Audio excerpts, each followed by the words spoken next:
So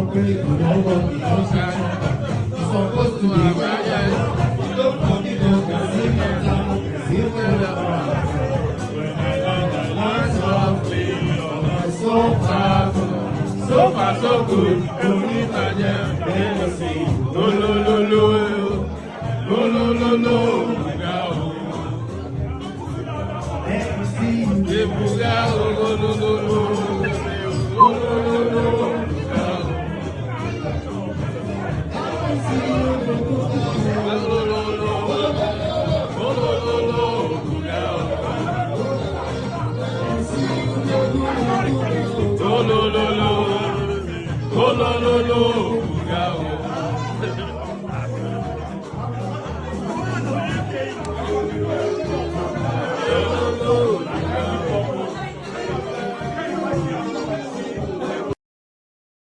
Tonight, our own elder, Emmanuel Oyedebo, the Asalu of Omaran, our home base. You are welcome, sir. You are welcome. In case we have other royal highnesses that may be seated in any part, anywhere in the congregation, we recognize you and we welcome you very dearly. To God alone be the glory forever. Tonight also, we have one of our presidential candidates in the next election. Amen. Thank you, Jesus. Amen.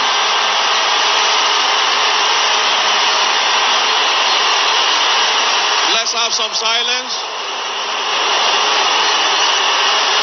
Let's have silence, please.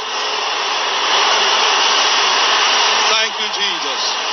Let's have silence. Please be seated, everybody. Amen. Please stay organized as winners in the house. Amen. We have with us tonight Mr. Peter Obi in the service, coming to fellowship. Amen. Hallelujah. Please, let's be seated.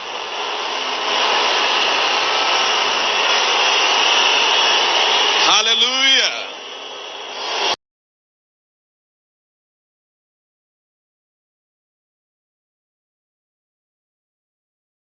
They demand that the one that is half as tall as Bola Tinubu, Governor El Rufai, they are all accomplices to a historical fraud.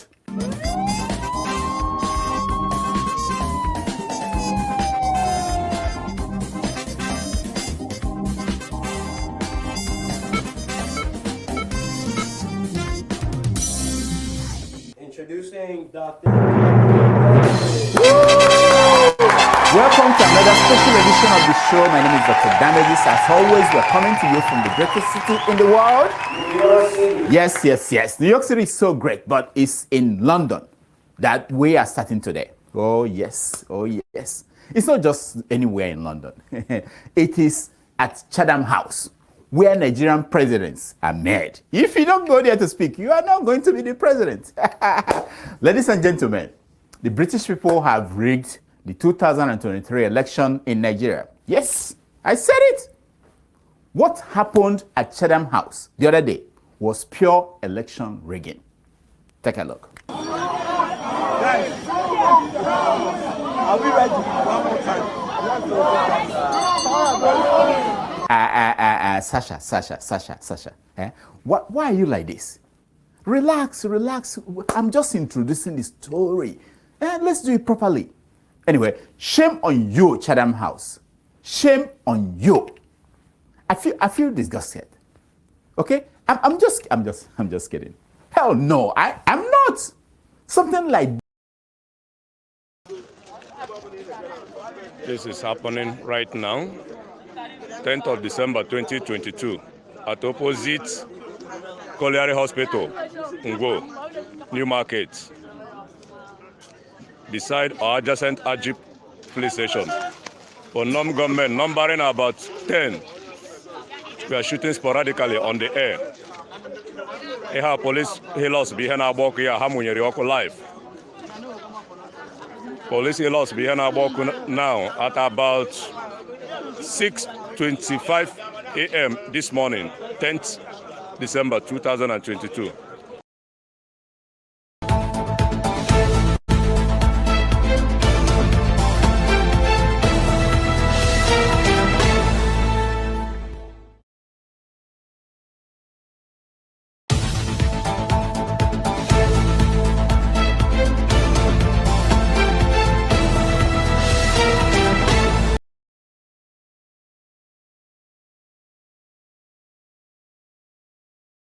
Hello, it's December 10, 2022. Welcome to another episode of Have Your Say 247. My name is Rodolfo Okonkwo, and it's a wonderful day here in New York City. I hope you're having a good time where you are. Unfortunately, it's not the same for all of our people, all over Africa and Nigeria in particular, but we're going to discuss that. We have several topics we're going to touch on today. One of them is the situation in the Southeast. Of course, there was a sit-at-home. We all know what happened on this show last Saturday, where Simon came on the show and reinforced that there will be a sit-at-home for 5 days, starting yesterday. And there were instances of incidents that happened, and we want to discuss that in Imo State, in Enugu State today. We're also going to review what happened in the United Kingdom, where Tinubu, Bola Tinubu, the APC's presidential candidate, went to give a speech at Chatham House, and the outcome, the feedback, the backlash, the everything about the speech. Also, we are going to talk about the new policy, the Naira policy that was put in place by the governor of the central bank, MFR. Why was that in place, and what are the implications of that? Joining us to have this conversation, our usual people who are here. Now, if you want to join us, please turn on your camera. If you want us to bring you on the show, turn on your camera, we bring you on the show. We are going to share the link for those who are joining us on YouTube and Facebook and all the other places.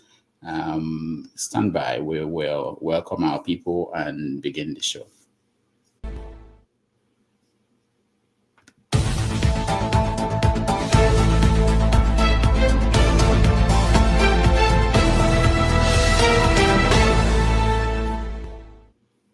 All right, I can see H.O. H.O. is here. Welcome to the show.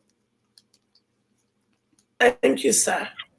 All right. So for those who want to join us, who are here, and I can see a lot of people, but their cameras are not on. If you want to be here and come on the screen, turn on your camera, we can let you in. And Rachel, how are you doing? I'm doing great. Okay. So, even though I'm doing great, I'm sad, very sad with the killing in the East perpetrated by us, because we know this will happen and Samuel will not listen to no one. So it's just so sad that some people are looking forward to Christmas and they just met their untimely death because a dictator is doing everything possible. But my question is this what Nnamdi Kanu wants? We are going to look at all those things, and I encourage anybody who is interested in being part of this conversation to join us. And it's really a serious situation. I will, for the first time, talk about things that I think most people have been avoiding us talking about. Anyway, when we welcome other people, Paul, welcome to the show. Thank you, and good morning. Good morning. Ovia, welcome to the show. Assalamu alaikum, Jama. Alaikum salam. Alaikum salam. I have Prince. Prince, welcome to the show. Good morning. Good morning. And okay, I see Tony. His camera is off. Can I welcome to the show? Good morning, Dr. Damages. Good morning, everyone. Good morning. Vin, welcome to the show. Good morning. Thank you so much, Dr. Damages, and continue to damage. Thank you. Welcome to the show. Good evening to all of you. Yeah. And I said I'm watching you from the beautiful country, Ghana. No start. Did Ghana not go to the World Cup? What happened? Anyway, you don't carry camera. I was looking at Ghana, looking for Ghana. I didn't know. Like violence. What happened? Anyway, are they home, Maxwell? Are they home? Yes, I think they are home. They are home now, but they tried. It's just that we had a very bad outing, and a man that was asked to guide them was just nowhere to be found. Using people. In fact, if you look at this squad, my people, just permit me to say this. If you look at the squad we took to Qatar, they were not the people that played the qualifiers. Wow. That is where the same politics run in the same football association in Ghana here. The people that qualified struggled, fight so hard. We are not the same people that were taken there. People just brought their own simply because they have opportunity, and we suffered the consequences. And they are asking Ghanaians, we are asking them the question, what happened? And they are going to answer it. We will not leave them. We will not leave them go scot-free. No. Thank you. You mean you guys use Nigerian style? Now Nigeria, 99 dog people now. It's all over Africa. Let's start this way. Let's get people to tell us the stories they are watching. Apart from the three in the messages I sent out, what stories are you watching? H, let me start with you. Well, the sad one in the East. The sad situation in the East really, it got me down. Because we know it's going to happen. We want Simon. At least, why don't you say, okay, let's hear from the person that started the Biafra struggle. And my question is this. If Nnamdi is to speak to us, is it what you want for the East as at this time? We just lost people that are looking forward to celebrate and enter into New Year. They weren't sick, but because of one dictator called Simon Ekpa, me and Samuel go enter Gbegeo, because those people would not just die like that, and we think it's normal. It's not normal. If you want to fight war, declare war, maybe we say that war. But forcing your people to stay at home, an emergency happen, and they have to go out, and you now put your government to kill them. Where is it done? That is barbaric. All right.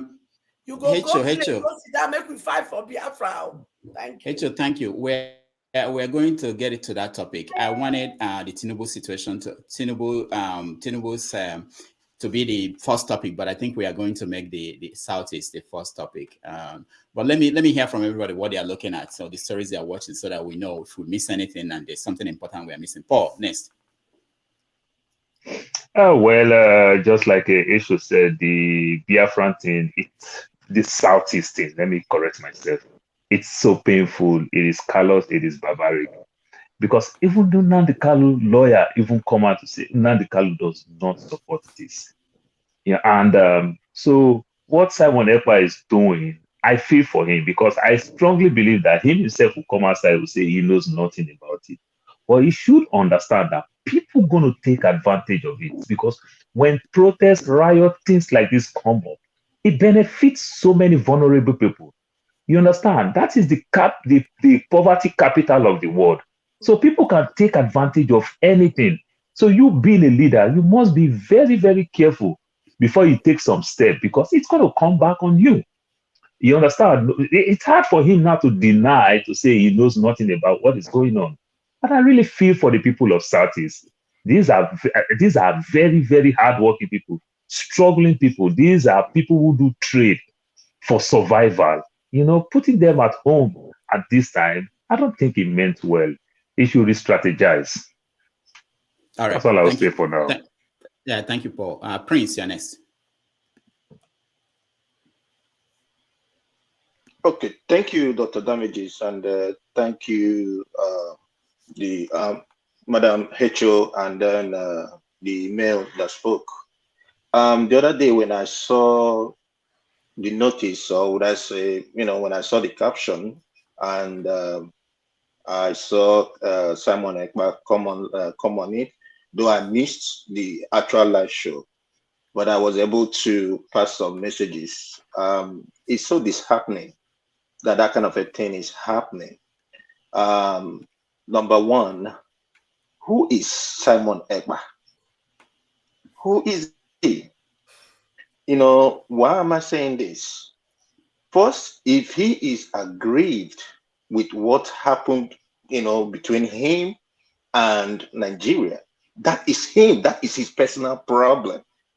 Now, you can't be in Finland where you have 24 hours power, you have water, you have every necessity of life, and then you are giving instruction. Who is he meeting with? Who is instructing him? To me, I think whatever he's doing is politically motivated. There is somebody sponsoring him, and if it's possible that an Interpol or whatever it is could be used to track him, Finland is not hidden. Someone can get him in Finland. He talks about loving his people and all that kind of a thing. He's a freedom fighter. Simon Ekpa is not married to a Nigerian. He's married to a foreigner, and he's having kids, and he's in safe hand. The same Finland he was trying to protect, talk about Finland did this, Finland did that. The same Finland is seeking for protection from US. That's why they want to join NATO. So why would he just come up and ask people who wants to go about their business, their legitimate business, to sit at home in December?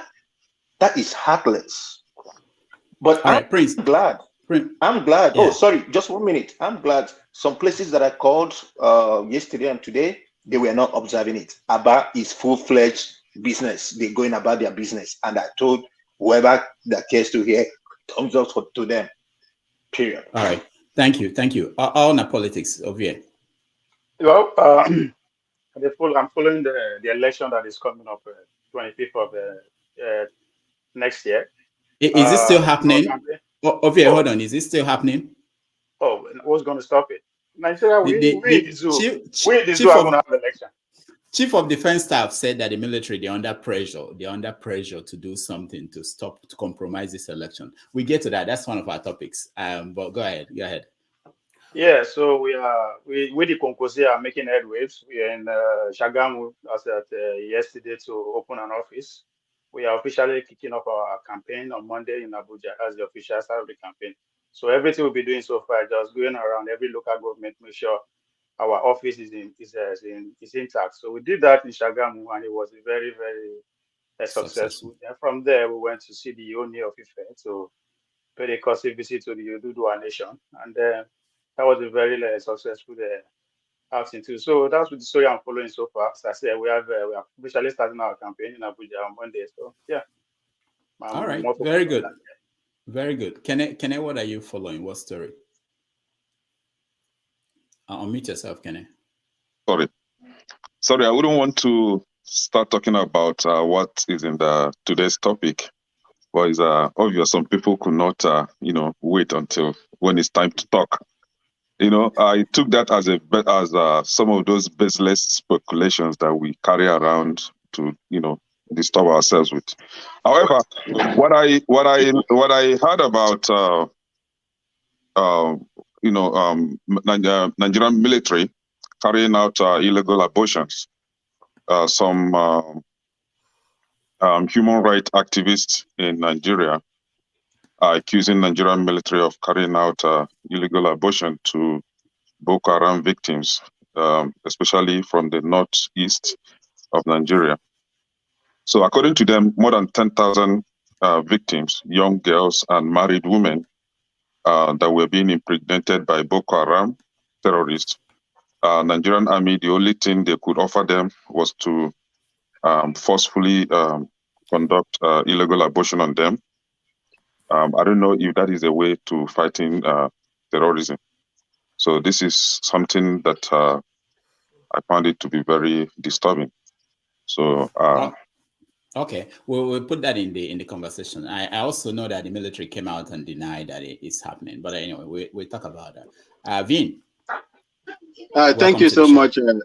Thank you so much, Damages. For me, anything that is going to bring Biafra to my people, I am in for it. When I was in Liberia, I fought for 3 years, 8 months in Liberia. I speak like them as well. If I change my accent here, you will not believe that I have anything to do with Nigeria or Biafra land or Ghana. There was no provision for medical health. There was no food. For you to know, to tell you, precisely, it was ADRA, Adventist Relief Agency, CRS, Catholic Relief Agency, Medicine Sans Frontiers. CRS, these were the people. Catholic Relief Agency, Medicine Sans Frontiers. These were the people. Yes, these are the people that provided them, that were supporting them in terms of food and medicine. Yes. You see, when you live in a country where foreigners will come into your own state and begin to ravage your country, I don't believe that country is supposed to be, in existence. And that is my position. Whatever that is, I was in Somalia. I saw so many things. I was in Rwanda. I saw so many. I was in Yugoslavia. Today, Croatia, Serbia, all of them are living peacefully. They fought there. They did that. They didn't care of food or whatever. It is freedom that they are fighting. Whatever that is going to bring peace and freedom, not just Biafrans alone, all over that country, I'm in for it. You are practicing a fraudulent, you are ruling the country and with a fraudulent constitution, which the Nigerian people did not gather to formulate by themselves. I was a party to the, to what is happening to that country. And I've come out here severally to say that I am sorry. It is in this program that I asked my former CSO, when are you going to apologize to Nigerians? Without a good foundation, Nigeria will not make any progress in life in the Committee of Nations. Thank you. God bless you. All right. Thank you. Let me say that if there are some people I can't mute or unmute, someone like Tony, there's a lot of noise coming from your own end. If you keep your mic off, I will bring you back on so that there won't be noise until I call you to speak. Mr. Scribe, welcome to the show. Yeah, hello everybody.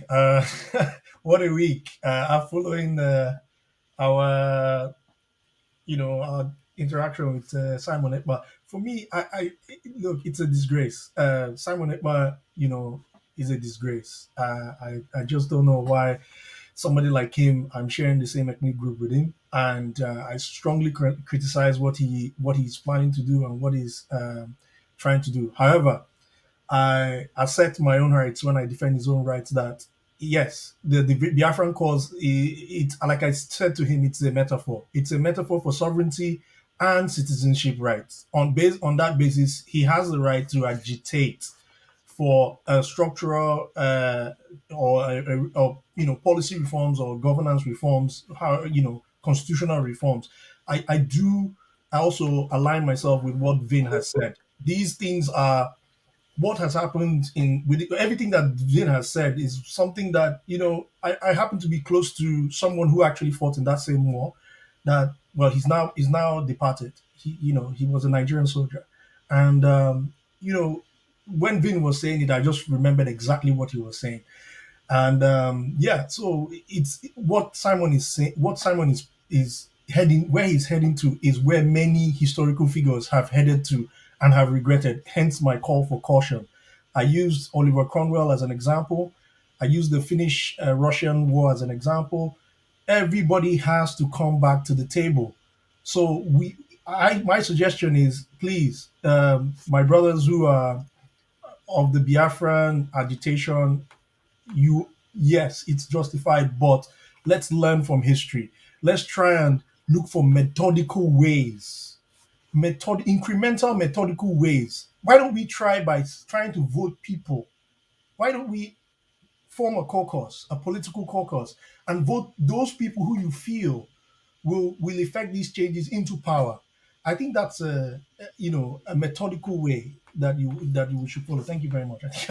All right, thank you, Tony. Tony, welcome to the show. Can you hear me, Tony?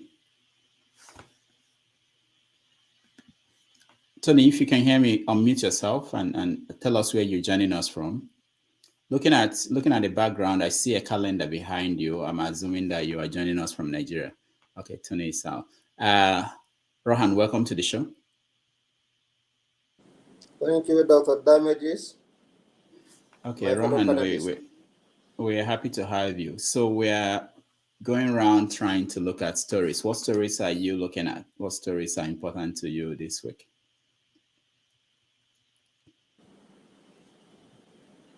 Chatham House. Chatham House, okay. Very good. Chatham House. Tinubu's presentation at Chatham House. Performance. We're also getting, yeah. Okay, that's good. We're going to talk about that. It was our first story, but by the time we be presenting, go I had. Yeah, P2B will be going there on the 16th of January, so we'll touch on that. Also here, if you want to join us, turn on your camera. We can put you on. Otherwise, let me play this video and we go into the conversation about the sit at home and what's happening today in the Southeast. I want us to start with what's happening today in the Southeast. Just a minute. Let me see. All right.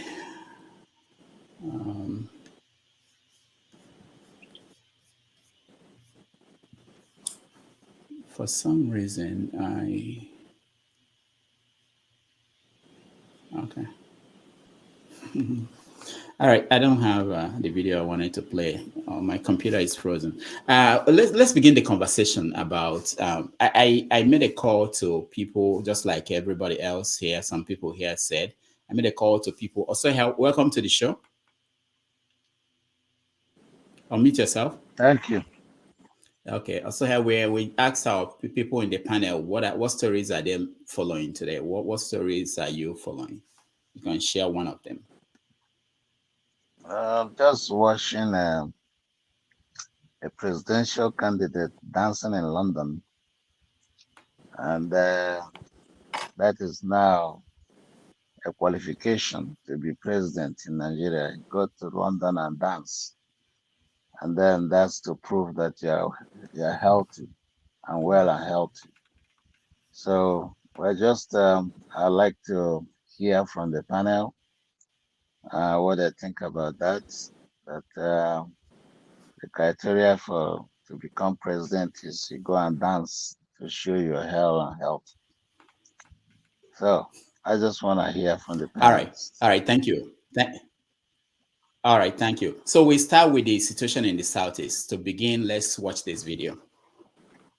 So 10 minutes is not enough. So Simon, we have to first agree that we'll book you for another day. I'm not promising that yet, but let us handle the time I have. Let's start at the beginning. So today we talked about what you said. You put out a statement that there should be lockdown, sit down at home for 5 days next week. We wanted to know what is behind that. Why do you think that people in the Southeast, they need to sit down at home for 5 days during this Christmas period? What are you aiming for? I think we have been celebrating Christmas for as long as you were born. Every one of us here have celebrated and continue to celebrate Christmas for as long as we were born. I don't think that Christmas celebration in 2022 is the most thing that we need. People are being killed in Nigeria. People are being kidnapped every day. Military, police, DSS, killing our people, and nobody is talking. Not the governors, not the elite, not the elected leaders, not the UN, not the international community. Nobody is talking. So it is time. We have to take this responsibility by ourselves. and speak in a language that everybody in the world will understand. We are not interrupting people from celebrating Christmas. We are Christians and we value the Christmas celebration. But what we have to do is that the 5-day sit at home is preparation for what is to come in 2023. We are believing that 2023 is the year that Biafra will come. I will say 2023 is the year of Nigeria disintegration. The disintegration of Nigeria will give birth to either Biafra or whatever that the disintegration have to offer. All right. So after this appearance last week on the show, the lawyers for Nnamdi Kanu went to see Nnamdi Kanu in DSS detention. They came out and they issued a statement through IPOB's Ima Powerful that they are not supporting, Nnamdi Kanu is not supporting the sit at home.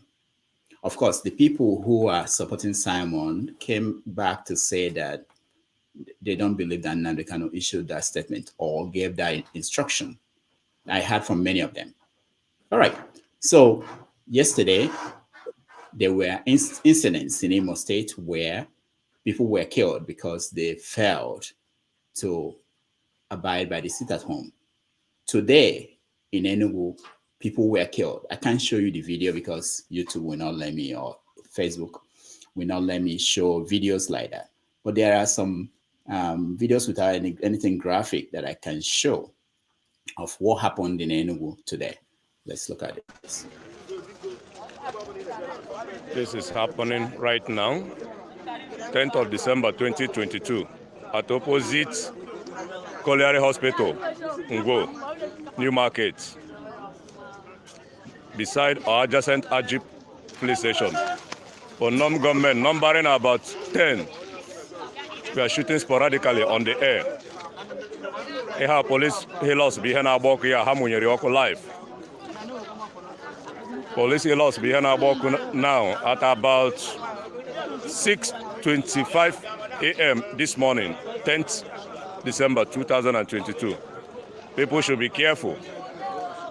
Unknown government has entered Enugu this morning. People should be careful. Police helos behind our walk live and direct.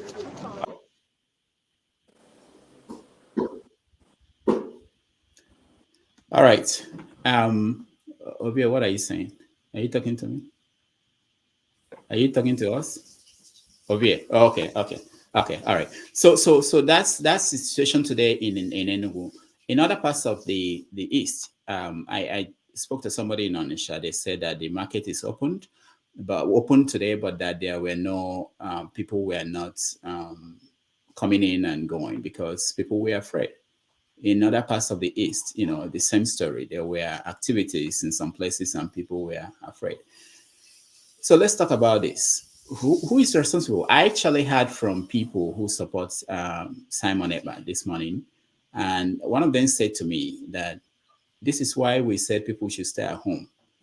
That the government, the government or the military will use this opportunity to go out there and kill people. And I want to hear honestly from people who are here, if there were no sit at home ordered today, would those people who died yesterday in Imo or today in Enugu be alive? All right, let me start. From where do I start? Rudolph, can I say something on that? Okay, go ahead. So here. Okay. There were massacre in Enugu last 2 weeks. Yeah, there last was week. That day was no sit at home. There was no sit at home order that day. So there were massacre. There were massacre in Hal. That day was no sit at home. There were massacre in Izombe. That day was no sit at home. There were massacre in Olu. That day was no sit at home. There were massacre in Akwa and Hasia. That day was no sit at home. There were massacres in Aba. That there was no sit at home. There were massacre in Izom and Obigbo. That there was no sit at home. There were massacre in Okija. That there was no sit at home. There were massacre in Nobi, along Nobi road. That there was no sit at home. So blaming sit at home as something happened, I don't think is fair. And I am not a member of any organization. I just sit on the side and watch. But when we sit here and keep blaming, because there's a sit at home, that's why something happened. I don't think it's fair. I think our blame should go to when you go overseas and grab someone and bring to their own court, and then their own court, discharge all charges against that person, your own court. I think, and then you refuse to obey that order. There are people that will be very angry that can do things. And I don't think the blame should go to people that are angry. I think the blame should go to people that refuse to obey a court order, their own courts, their own laws. Okay. So I think that's where some of these things are coming from. I don't think we should be jumping around talking about it at home. We're not going to the deep root of where these things are coming from. Very good point. Very good point. Let me point out something. You mixed a lot of things together. Every incident, there are different incidents. Okay, when you talk about what happened to Obibo, what happened, and there are different incidents, and we know each incident. We know the genesis of what happened. So we can say, for instance, the Obibo was an attack by the government of Rivers State to people they consider the Biafrans within the state. We can say that. We can say, so every incident is different. You can't say that because things are happening, you don't want to look at this particular incident in its own, with its own credibility. Let me ask you, the people that did the things today in Enugu, they came out. I have the video of them. It's all over WhatsApp. You can see it. They said that they are there to enforce the sit at home. It was different from how the Fulani headsmen attack a village somewhere in Enugu. That's different. And we know this incident. Remember the reporter was saying it was an unknown gunman. So we don't know who they are. Yeah. We don't know if it's the state actors or if it's non-state actors. But you have to, what I want you to acknowledge is that this has something to do with the sit at home. That's what I'm saying. It's because they are saying, the people doing this, they are saying that we're here to enforce the sit at home. That's what they said, and that's what they said. And the people let me ask you, Osofia, let me ask you, if there were no sit at home, would those people who died yesterday in Imo, today in Enugu be alive? Of course, they may say if there are no sit at home, there may still be people that will be dead today. The state or non-actors or state actors or non-state actors could also invade their villages and burn down everything.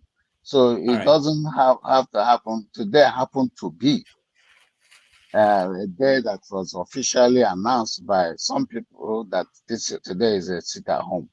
But if it didn't happen today, okay, let's say the sit at home will, according to what I'm reading, that is going to end on Wednesday next week. Let's say on Thursday.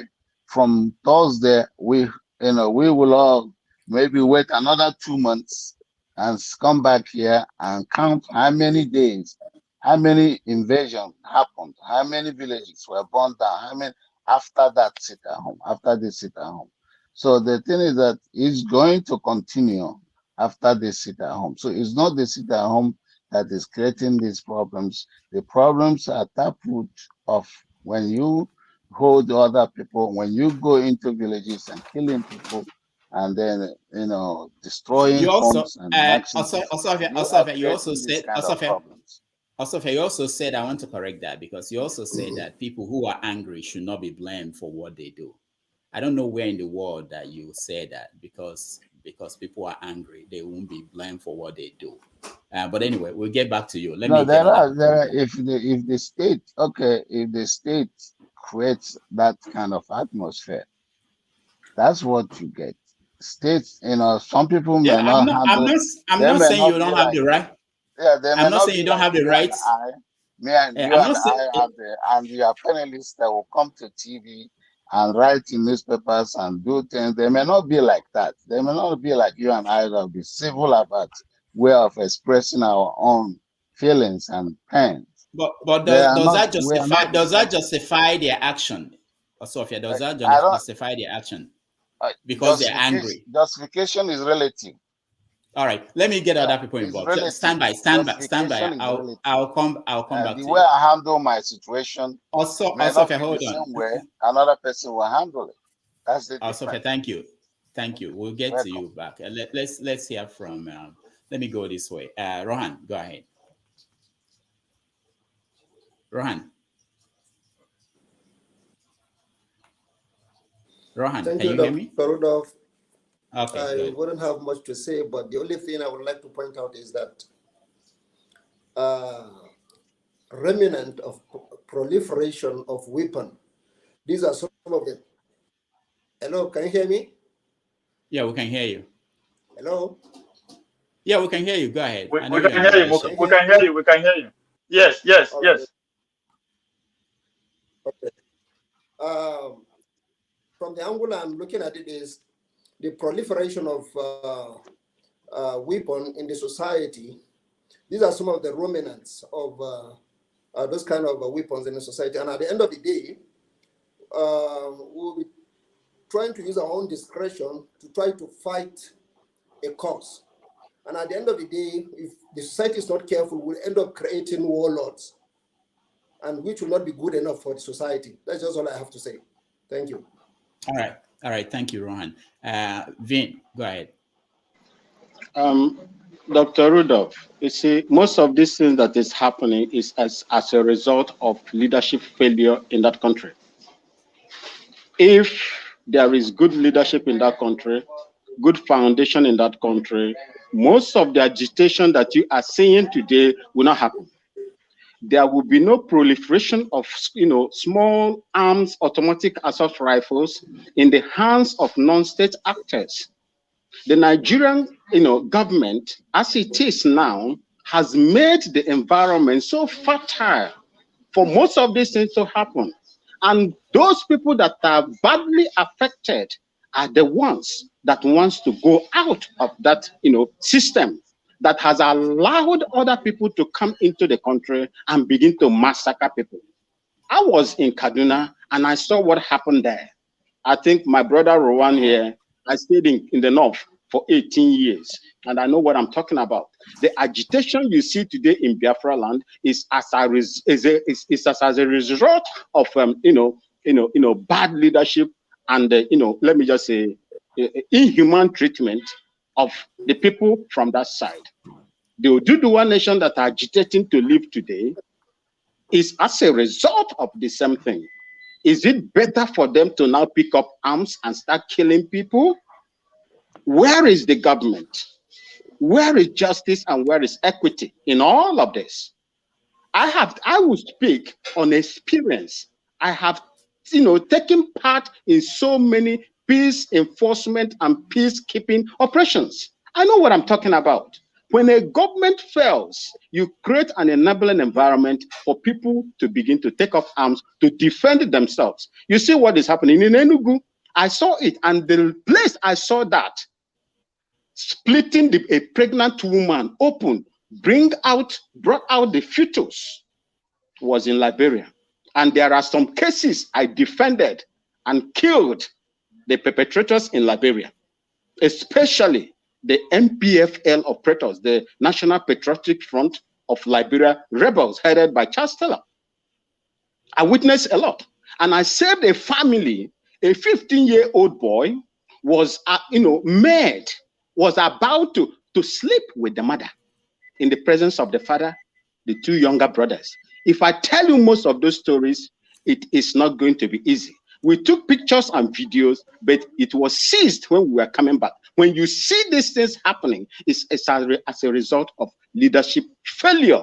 People are being encouraged in the other side, whereas the others are being, emasculated and pushed to the ground that their voice can no longer hold. I go back again to the foundation of that country. The foundation of that country and those that are operating it are the reasons why these things are happening.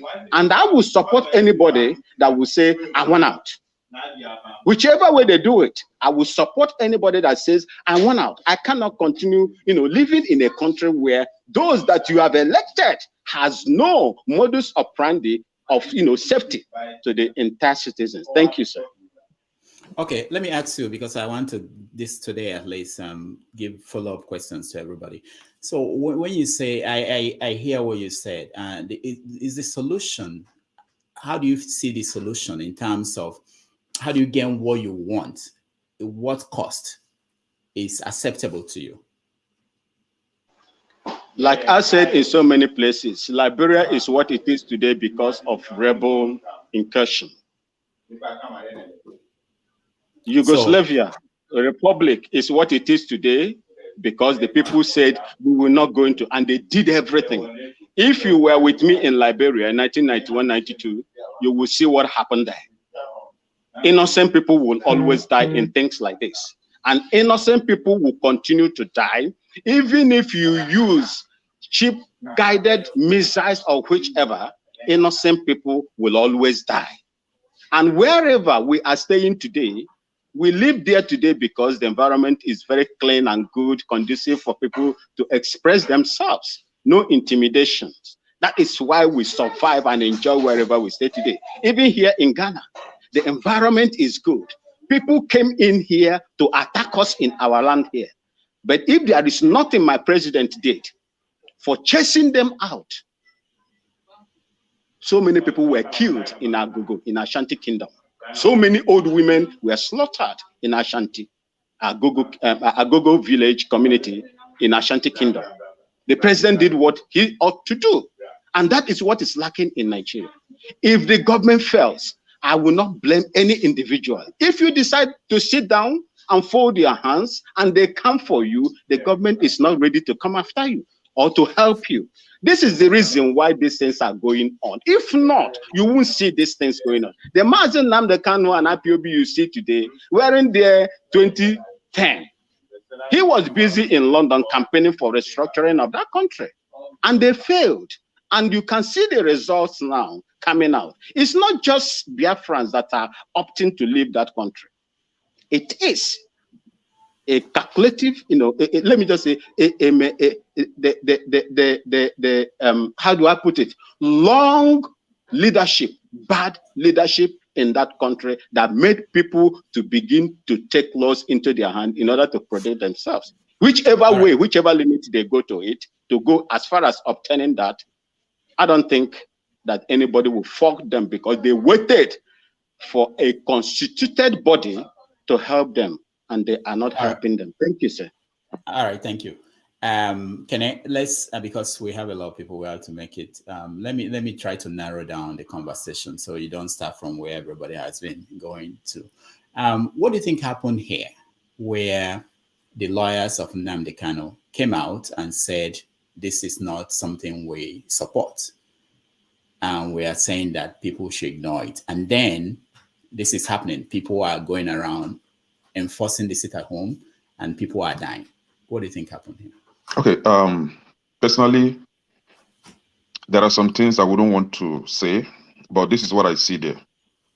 The lawyers lied. Nnamdi Kanu did not issue any warning.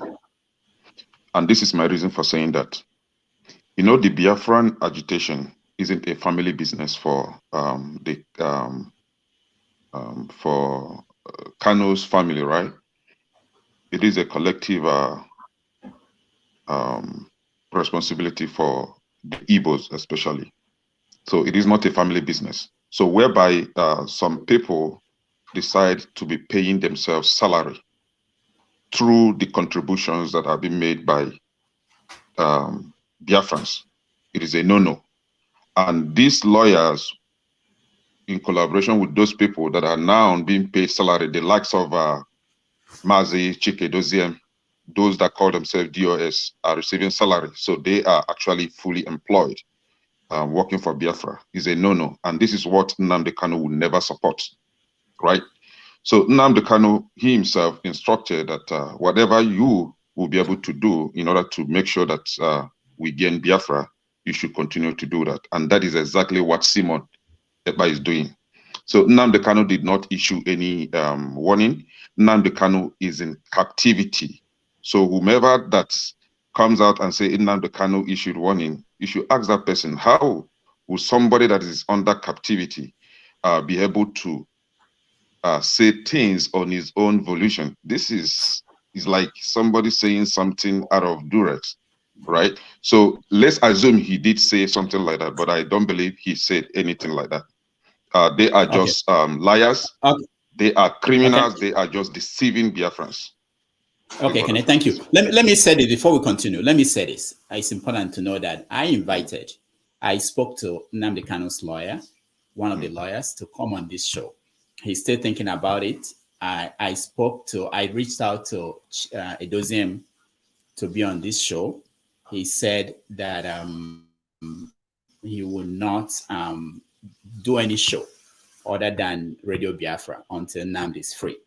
Okay, so we are making efforts to hear from all these actors to be on this show. I also heard from people who support Nnamdi Kanu say exactly what you're saying, Kenny, which is that he's in captivity. We don't believe he's the one saying this.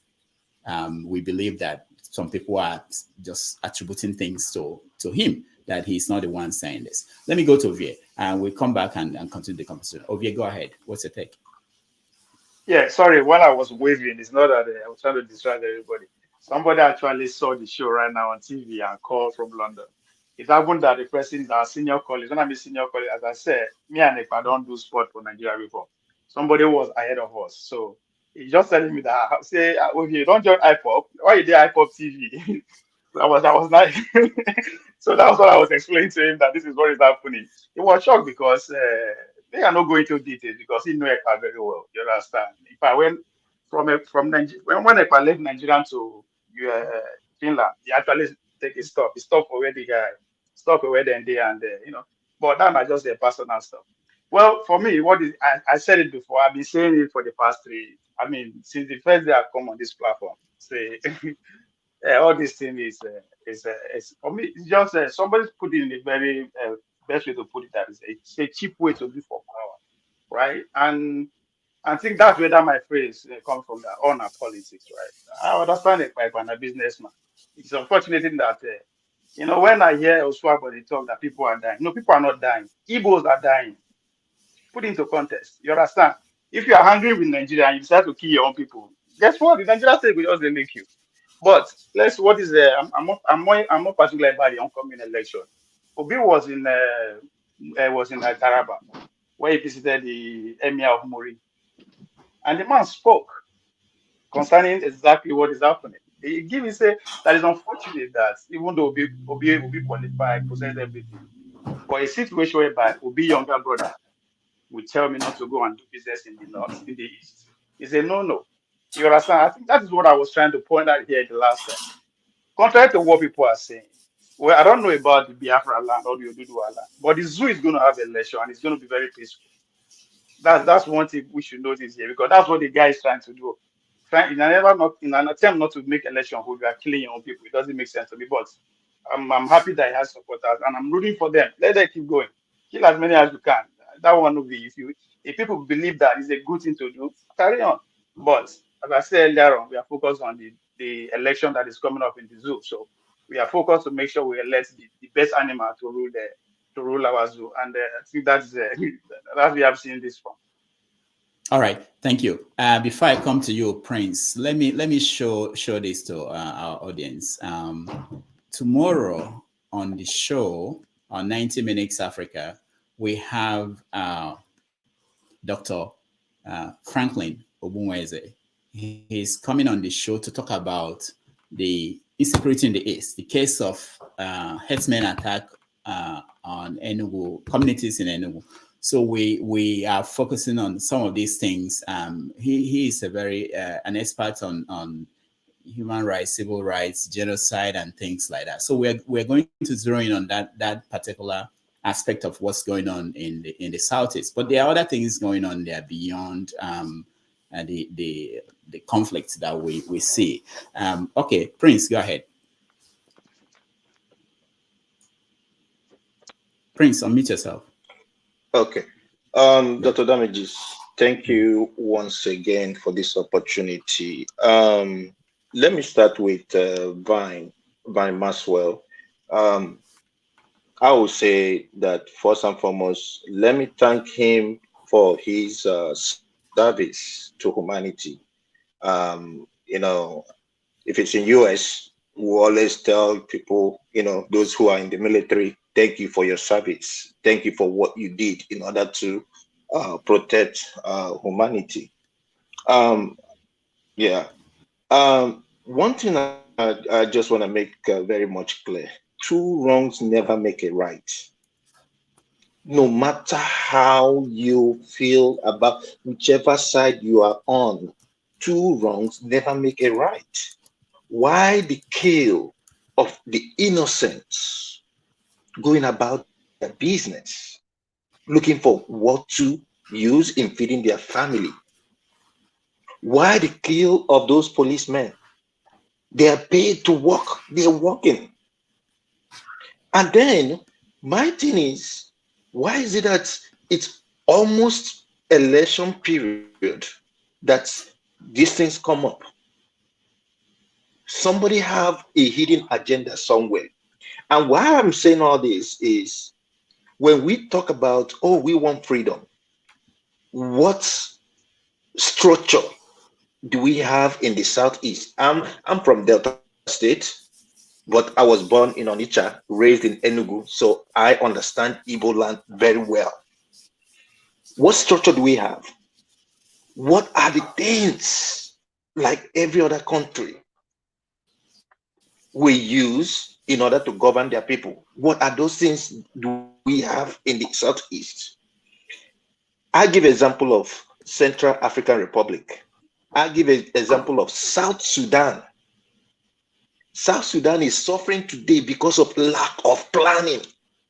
Oh, we want our freedom. We want to leave Sudan. Today, Sudan that they even left is even better than them.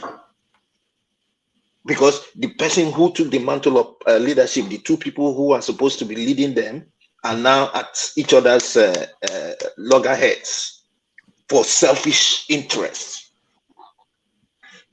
Left for me, like Ovie said, why don't the Southeast let us allow this election to go through and then see we have someone in the person of Obi who is saying he will do things.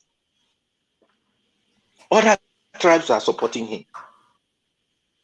Why don't they support him? The Southeast support him. Let him get in there first and see if he gets in there and it's something that he cannot do, or he's not able to do anything, then let's go for referendum. But forcing people to sit down at home, at their own disadvantage and killing them is so pathetic. And whoever whose idea is this, that person needs to be held responsible. All right, thank you. That's Paul, all you're next. for now. Okay, very easy. Okay, doctor, somebody came here and was talking about there is killing here and there is killing, but this sit at home. The question I'm asking, somebody also gave order for 5 days sit at home. And the person also ruled one part. He didn't spell it out completely. He said there is a consequence if you don't sit at home. And somebody is also telling us that we don't need to blame the person who gave this threat. Do you know what is threat? Do you know what is threat? Threat is a serious offense. If I threaten somebody here in the United States of America, I lose my privacy. You understand? From that place, you just lose your privacy. They'll start following you and the likes. So what is the consequence? That's why I said Simon Ekpa will come out today now and deny. Like he said there is an unknown gunman. The people that Simon Ekpa is using, did they register in the CAC as a corporate entity? Of course, they didn't register in the CAC. So they are unknown gunmen. If somebody want to take them to court, they can use that aspect. I know it sounds weird, it sounds anyhow, but I feel for him. If you are a leader, sometimes you want to know the consequence of your utterance, because people will take so many things you do out of context. That is one. And people will also take advantage of what you are doing to benefit themselves. Like I said, that country, it is the poverty capital of the world. Some of the things some of us have done before we get here, we were so lucky because there is nothing like background check back then. You understand? That's why when we are doing well, very well here, because we understand so many errors that we've made, that we have second chance to correct everything. That's why it's easy for us to easily, sometimes some of us, we stereotype in some other race here in America, failing to understand that we must have also made some of those mistakes. So we should be very, very careful with our utterances, because it's going to come back and hurt you. I still don't get it, but I feel Ovie said it, and Ovie said it clearly. Who are the people dying? It is the Igbos. Let me say it well. Doctor, where I'm from, that is where DSC is, Delta Steel Company, Alaja. Ovie, no worry. After that crisis in Warri, over 10, 12 years, till today that I'm telling you, military is still there. But for 12 years, military is still active, lucrative there, taking advantage of the people. I lost my dad 7 years ago, and I lost my mom last year. 7 years ago, when I lost my dad, to buy a Katua, I don't know whether I'm pronouncing it well, to buy Malu, make I call it the local way. My brother, you go pay 1,000 for soldier to carry Malu enter your community. When I lost my mom last year, I pay 5,000 to carry Malu enter. Soldier, but they need to give us receipt. These are the consequences. And soldier is still there. I will say another thing. Somebody like ROMD, we were related a little bit here and there. He's my brother, ROMD, the Mufedami job. When he lost his dad, they've been calling him to participate in the struggle. ROMD did not agree. We were having these issues with Warri South local government. That is where Tinubu went the other day, where Tompolo come from. It's called Ogujo. We are fighting these people all the time. They don't have roads, so they pass through our place. When my people really take advantage of them, I must say the truth. Whenever they have somebody in power, they have more power to toggle us. Like during the Jonathan's time, they have people in power. Right now, the deputy governor is an job person. They have more power. What am I saying? When ROMD father died, it took ROMD almost 1 year to bury his dad with his influence. Do you know why? The people from my community said ROMD was not in the struggle. You know to be the struggle. Contribute money, who will go buy gun to go kill the job people. ROMD say, I will never do that. They frustrate him. At a time, ROMD was forced to also use that same soldier to overpower the people for him to bury his father. My brother, these things what they do for the East. Now, that's what they do. I am telling you where ROMD is fighting his own people to bury his own father, who was born and lived there all his life. ROMD also grew up in Delta. You understand? All his life, his primary, secondary school, all in Delta. He grew up there very well. But they punish him because he don't want to fight. For fights that don't make any sense. So these things that my Igbo people are doing, my brother, made them borrow precedent from other places that are these issues like this have happened. We know the story of Modakeke and Ife. You understand? I think today they've managed it very well. It has come down. So this fight, or you are fighting, and now only your people they die. My brother, your snake and ladder way they play, now only snake you they get. You just they lose. You need to climb up at all. Please. Thank you. That's all I will say for now. All right. Let me leave so that others will contribute. My All food right, don't thank cold. you. I dey hide the chop am small since. All right, Paul. Thank you. All right. Hecho, 2 minutes.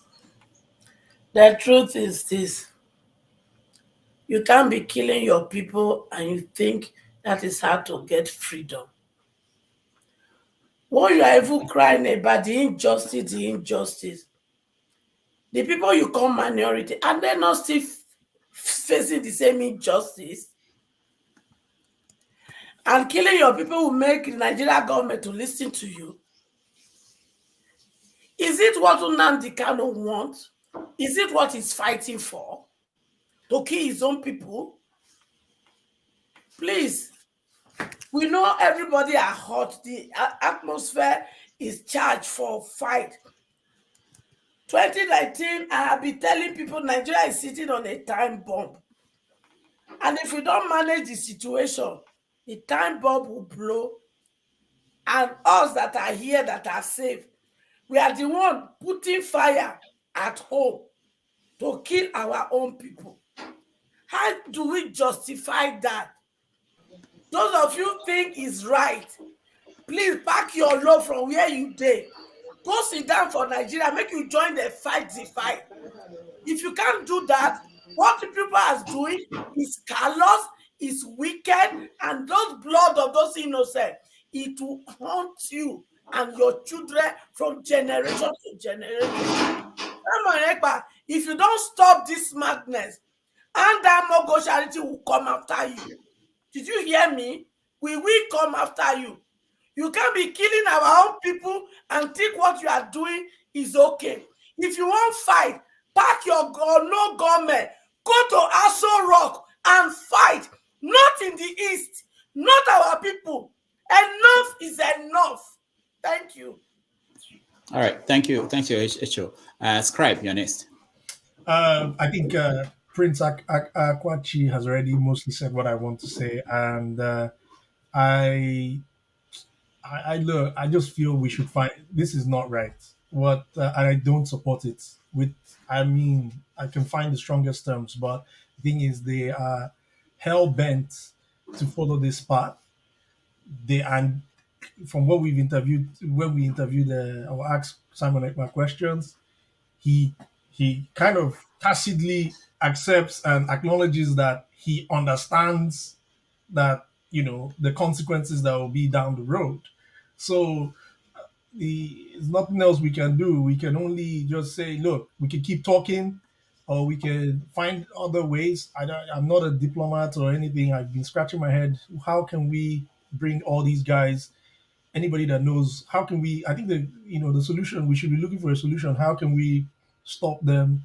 I feel like the Nnamdi Kanu lawyers, they are doing the right thing, even if based on speculation, it might be that Nnamdi Kanu is with Simon Ekpa, but the context is that the lawyers will not say anything to jeopardize his case. So those Biafrans are very emotional, and they need. I listen to Kenneth sometimes, and I struggle to kind of see how you actually say those things and without objectifying them. The lawyers will never ever say anything. They are officers in the temple of justice, right? Even if their client, they will say things that will help, or they would advise their client to say things that would help build the structure. So if you're now, if people are now building all this propaganda, be careful. Don't be, sometimes I read some of your comments, some of this Biafran people's comment against the lawyers, and I'm like, come on, man. Like, what's going on? Are you really understanding what you're doing? So we should all kind of put things into perspective and understand what's going on. You understand? I still repeat the words of Oliver Cromwell. I became what I fought against. Simon Ekpa, you are watching this. Biafrans, you're watching this. Be careful. No matter what you will reap what you sow. Just be careful. No, go and read the Bolshevik Revolution. No revolution that is forceful ends with the initial intention. It will not end with the initial intention. It is lives that are at stake here. And that is why we are shouting. We're not saying that you do not have the right to to fight for your agitation. We're not saying you don't have the right to do for it, but there are other avenues. There are other avenues in the United Kingdom. The evolution of the Labour Party. Look at it. Look at it. It's not. Some people say, "Oh, the Labour Party is communist. The Labour Party is socialist." It's a lie. It's more of a methodical, incremental way of fighting for the proletariat. It's more. Go and read the history of the Labour Party. It has nothing to do with Karl Marx. It has nothing to do with Lenin. It doesn't have anything. It's a methodical, incremental way. People came together, sat down, and say, "Okay, how can we add our voice to the debates about the polity?" That, in my opinion, should be what the likes of Simon Ekpa should be doing. Fine, we don't have a perfect system. Nigeria's structure is flawed. Yes, we agree. But we can debate that, but we can also put actions and things in motion where we can then become or present ourselves in those environments and form those policies. And that's all I have to say. I can keep going. All right, thank you. Let me go to you, Proudly Biafra. Welcome to the show. Hi, Dr. Damages. How are you doing? Good. It's nice to have you again. Thank you. So what side are you? Where are you on this? Well, as my name says, I'm proudly Biafran, and I find it very funny and silly for anyone out there to generalize that all Biafrans are the same. You cannot blame all Biafrans because Biafrans are scattered all over the world. I'm not in Nigeria and I don't give orders. My father fought in the Biafran War and he lives with the scars, which I have seen and still in my mental health. Okay, so if anyone is killing people in Biafra land, I definitely do not support such heinous crimes. And I believe the Nigerian government should actually arrest those who are responsible for murdering because it's a murder. They should be jailed for life. They should face the consequences. But you cannot generalize and say all Biafrans think the same. A group of people behave the same, think the same. There are 1 minute. Let me finish, please. Let me finish. No, hold on, guys. If I will have to remove people, I will be. Just stand nice still now. and let me finish. If let people finish, then I'll call you. Then you talk. Thank you. Please. Okay, go ahead. So we have this. It's like now you have an organization, although they say Biafrans, you have to vividly separate the people you're trying to label. You can't label the whole of Biafrans that they're the ones killing. I do not know the people killing, but I am a proud Biafran. I'm a Nigerian as well.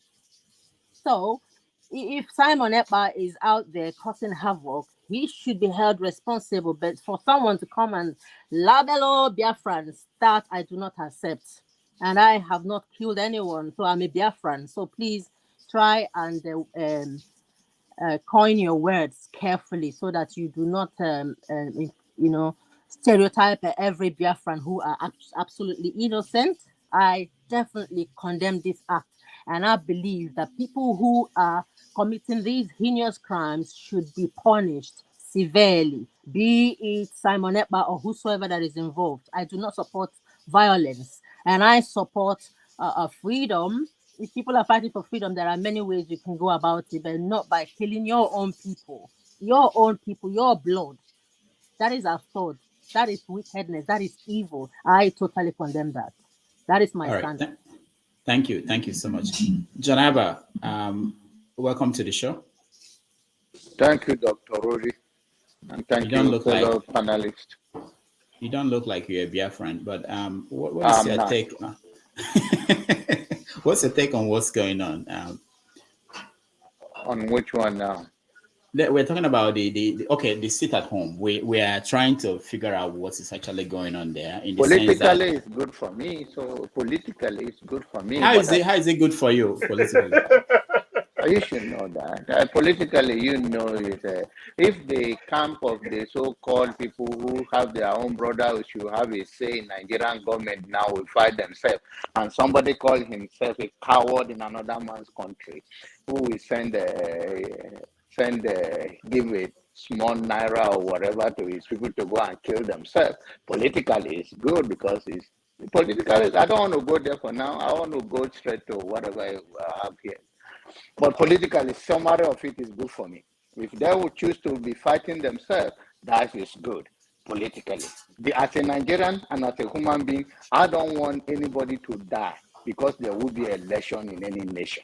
That is not a civilized way to go. But when you have a bunch of ignorant people who like to colonize their own people's mind and use them for their own game and popularity, what do you say to them? And we have people on this platform who also endorses such an evil of 21st century going around. When I see a young people saying things like this, oh, Simon Ekpa is not this is not that. Oh, a young man will come on this, especially my young brother. I don't pretend that I'm not a coward. I'm not born like that. I'm from Benue State. So if you know Idoma people, we are not cowards. Not that we are best.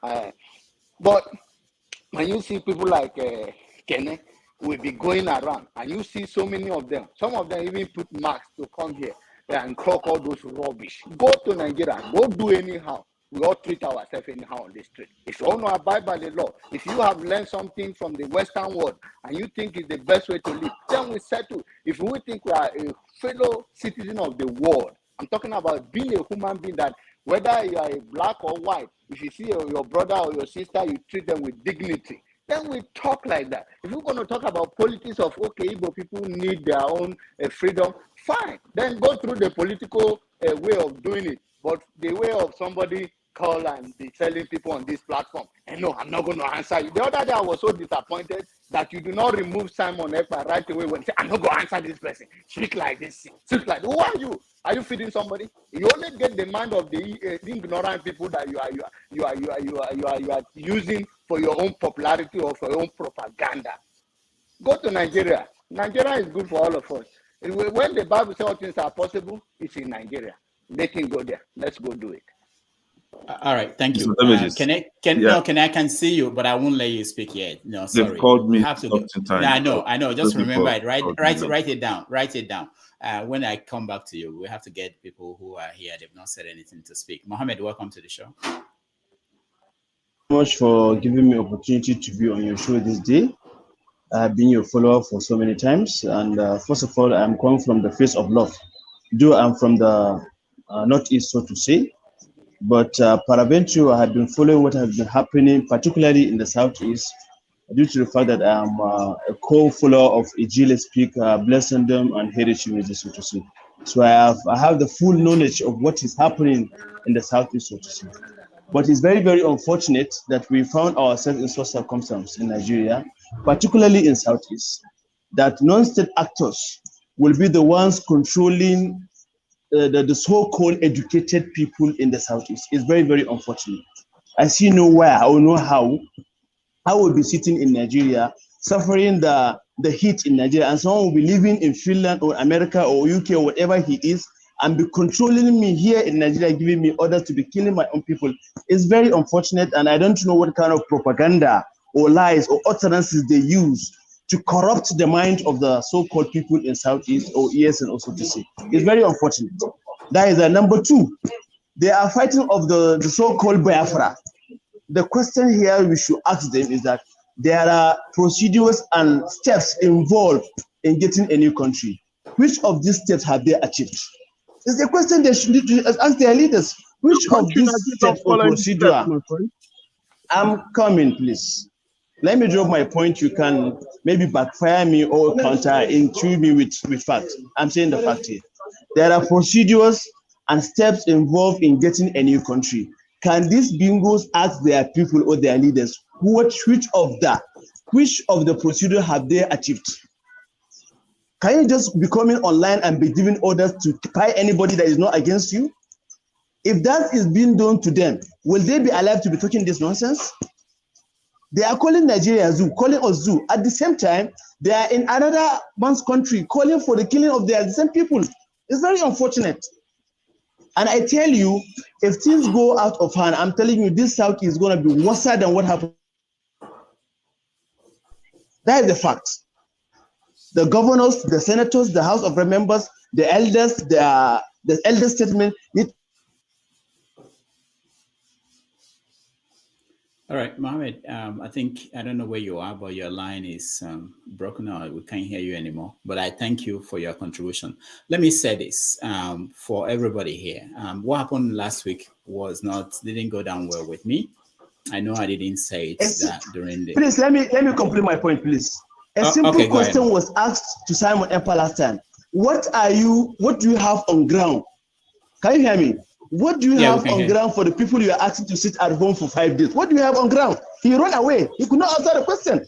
And at the same time, you see some idiot, confused people following him, hailing him a hero. What hero? Can someone tell me the single achievement of these criminals in Southeast? None. Rather bringing sorrow and killing of the innocent people in Southeast in the name of fighting for freedom. Which of the freedom? Which freedom? Who bundle you? Which freedom are you talking about? You are watching around everywhere in Nigeria doing your normal business. You're calling of freedom, and you're there in Finland doing your normal business. You're calling of which freedom? It's very unfortunate to be said. I'm very, very angry and pissed off with this kind of nonsense happening in this era, 21st century. That a minded person can be confused with from one idiot outside Nigeria, while you are the one suffering in Nigeria, and someone is there controlling you in the name of Biafra. Which Biafra? It's not even on the horizon. It's not even on the horizon. Go and check the 1933 multinational visual convention on how to get a new country. None of the procedures they have there achieved. None. But how many lives have they lost now in Southeast? How many lives? How many people they want to die before they achieve their stupid Biafra, as they call them? It's very unfortunate. Thank you very much. All right. Thank you, Mohammed. Thank you so much. Let me just point out something. So last week I wasn't happy with everything that happened, and I heard from so many people. And today and moving forward, one of the things I have to make sure happens here is that people have to abide by the basic rules. When somebody is talking, you don't talk. I have the right to remove people. I don't like to do that because I want everybody to have a say. But if you are going to disrupt what's going on, I have to do that. So RBL, I'm talking to you, and I'm going to bring you back in. But if you interrupt anybody again, I will take you out entirely. And that applies to everybody. All right. Must Law, go ahead. You're next.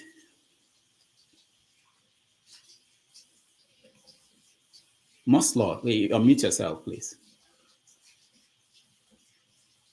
All right. Sometimes, okay. I'm not sure. All right. I don't know what's going on with him. RBL, go ahead. Welcome to the show.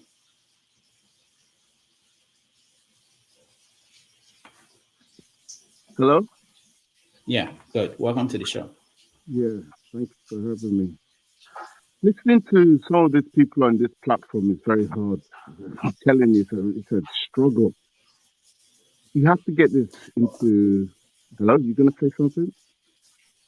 Yeah, I wanted to say that. I wanted to say, hold on. You said it's a struggle to listen to them, but that's how democracy works. No, Muslim, hold on. Okay, we moved on from you. Muslim, hold on. We moved on from you. We'll come back to you. I'm talking to RBL. That's what democracy is about. You don't listen to people that agree to you every day, every time. You listen to people. Democracy. Hold on. When I'm talking, then you listen now. I'm trying to have a conversation with you. I want us to make this flow. You say that it's difficult listening to people here. Yeah. The reason is that they are different people. They have different views. Their opinion is valid. So you listen to that and you wait when you are trying to present your own opinion. You're not going to come here and hear everybody saying exactly what you think.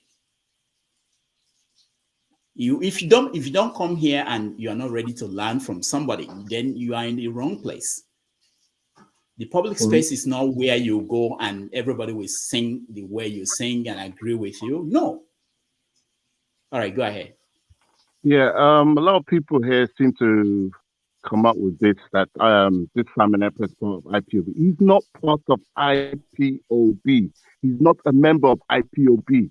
He is a one Nigerian agent set up by the Nigerian government. All these killings, unknown government, are done by the Nigerian government by this man in Finland, Simon Ekpa. He is a Nigerian agent. He came on your platform, was it last week, and he said that they will use force to enforce this sit at home. If people do not comply, they will use force to comply with this sit at home. What you are seeing is by his actions. Do not underestimate what he just said, that they will use force. Who uses force to enforce people to go by your directive? I don't hear anybody come out and mention any of this thing.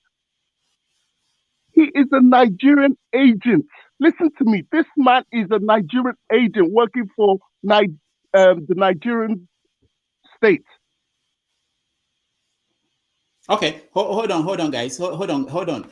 I hear your voice. I hear your opinion. I know that when I sent out a message after the show last week, and I said he's the leader of the factional leader of Biafran faction. No, that's something like that. Wait, hold on, guys. Hold on.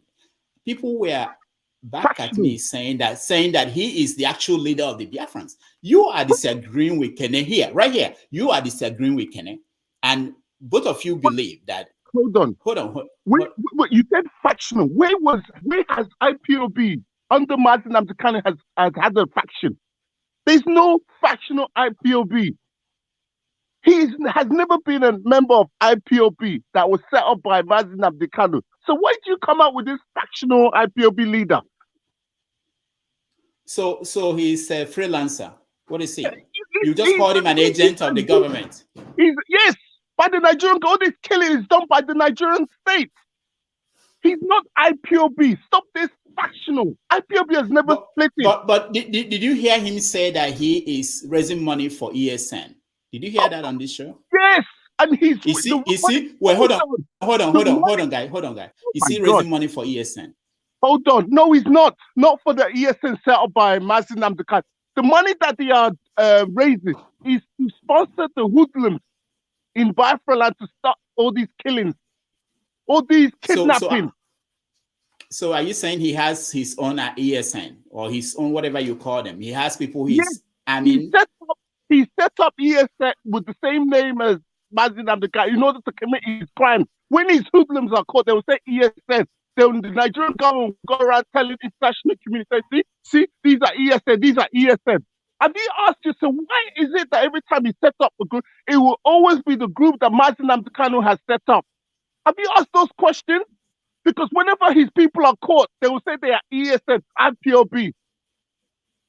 That straight away, when you say IPOB, who do you think? You think of Martin Amdekano, who is held by the Nigerian dungeon contraption. Is it not Martin Amdekano? They want to jail him.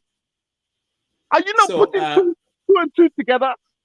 My friend, hold on. So you agree with people who are outside the organization who are seeing these things? You are saying there is two ESN now. There's one they are not. Hold on. You just said that Simon has his own ESN and you guys have your own ESN. Group. Remember, he called. Wait, hold on. But he called it ESN, is it? Yes. In order Okay. Well, calm down. We are having a conversation.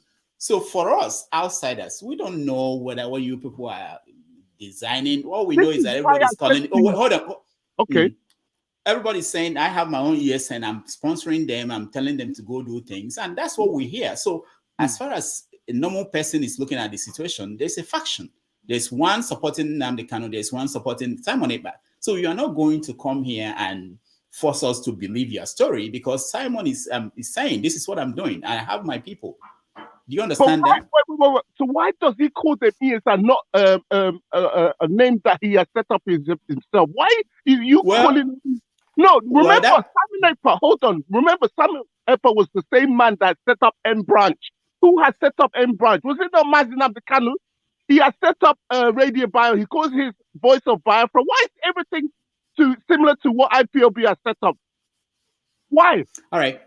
So this is the thing. I think the conversation should be within the groups. Have your own conversation. What I'm trying to do here, facilitate a wider conversation. And I've invited Chika. Hold on. I've invited Edoziem. I've invited the lawyers. Okay, I'm extending that invitation. Which lawyers? I don't want to mention name. No, okay, also invite him as well. All All right. Send me his contact. I will invite him. We want to have this conversation. This is what I think. We must have this conversation. But hold on, please. I must make this clear. I will keep saying it. He's killing this unknown government, our Nigerian government people. Simon Ekpa is the one sponsoring these people to commit all these crimes, all these kidnapping. But is Simon Nigerian government? Simon is not saying he's Nigerian government. You are the one saying it. Government? What do you mean Nigerian government? Does he have to be in order to commit crime? Nigerian so are you saying I need to make something clear, Mr. Damages. Yeah. Hello? Can you hear me? Yeah, I can hear you.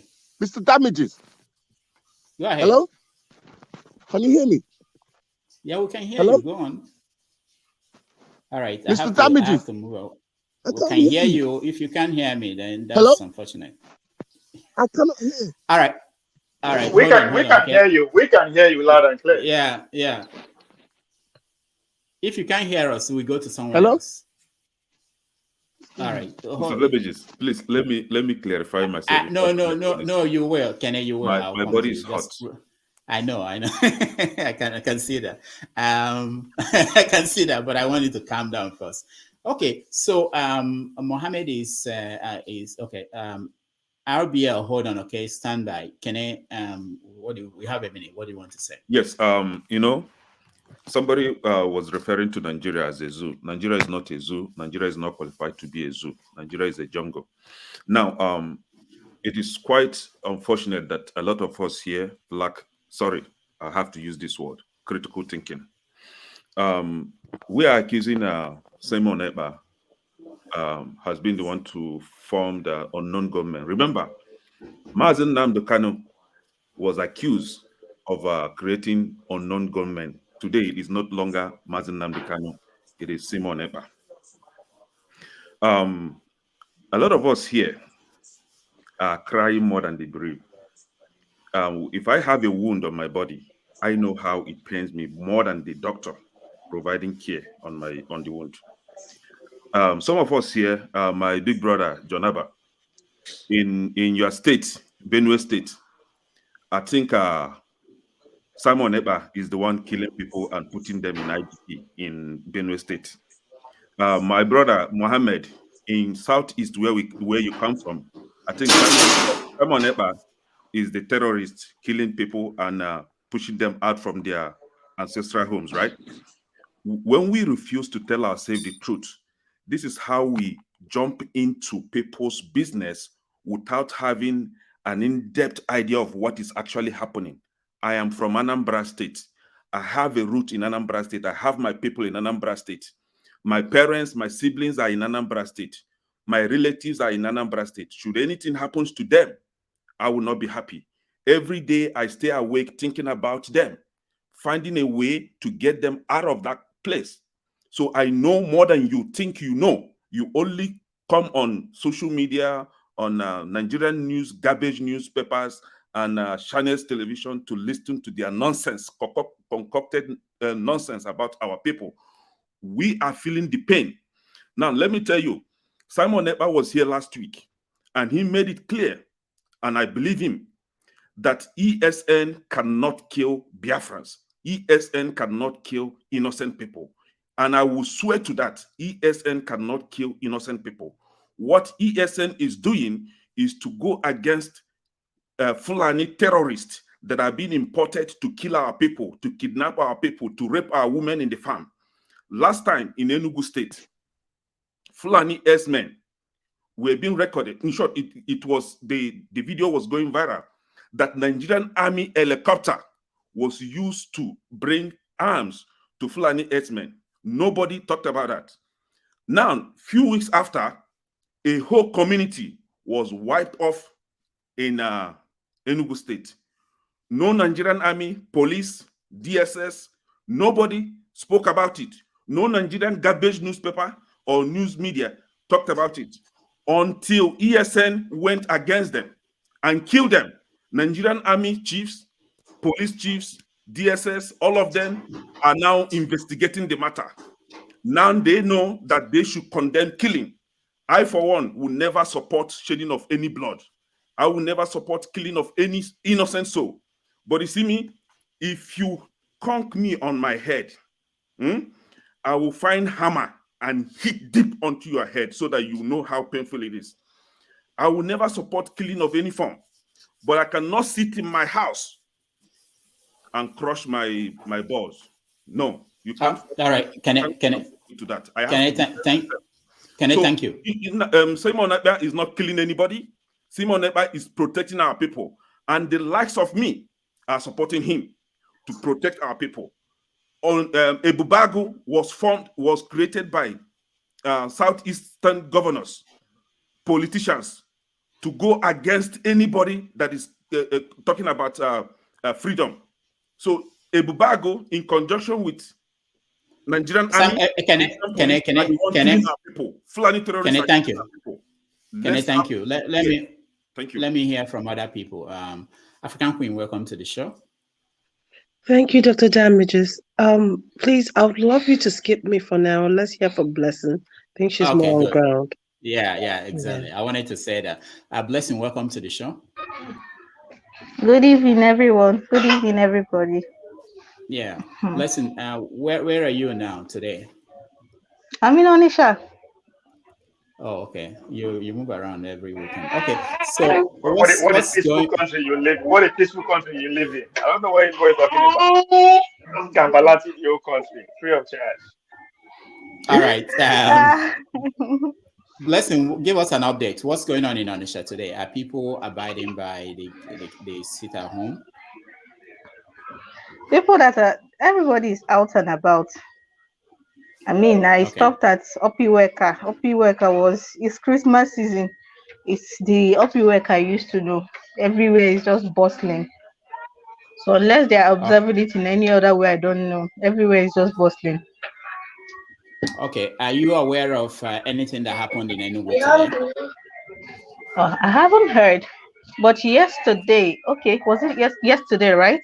I got an information that there was a shootout on Numuchibu, Nike axis. Anybody that knows Enugu Adoration axis, that some gunmen blocked the road for over an hour and we are shooting sporadically. Nobody came to the rescue of the residents. Nobody. People were hiding in fear. Okay. So, but what do people think about this sit at home that Simon ordered? Doc, everybody is tired. That is just the truth. There's no way to sugarcoat it. People are tired.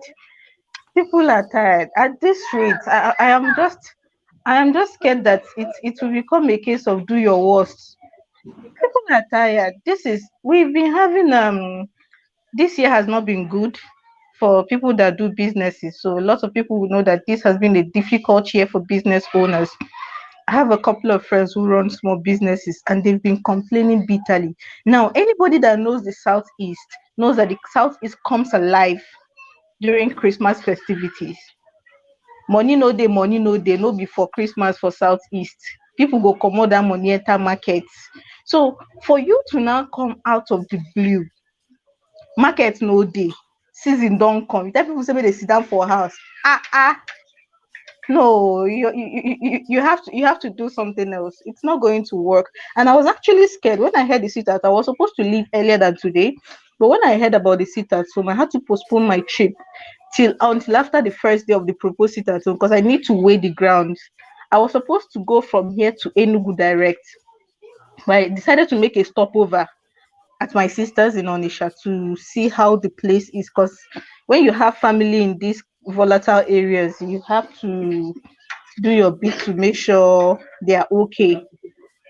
So that was why I stopped over in Onisha. And from what I can see, people are tired. Everybody's just going about their normal business, although a bit edgy. Yes, a bit edgy, but people are going about their normal businesses. I don't know about school.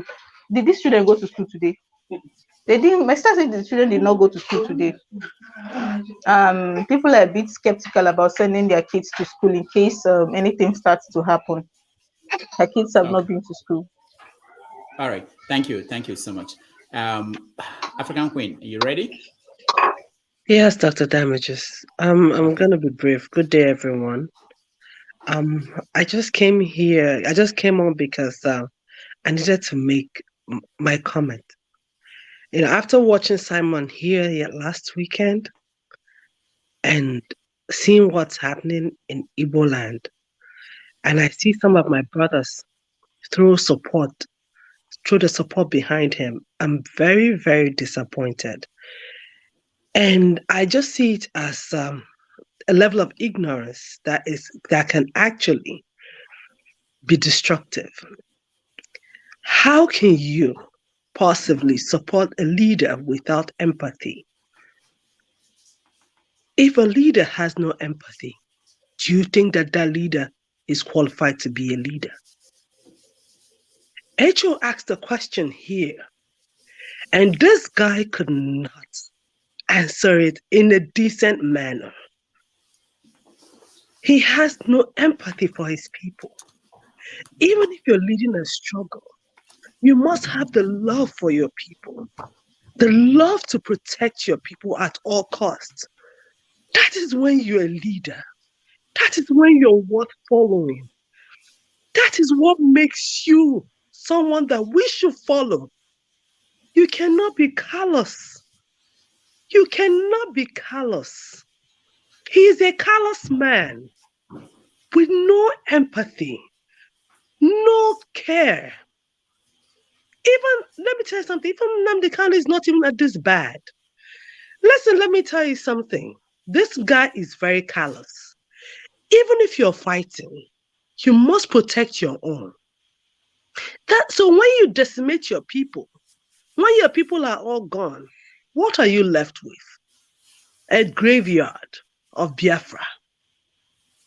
Don't we have enough deaths? Don't we have enough attacks? Okay, yes, look at what happened at Ehamufu. You are here telling us that they did what? What happened? Wasn't it at Four Corner? Was it at Ehamufu? Did I hear them go to Ehamufu to help the people?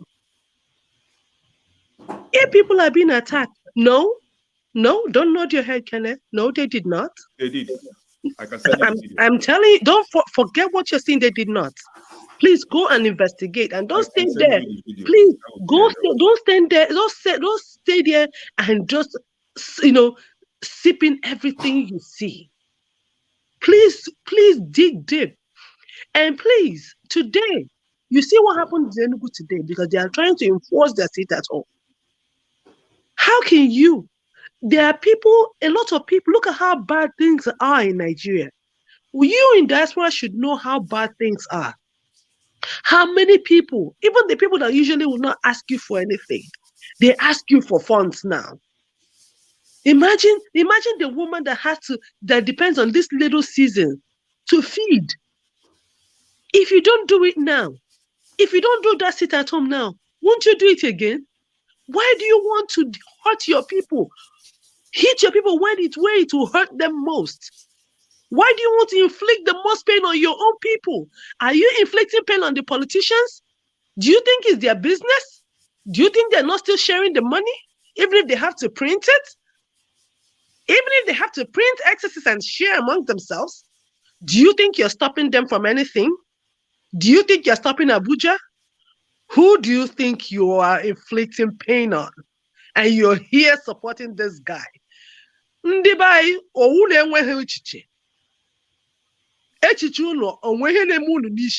speak to some of you. Maybe you don't hear English, but you are here on this platform.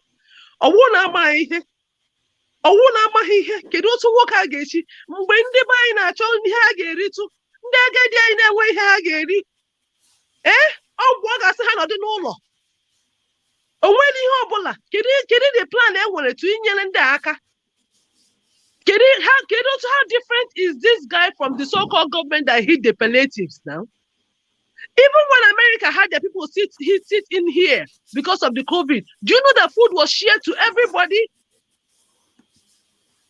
What is different about this man and the so-called politicians that you think you are fighting? How does you, the average person, Igbo, sitting at home, How do you feed? What do your politicians care? Don't they still kill their cows? Are they not still making merry? Are they not still traveling around? Are their children not on vacation?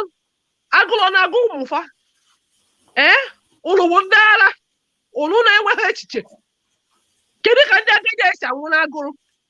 Nwoke a nọ na Finland nọdụ ọfụma ya na ezinụlọ ya. Kedu ka akụrụ si egbu ndị agadi anyị? Kekene, stop it right there. Ife onye na-amara ọkalinya. No, ọkalinya nwa nna m, because na enweghị echiche na ịma ha na ndị agadi anyị na-anwụsị. Unu achịrị ịkwụsị ndị Igbo. Unu achịrị ịkwụsị anyị before unu enweta Biafra nwa. Anyị afọkwa. All right. Thank you, African Queen. Thank you. I need to leave. Doctor, I want to leave. I want to say something because I just... No. You are not. You can't leave. Nobody can leave. I have to lock the door now. Everybody has to be. You have to be here. No, you can. No, African Queen, you can go. You can go. It's okay. It's okay. It's okay. I'm just telling Janaba he can leave. Ijele speaks. Welcome to the show. You are muted, my brother. Thank you so much for having me on your platform. It's a pleasure to be here. And I've been a follower for long, I think from 2011, 2012. So I thank you and I appreciate all that you do. You see, Mohammed Aminu said something. You know, I don't want to talk about this hit at home without going deep down into why it was instituted in the first place. People can just go around the issue, jump around it, but one thing is for certain. As at today, 10th of December 2022, there has never been a single Igbo man or woman that has made a single move to achieve Biafra. Let's start from there. And please, some of you may love Biafra too much, you may cherish it. I have nothing against you. But don't try to rob us of our identity as Ndigo. There was never any place called Biafra within the current territory of Nigeria. If you pull up that 18th century map, they are peddling. Go and check where that bite of Biafra is. And the place is in current day Cameroon. If there is any part of Nigeria that would claim that, it will be the north. And that name, where did it come from? It's not an indigenous name to Ndigo. Let's even start from there. I don't want to go back into the history because anyone who knows the Portuguese history of exploration, they will know exactly where the name Biafra came from. It is just the new Mafra. Those guys, those Portuguese, they came from Mafra. You can research this name I'm giving you right now. Biafra, Biafra. That is second, like you have York in the UK and you have New York in the USA. Like you have England in the UK and you have New England in the USA. That's where that name came from. Meanwhile, all these things about Biafra, I guarantee you there is nobody. Let them bring the document. Mohammed Aminu made mention of the Montevideo Convention of 1933. Go pull it up. See everything that was stipulated over there. 4 articles. 4 articles. And one of them, the most important one, is that before you get a country, it must go through the parliament. And in Nigeria, it will involve both houses of parliament. Then if you are going to demand Biafra, at least you should have someone in the House of Reps and have people in the Senate and make sure that they have to introduce referendum first into the Constitution, of which it was raised this year. All of the senators turned it down. Everybody. Now, if actually anyone is fighting for Biafra, the first thing is set up a political party that will demand for it. The other way is war. And more nations have been created by war than not. If you check it, since that agreement was signed in Uruguay, 1933. Check every nation, and before you go to war, you would have been prepared for everything. Most of the countries that got their independence through war, check Venezuela, Colombia, all these guys, how they survived, they were partitioned. It was the Spanish, and then after the Spanish and American War, then the U.S. Empire, and one of the secret societies that championed that was the Knights of the Golden Circle. Go check those things. Those things, do you have that backup? No. So you don't have the power to do it by war. You don't have the power to do it legislatively. So why are we destroying our land? Now, going to this sit-at-home issue, there is nothing Simon Ekpa is saying now that Nnamdi Kanu has not said. There is nothing Simon Ekpa is doing right now that Nnamdi Kanu has not done. Our sister African queen, when you see her speak, she speaks passionately, but these voices should have been out there long before now. So many of us saw what was going to happen. And I know exactly every step of the way. This thing they are now saying, oh, IPOB doesn't have this, IPOB doesn't have that. Nnamdi Kanu on earth anointed Simon Ekpa as his successor when he had problem with Uchemefo. Are they going to deny this? They are not going to deny this. He anointed Simon Ekpa on earth. Now, this boy Simon Ekpa is using, it was after Nnamdi Kanu was arrested, and the console issue raised so many things that were hidden in the group. Some of these guys, they saw that the money was not coming to them. Tina Sanwo-Olu the other day was crying, was lamenting that those boys followed Simon because of money. Now, why was Simon able to petition IPOB and ESN? He started paying those ones and made them know how much everyone was making. That was why you saw Double Lion. War Wager was apprehended 3 to 4 weeks ago. Now, those two boys they killed at our mama 3 days ago, those boys were War Wager's boys. Now there is a serious crisis amongst them. Go and check. Those of them at Osu and those of them at our mama, they've been at war. They've been at war long before now. This has been claiming the lives of so many Igbo youth. And we are here playing chicken. We are here pretending as if this is about anything. One, there is nobody fighting for any Biafra anywhere. Quote me, let them bring the document. IPOB itself, how was it set up? Some of you IPOB members live in the UK. Why don't you take a trip to the UK company's house? Go to the fiscal office and demand every document, and they'll tell you what that thing was registered as. IPOB Worldwide Limited. And people are giving their lives for this. People are giving their lives for this. Doctor, you said Chike Dozem refused to come because if you push hard on him the way you push on Simon Ekpa, he's going to disappear and he wouldn't want to disgrace himself that way. So let's just stop pretending as if we don't know what's going on. And this thing they are shouting, Fulani herdsmen killing. The Fulani herdsmen killing that happened at Uzu 1, those 5 people that took back there, they are still languishing in prison. Go to any good prison and you see them there. All these things, they are shouting Ihamufu. Doctor, contact Chiagoze Wong, the guy from BBC News Igbo, and he will explain to you. You know his place is not far from there. All these places, before their camps were invaded, at Osu Yutukwa, all those things happening there, they were shouting Fulani herdsmen, Fulani herdsmen. We know the people doing this, and we are pretending as if it's coming from their side. Now the chicken has come home to roost.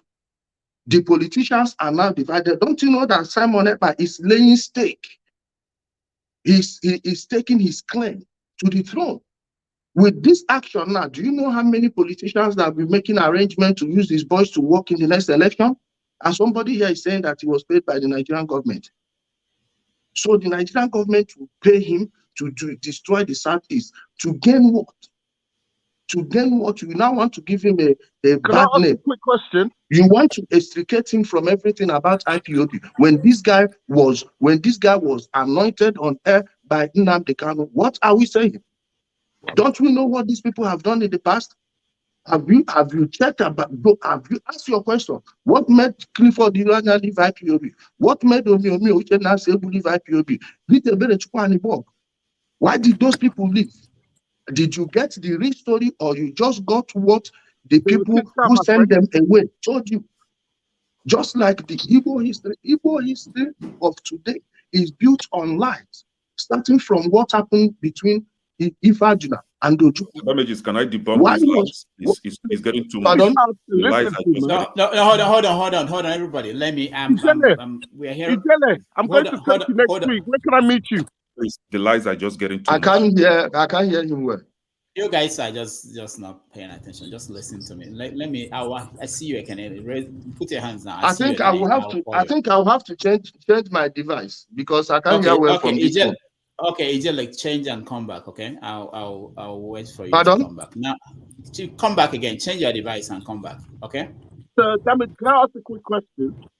No, hold on, guys. Ijela, when he comes back, you can ask a question. I see you, but let me get OC to Wayne first, okay? OC, welcome to the show. Oh, thank you so much. I am just joining, so I'm not even sure exactly what is being discussed. So maybe somebody else will go on. Let me get the feel of what's going on, and then I can chime in. Okay, all right. Thank you, OC. Thank you. Okay, can I go ahead? Please, this Ijele speaks, right? Maybe some of us don't know him. I know him too well. I don't want to go into his personal problems that he had when he was in Turkey and he was deported to Nigeria. He has been an ardent enemy of IPOB and Biafra. Can I talk? Hold on, guys. So, personally, I wouldn't want to go into his personal business. Your brother, he has been an ardent enemy of Biafra and Mazen Nnamdi Kanu specifically. He was in Turkey. He was deported from Turkey, and ever since he came back to Nigeria for his criminal case that he had in Turkey, he has been against Nnamdi Kanu from day A. So forget the pretense that he came here be doing, trying to pretend as a good person. He is against Biafra. So whatever he's saying today is actually against Biafra. But this is it. He made mention of a parliament. If you want Biafra, you should go to the parliament and have referendum and nonsense. What is the ratio of the representative in the parliament there? The injustice is what we are fighting for. The injustice is what Biafrans are calling, to be addressed. So you cannot have 300 against 200 people, and you think that 200 people will ever win any argument. They will always, vote against them. So the injustice is what we are fighting for. He said why Clifford Iranya and his group left IPOB. Okay, can I hold on? Can I hold on? Yeah, I'm down. RBL. You see, let me. I have you down there. I know you can hear me. If you cannot be calm to listen to other people, if you think you have to say something when people are speaking, it says a lot about who you are. And I don't know if it's something that will work in a kind of public space where we want to hear from everybody. I put you, maybe this is what they call in timeouts. Maybe next time I will just have to remove you, please. And can it for your own, not just you, everybody here. I would rather that we when we want to talk about what people are saying, we talk about the issues, not go personal and start attacking them. I don't know what you are saying, whether it's true or not. So you rather answer him, respond to what he's saying if that's what you want to do. Not to talk about somebody. Hold on. Not to talk about somebody being deported or somebody. That has something to do with what he's saying. If he says that Biafra has no basis in history, that's discuss that. Not about who he is, whether he's married or not, or whether that has nothing to do with that. Okay. All right. So please, we wanted to have this for 1 hour, this conversation. We have so many. Biafra make it 1 minute, please, so that we can get it. Biafra existed for 3 years. So Biafra, as an entity, existed for 3 years. So for him coming here to tell us that there's nothing like Biafra, trying to quote some books and whatever. No, it's a country, and some of us love it. So we love our country, and we are fighting for it. So if you are not pleased with that, can you respect our own view? Can you respect our own choice of choosing to be on our own? We've fought to have that country, and we were defeated in the war. We lost so many lives. We went to the parliament that he is talking about. We were defeated because the numbers outweighs ours. So the wait. Can I hold on? When did you go to the parliament?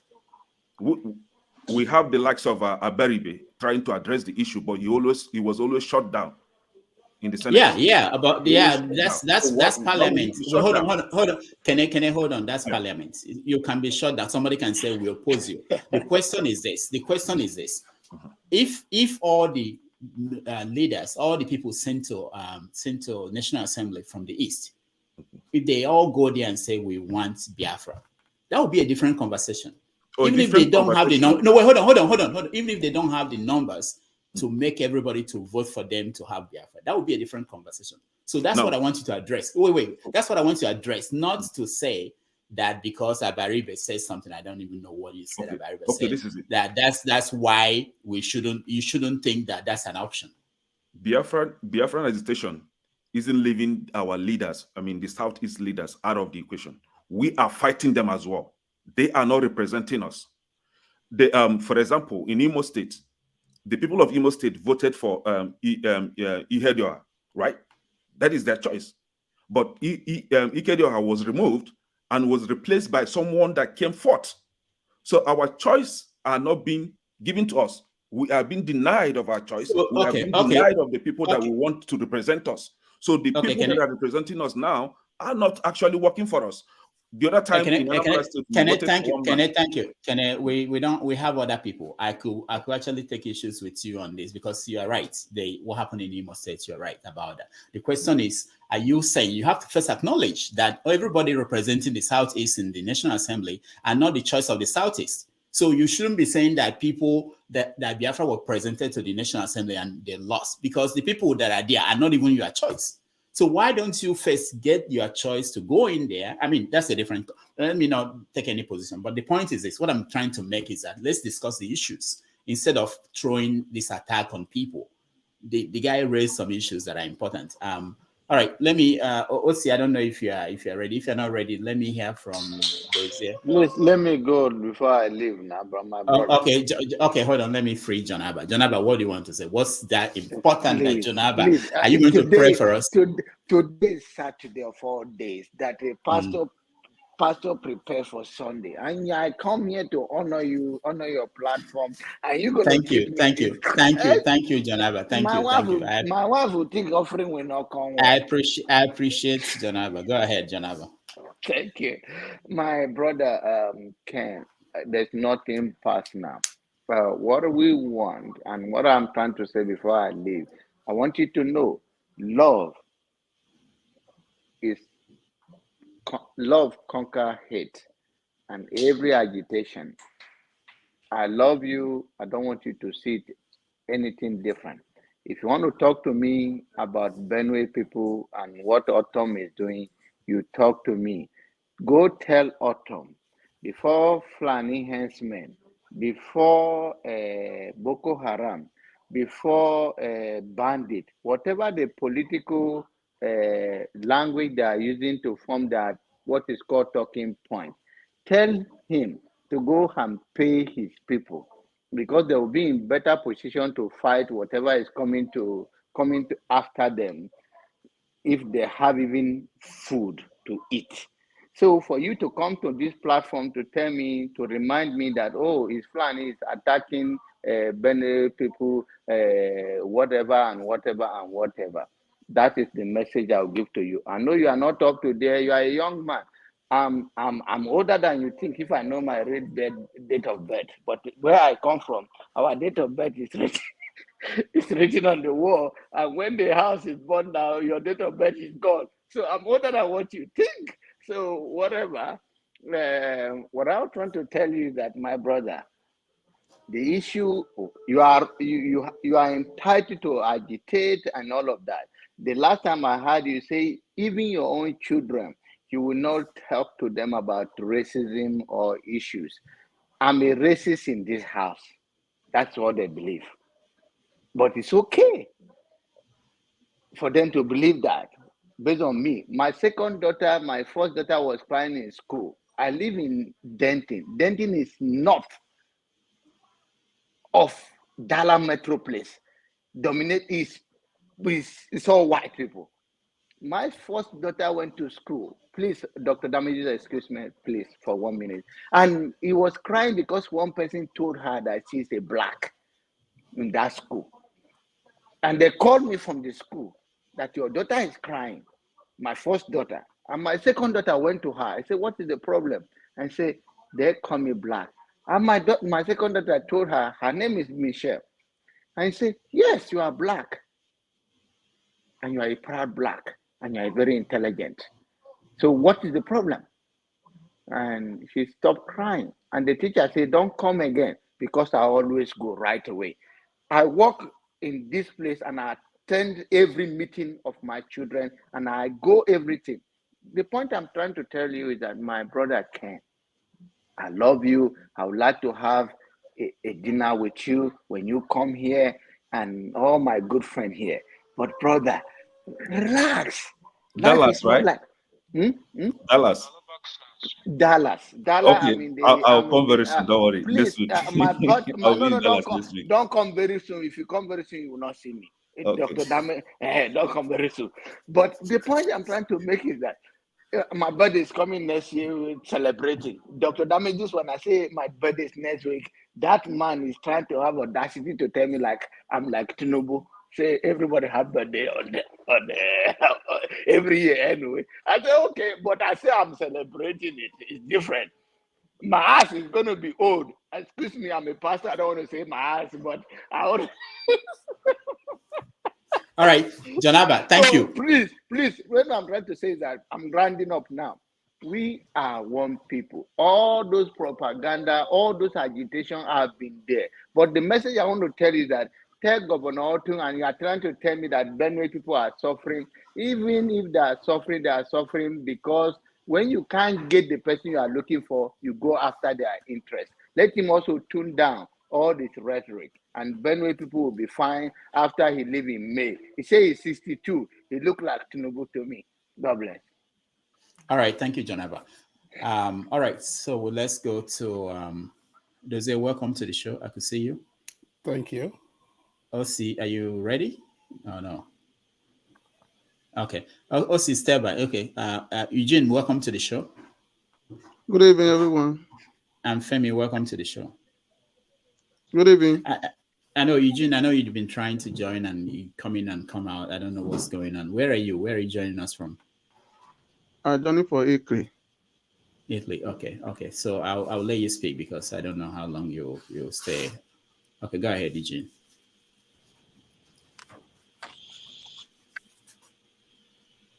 Go ahead. Okay. Eugene, go ahead.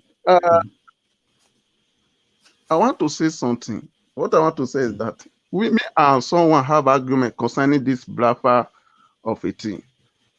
Know that what is happening in Nigeria, even me myself, I like it. Or what are those people, the way they are treating the South or the whole South. Even me, I don't like it. So the argument was that now there is a problem in Southeast. You are ordered, what the Simon Ekpa is doing by this time is not the right thing to do.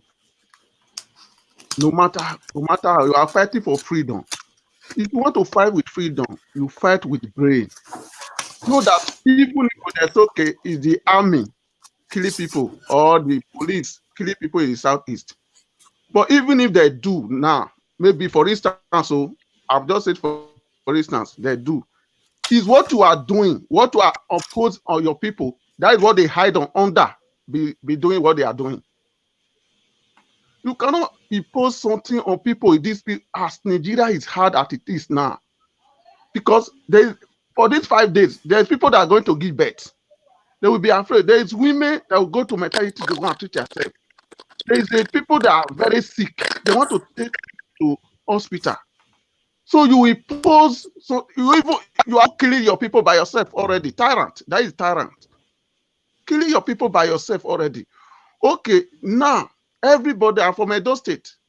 Everybody is clamoring now. Okay, let's fight these people so that a good leader will come. As a sensible people now, what they're supposed to do is that me, myself, I even like to be braver when the time comes with sense. Know that the way they are doing it now, with sense.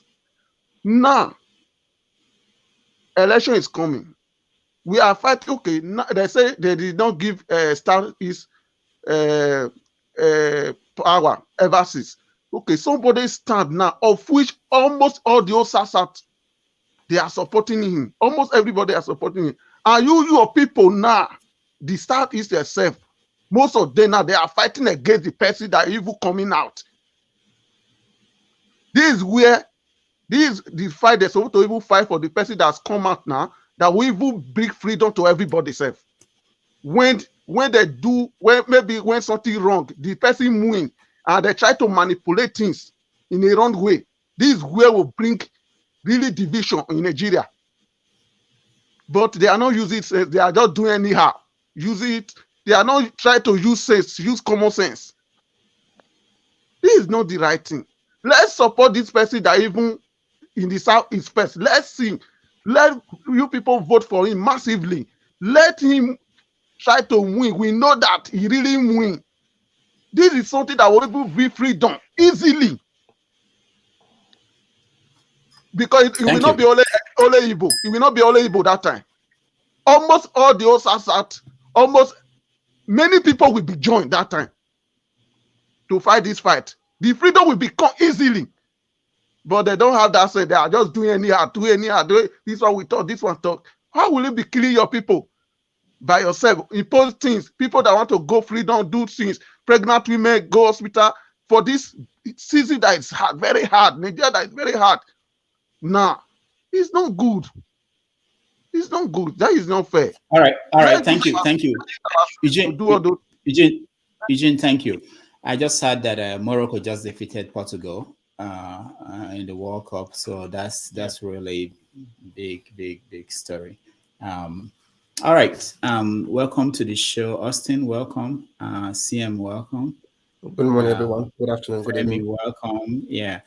Does it? We wanted to do 1 hour on this sit at home. Evening, We are now in the second hour. Yeah, CM, welcome. We are now in the second hour. We have to round it up. So what I'm going to do is to hear from Dozier, Femi, CM, and Austin. Then we move to the second topic. So Dozier, 2 minutes. 2 minutes. Well, I'm glad Morocco won, just to get you away from a little bit of the Biafra talk. And another thing, I saw Proudly Bia, the lady, and I was asking myself, can she carry a gun? And eventually I heard her speak. She was so intelligent, completely unlike the mobs. So I saw like that. The only thing is that her eyes are covered, so that's okay. Going to Biafra, I don't like talking about it. I really don't like to talk about Biafra. Does it hold on? Because I want to challenge you a little bit. Don't you think this is part of the problem? You know, the elites from the Southeast, nobody wants to talk about it, but it's happening. People are dying. Things are happening there, and we keep saying we don't want to talk about it. That is true. Things are really bad. In fact, somebody said when you start seeing people who are never used to asking you money begins to ask you money. When you see a lecturer call you on the phone and say, my kid can't eat. I mean, I don't have money for this. I don't have money for that. You begin to notice that something is really wrong. Well, it's not necessarily because of Biafra, it's because of Nigeria. But the Biafra issue is the route in, and it's a big problem. What should I say about Biafra? Well, the only thing I can tell the agitators, because I want those who are not Igbos to understand that not all Igbos are Biafra. I emphasize that. Not all, even in the 60s, not all Igbos were Biafrans. Go and read it, it's true. So my only thing about Biafrans or those who are agitating for it is simple. There are so many things within the Igbo land to fight for. If your purpose is to have food on people's table, have people go to school, develop the economy, and have life, people live it to the fullest, there are so many things on the ground to fight for. The first fight you can start, there are 5 governors you can take a fight to. Ask them to open the balance sheet, and you're going to see the real shit in the balance sheet. That is a big fight. In fact, one of the easiest way to win a lottery is to become a governor of any of the states in Nigeria. Forget about the rest of Nigeria. Fight your governor. If you succeed in fighting your governor, you will leave Germany, you will leave America, and you will live comfortably in the Igbo land. They are the gateway to whether you are alive or not. They are the gateway to everything wrong in your state. They are the gateway since 1999, even far before that. So I simply round up by saying there are so many things we can fight for. If you really want to see the blood of your brother, go to your governor. Period. All right. Does it? Thank you. Femi, you have less than 2 minutes. Let's round up this topic and move to other things. Okay, so what I would just add to this is I continue to believe historically that even before the advent of the white man on the black man's land, we had divisions anyways. I mean, real history tells us that. And that's why I've always thought no matter how we look at it, even if we try to infuse the fact that there are foreign powers play a part in a lot of what goes on in Africa generally, and in this case, Nigeria in particular, and with emphasis on the Igbos right now. We've had the history before. We had a prehistory before the white men came down here. Now, the reason why I put this here, let me quickly round up, is that as much as I'm kind of ambivalent about the fact that, yes, even as a country as it is, that it's either we go the way of restructuring or we let people go their own ways. The fact remains that there will still be issues anyways. And people are not always going to agree, even within Igbo land, as we learned from the Uguleri and Amuleri war that happened previously. So that's where I rested. All right. Thank you, Femi. CM, welcome to the show.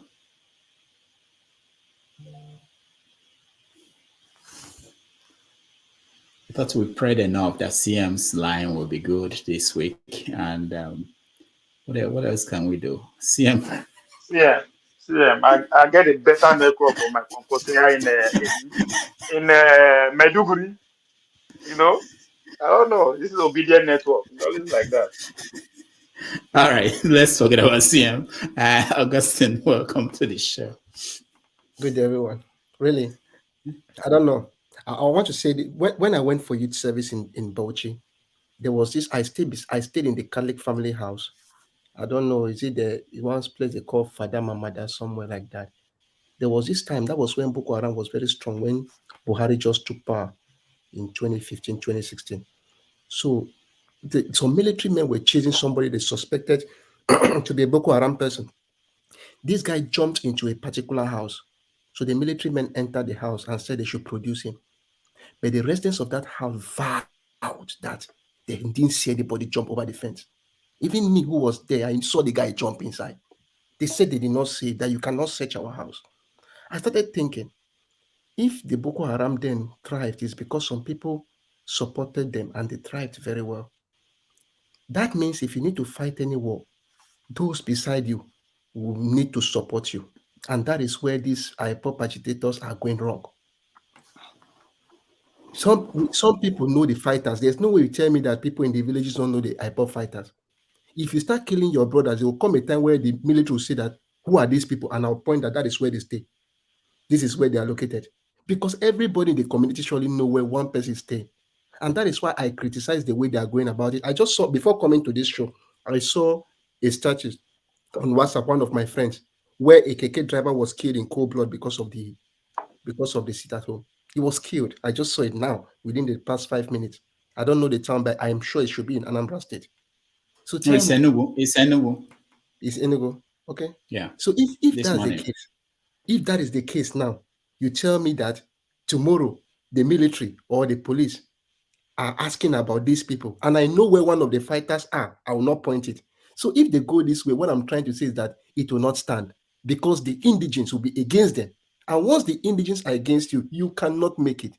You can only succeed in a fight if those at the grassroots are with you, because now them know where you sleep, where you dey. They will even tell you that go by 12 o'clock in the night. This is where he's always there. So they will know. That's why I always say that don't do evil things. Because if you like stay in the middle of the night, in the dead of the night, one person must see you. So that's just the whole thing I always say. The way they are going about it, I criticize it. It is causing mayhem. It shatters the economic hope of the East, make people run away from their homes. And trust me, you just give Buhari or the government the reason to send more military men to bombard you, and even still support the headsmen, which you don't want to come. So come on, let's try to be reasonable for once. Let's just be reasonable. That's what I would say. All right, Dr. thank you. Damage, can I say something, please? You see, Who is this? my brother. Hold on. Easy, Today we said you don't speak until I call you. So hold on, okay? I know you are there. We get to you, okay? So Uzo, welcome to the show. Unmute yourself, Uzo. Okay. Uzo, we stick at you. Okay, go ahead. Yeah, I greet everybody. Yeah. Good morning, everybody from here, this part of our town. I'll be listening and working today, and I'll be listening to everybody. Everybody has talking to their own side of the whole thing. Yeah, it's good we discuss. When we discuss, we can always find a solution. But before you find a solution, you must go back and know where all this begins from. You can't just jump at the end and try to sort a problem which have started before now, you know. Yeah, listen to everybody on their own comment. I don't support the sit at home, 5 days sit at home, there's this. I don't support it. Yeah, I'm a liberal guy. I know everything going on. But before now, we all here, we only talk about the Southeast. All of us are not from Southeast, number one. And all of us that cannot go to our villages, even in the Southwest, North, all over. We can't go to our villages. The same problem is all over. But Southeast only is different because the agitators, the IPOB, you know, people see them as the whatever they call them. But my own side of the story is that this thing didn't start today. IPOB are carrying flag from 2012. They kill nobody, they make no noise, they're not making noise singing for 4 or 5 years. Nothing. We Nigeria, we are the one also condemning them for carrying flag. Police we are killing them, army was killing them, everybody was killing them, no revenge. People we are talking, stop killing them, nobody is talking to anything about it until you get to this point. No, on my own thing, I know one of our brothers said that, you know, that will be able to bring them out. I thought when I say, I'm a butcher, one of my little brother. Is not IPOB. They time over the back. They murdered him cold-blooded with a rope. They draw him like, you see how they kill somebody, pictures everywhere. That is so bad. So on my own point, what I'm saying, yeah, let's not stay here to say Obi or Obi. Yeah, Obi win, he good for everybody. But he has time to put hands together to fight all these people that you tell IPOB now, stop. After election, you begin. Someone like our brother here on our politics, we say because Igbo didn't get what they want, they started again. So that here the go to wake up. If they stop, if they stop the agitation for Biafra, support will be lose. Then they come back again. People say you guys are not serious. It doesn't work that way. So on my own point, what I'm saying, let them do it. They are free to do it. They sit at home, I don't support it. Killing people, I don't support it. In my own community, I don't know any IPOB member in my own community. And the only guy when I traveled they was murdered by the military, tie his hand on the back, use a rope to drag him on the floor. The guy died just like that. Only person I know the little one when he was little. So my own point of view is this. Nobody even knows the IPOB. If you come to my community, I don't know any IPOB member. I'm from Ngogom, I don't know anybody. So they are on my own. So let us talk about Nigeria together. Not here. I will come here. Last week we always talk about Biafra, Ipop. In Benue, people are dying. All that nonsense, people are dying. Nobody can travel easily. My son to go to the village. I got to fly him through and flow. That's over 200,000. I tell him, I don't go through the road. You know, you're affecting everybody. Let us stay here to condemn only Igbo. Southeast. And the whole Nigeria is burning. So let's drop this IPOB or this. Let's talk about, general Nigeria's problem. The problem is all over the place, please. I have my own contribution on this. Let's all right. Yeah. So thank you. Let's hear from Easy, and then that's it. We will move to another topic. Go ahead. Yeah. Good evening, everyone. Please, Dr. Damage, I will take a little time to explain a lot of things. Okay, let me start from the Constitution first before I go into. Hold on. You can't take a lot of time. We have only 2 minutes. Okay, and we've been on this topic for a long time. Let me just cut 2 minutes. Let me just cut it very short. Okay, thank you. Okay, the Constitution of Nigeria. Somebody talk about for our representative in the Biafra land to go to Abuja. Nigeria has been restructured. That's one thing you have to bear in mind. In 1960 Constitution, what you have is from each representative, Hausa, Igbo, or Yoruba, which is what makes up Nigeria. What you have is 12 representatives. You can Google 1960 Constitution to figure out exactly what I'm telling you right now. It's only the Senate President then that can make changes from any bill or whatever in the past. But now, gradually, they started creating state, and which is against the agreement before the independence. They said before you do anything, everybody has to know. They did not let anybody know. This is what leads to creation of a state, Midwest, from a Biafran land.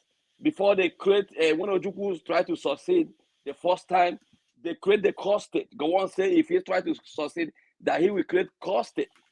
That's why he created the Cross River, Cross River then. Okay, let me get to very quickly. Sit at home. Remember before this sit at home, when Simon declared sit at home, what happened? The people that sold Martin Nnamdi Kanu out, that collected money from Nigerian government, that allowed the Anambra election to hold, started kicking against it, both Ohanes and Igbo and everybody. The Nigerian papers, they started doing a counter order. When this sister court kicked up on the night, what did they do? The same thing that happened in Lagos and SARS. They send their political talks and everybody to start killing. So these are political talks and they are them, which they used to kill people in Imo State. These are the people that are committing all this mayhem. Stop blaming IPOB. IPOB doesn't have any hand in this. All IPOB say is a sit at home. Then because these people don't want it to succeed, they started fighting it. So that's what you're seeing. Then let's for Hamufu, I'm gonna move there because I'm just taking it brief, not to take much of your time. In a Hamufu, this is the killing. Have you seen any representative or any governor that that was there to represent or speak against the Fulani killings in our land in Hamufu? It's only IPOB, the same Simon you're here criticizing, the same Simon that went there, said the ESN there, they killed the Fulanis. What did they do? Nigerian military, they send in repentant Boko Haram members to start killing people. Now, when the people defend themselves now, you will say, oh, it's IPOB this, IPOB that. If you want peace, everlasting peace in Southeast, remove the terrorists in military uniform you put in there that come from Niger, Mali, everywhere. And you guys are not aware that Nigeria has been Fulanized, that the Nigerian government are bringing military all over Africa, and the Fulani terrorists are sleeping inside the barracks in all the Biafra land. You guys are not aware of what is going on. That's why from there, they go and attack the cities. They go and attack the villagers. Nobody will say anything. The governors will not say anything. Do you expect our people to keep on dying and we are keeping quiet? You are telling us election. Obi is a distraction. And Obi was a frustrated Nigerians. That's why, everybody was channeling on Obi, because everybody is frustrated. That is the truth. Nothing is working. That's why everybody is channeling to Obi. We said no. We want independence so that our people will live like a human being. We are facing existing threat. We want to live like a human being. Marginalization is not a problem. The type of killing that is going on in Southeast especially, no place in Nigeria that kind of killing is going on. All right. In Southeast. All right, it's easy. Thank you so much. We have to move on to other topics. Okay, we appreciate. Look, as he finishes, please, I just want to say that to be is not a distraction. Okay, thank you so much. We have to move on to other topics. Thank you, everybody.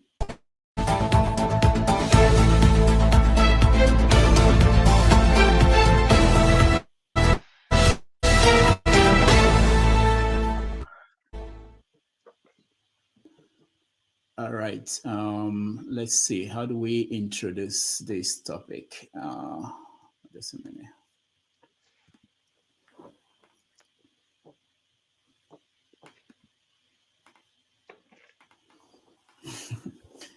All right.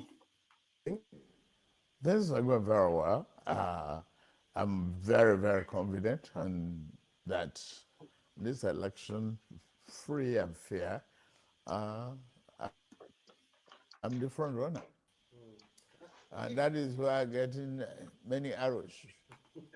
We'll talk about one or two of the arrows in a bit. Let's talk about your priorities. If you do win the elections in February,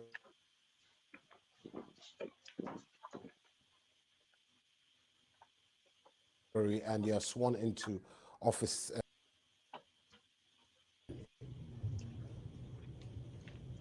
They didn't do it. But we won't attach everything to destiny. You grab it. We are struggling for it now. What? Power. Power, political, power, electricity. Electricity is the most important discovery for humanity in the last 1,000 years. Wow. Go and study the anthropology of it. Oh. Where are we? No. Political power is not going to be served in a restaurant. It's not served in a la carte. It's what we are doing. It's being determined to do it. At all costs, fight for it, grab it, snatch it, yes, and run with it. Yes, sir.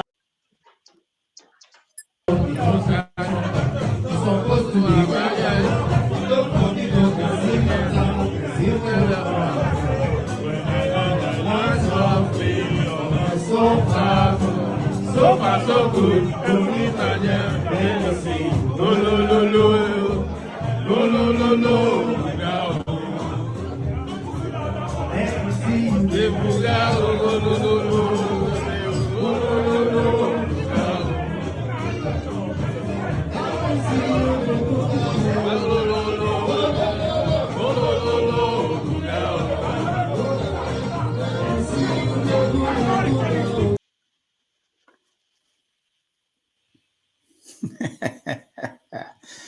Oh, all right. Ovie, I know you've been talking about this all week, and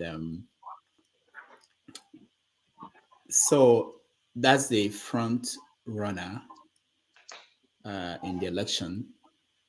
He went to the UK and made a presentation, and I mean, by now everybody knows what happened there. I just want to get your take, Ovie. You see, when the elites are dancing, I try because I'm about to make a no it's anybody way to progress, So, but yeah, I know there's a lot of backlash against the move that they made in choosing to go to London to speak to people who don't have electoral value. I understand that, but as I always say, this is a party democracy. It's a game of the elites. What can we do, right?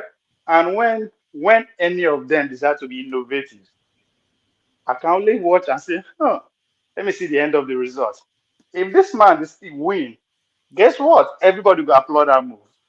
If you lose, then say, hey, but so as far as I'm concerned, I like how you choose to go about it. Hopefully it worked for him. I don't personally I seriously don't have anything against that move. Even him decide to delegate his question and all that.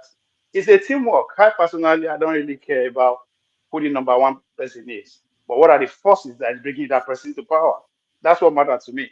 So it doesn't really matter if it's Obi, if it's Tinubu, whatever, but who are the people around him?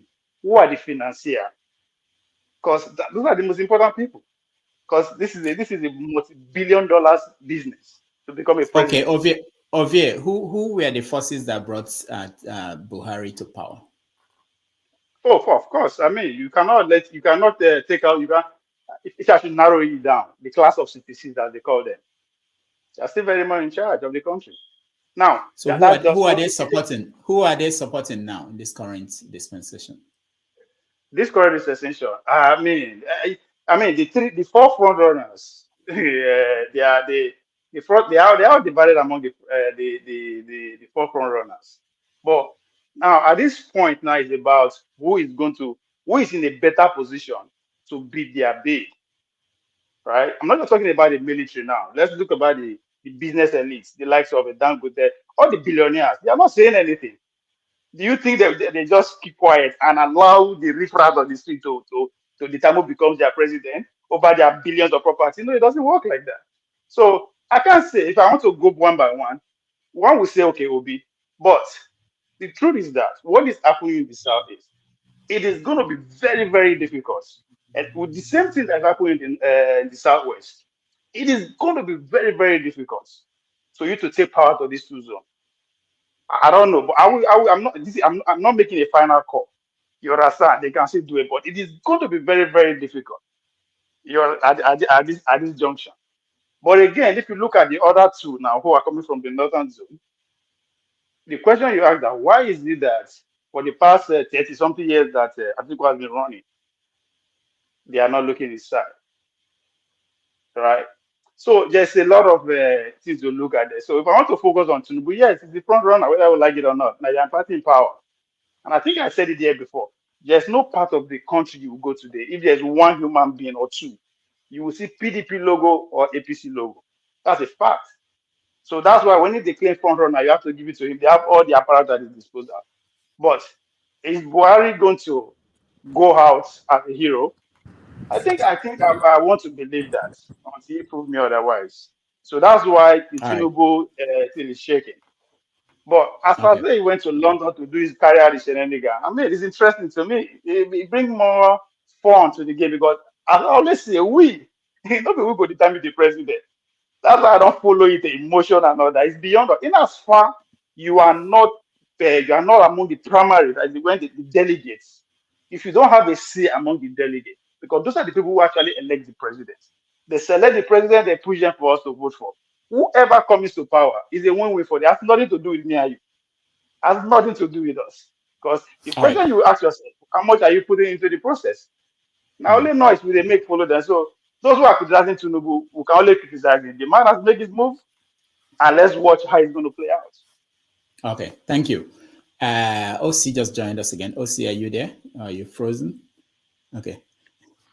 Yes, I'm here. I just joined, so let me hear a little bit, and then I could chime in again. Yeah. Okay. All right. Good. Mr. Scribe, you used to live in England.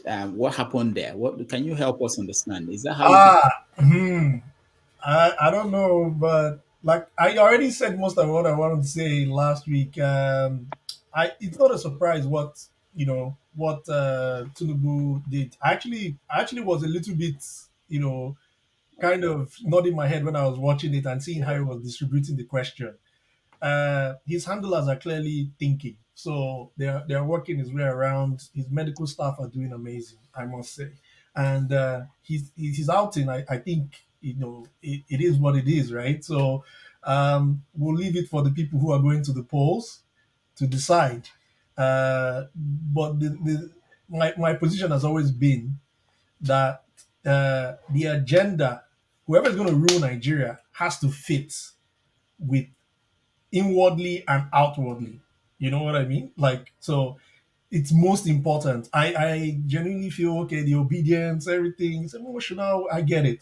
But you can't just deny the fact that somebody who had so much scars to in the build up to this Chatham House pride themselves to be a think tank, right? Even the guy who was running the thing, he clearly had read. He made a statement about, I heard something about your approved US visa and something like that. So clearly, Chatham House is aware of the drug, everything that's been going on with Tinubu, and you still invited him. So it still fuels all this speculation and conspiracy theories about the real owners of Nigeria and how whoever is going to rule Nigeria is going to fit in whatever plans that they have.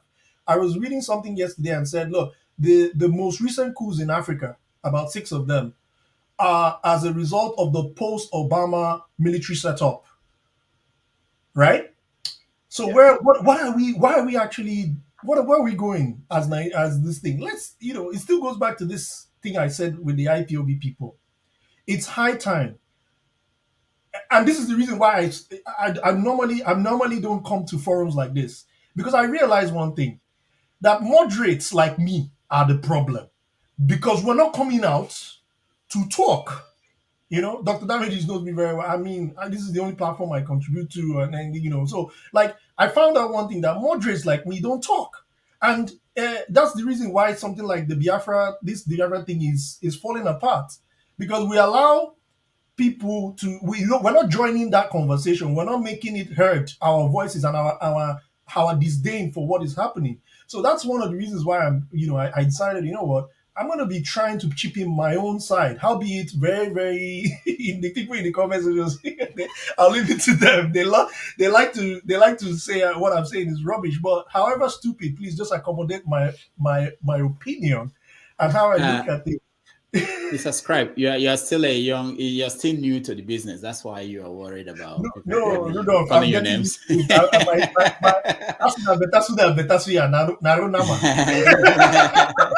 But let me make one more point. Please, the Igbo elite, please, I'm begging, because whatever is going on, we the kids, we are now, we are the kids. We are doing what kids are supposed to do. It's not the right thing that help me with this, my Igbo. Right? It's wrong. The Igbo elites are keeping quiet. Simon Ekpa is overriding this thing. It's not good. All right. You are taking us back to we are talking about. I know. Tinubu. Sorry, doctor. Sorry. Okay. Kele wants to mother me out. So no, we're talking about Tinubu, right? No, I've not reached. I'm still coming to you, Kene. I don't know if you see the lineup. Yeah. The conversation. Sorry, please. The conversation now is about Tinubu and the election. Let's not go back, please. Yeah. Yeah. That's the point. Yeah. Proudly Biafra. Welcome. You are next. Please, are you impressed? Dr. Damages, call me Proudly Bia. Oh, I know the full name is Proudly Biafra, but the Bia just abbreviated that way is much more sexy. Thank you. Oh, excuse me. All right, Proudly Bia. Yeah, next. Yeah. I was wondering, if there was okay, go ahead. Yeah, next. Yeah. Okay, for me, when I saw the headline, I was perplexed. And I said to myself, this is not happening in this day and age after what Africa had gone through, Nigeria had gone through the slave mentality. How long are we going to continue to walk in this path of the masters? Can't we determine our own future? Tinubu is presenting himself like a giant. He's traveled, he's a strong man, he can take any force. Why don't he begin this preposition or let him position himself and say, no, the way we used to do things, to bow down to the power, external forces, we are not doing it like that. I am actually going to listen to my people. That is the problem I have with Tinubu. It doesn't matter where any of them come from. I've said that the past of Tinubu, he did well, a little bit, but now he's a bit frail. That is one main major problem I've got with him. But when I now listened to, for the fact that he's been avoiding any kind of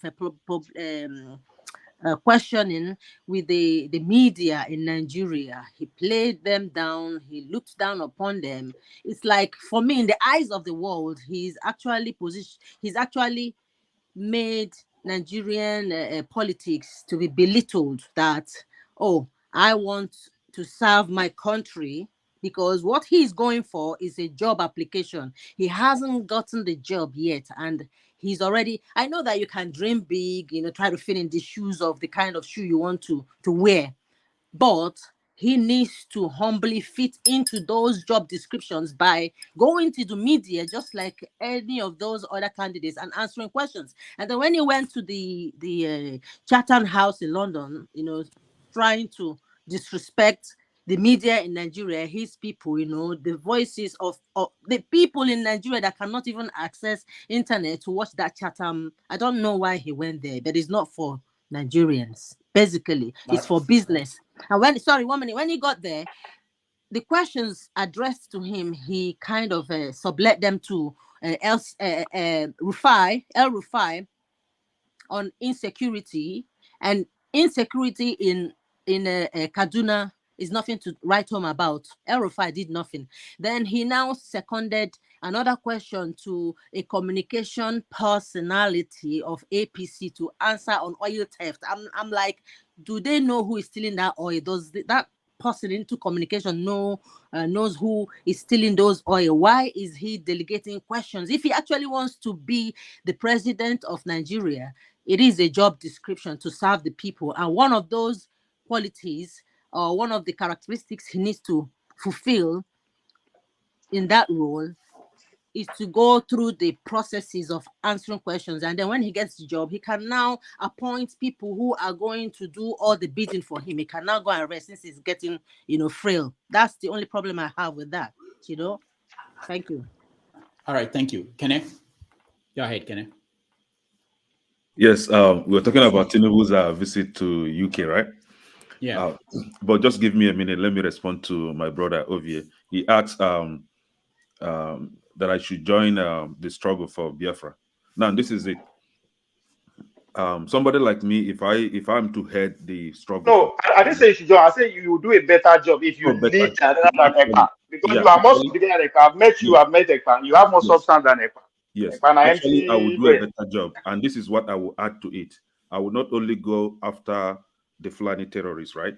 I will make sure that I go for a special training on how to deal with the southeastern politicians, give them the run of their life, make sure that they don't exist again. So that is what I will add to it. Now, that's why I say you're smart. Talking about Tinubu's visit to, I don't usually like to discuss about Tinubu. I see Tinubu like my grandfather that should be resting and will care for him, right? But see, since he insisted on going to bring himself out to the world to see his weakness, it is okay. I think he did more harm to his campaign than good.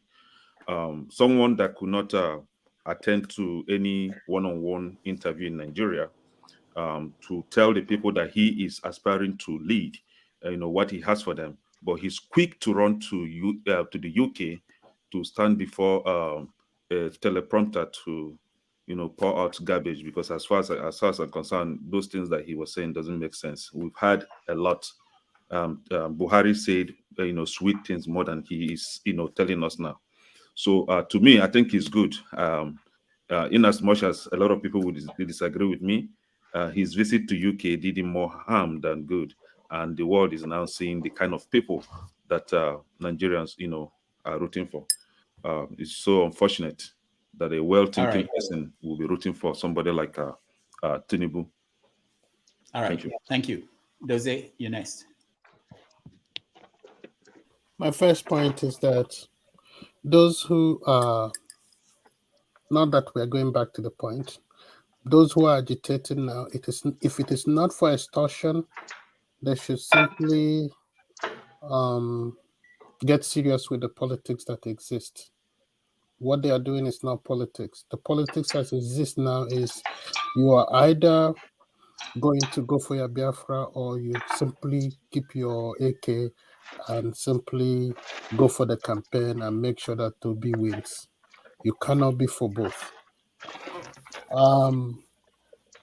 What I'm going to say is simple.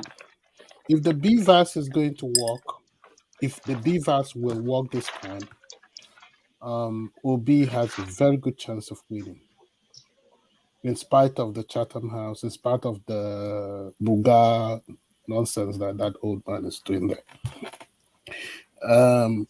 But I'm afraid the beavers may not work. The reason I say that is because there is no law that has existed in Nigeria to which any law enforcement has succeeded in keeping. There is no law. Nigeria is a place where you just look for the loophole, follow the loophole, have your money to defend it, and that's it. So I'm really afraid that the beavers will not work come the day of election. But if it works, Obi will win. That's All it. right. Thank you. Femi Yones.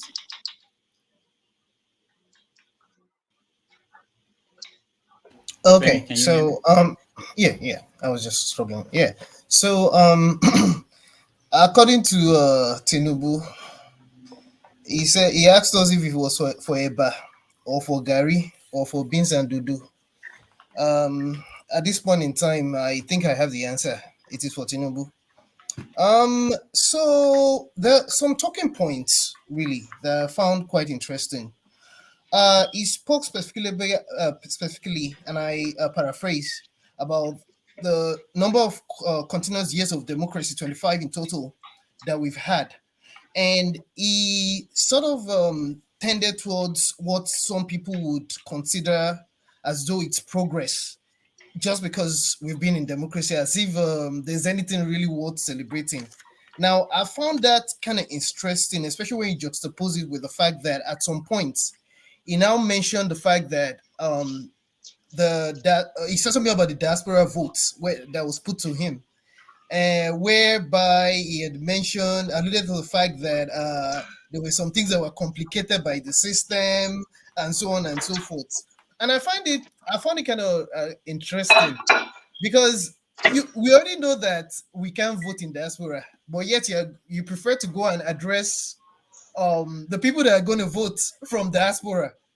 But anyway, that's on the side. The other thing I found quite fascinating and just amusing, basically, is the fact that we like to talk about cabal. At least in his own case, we are having an idea of the kind of cabal that is going to take with him that are going to be helping him rule. Because in the case of Buhari, this is Buhari 2.2.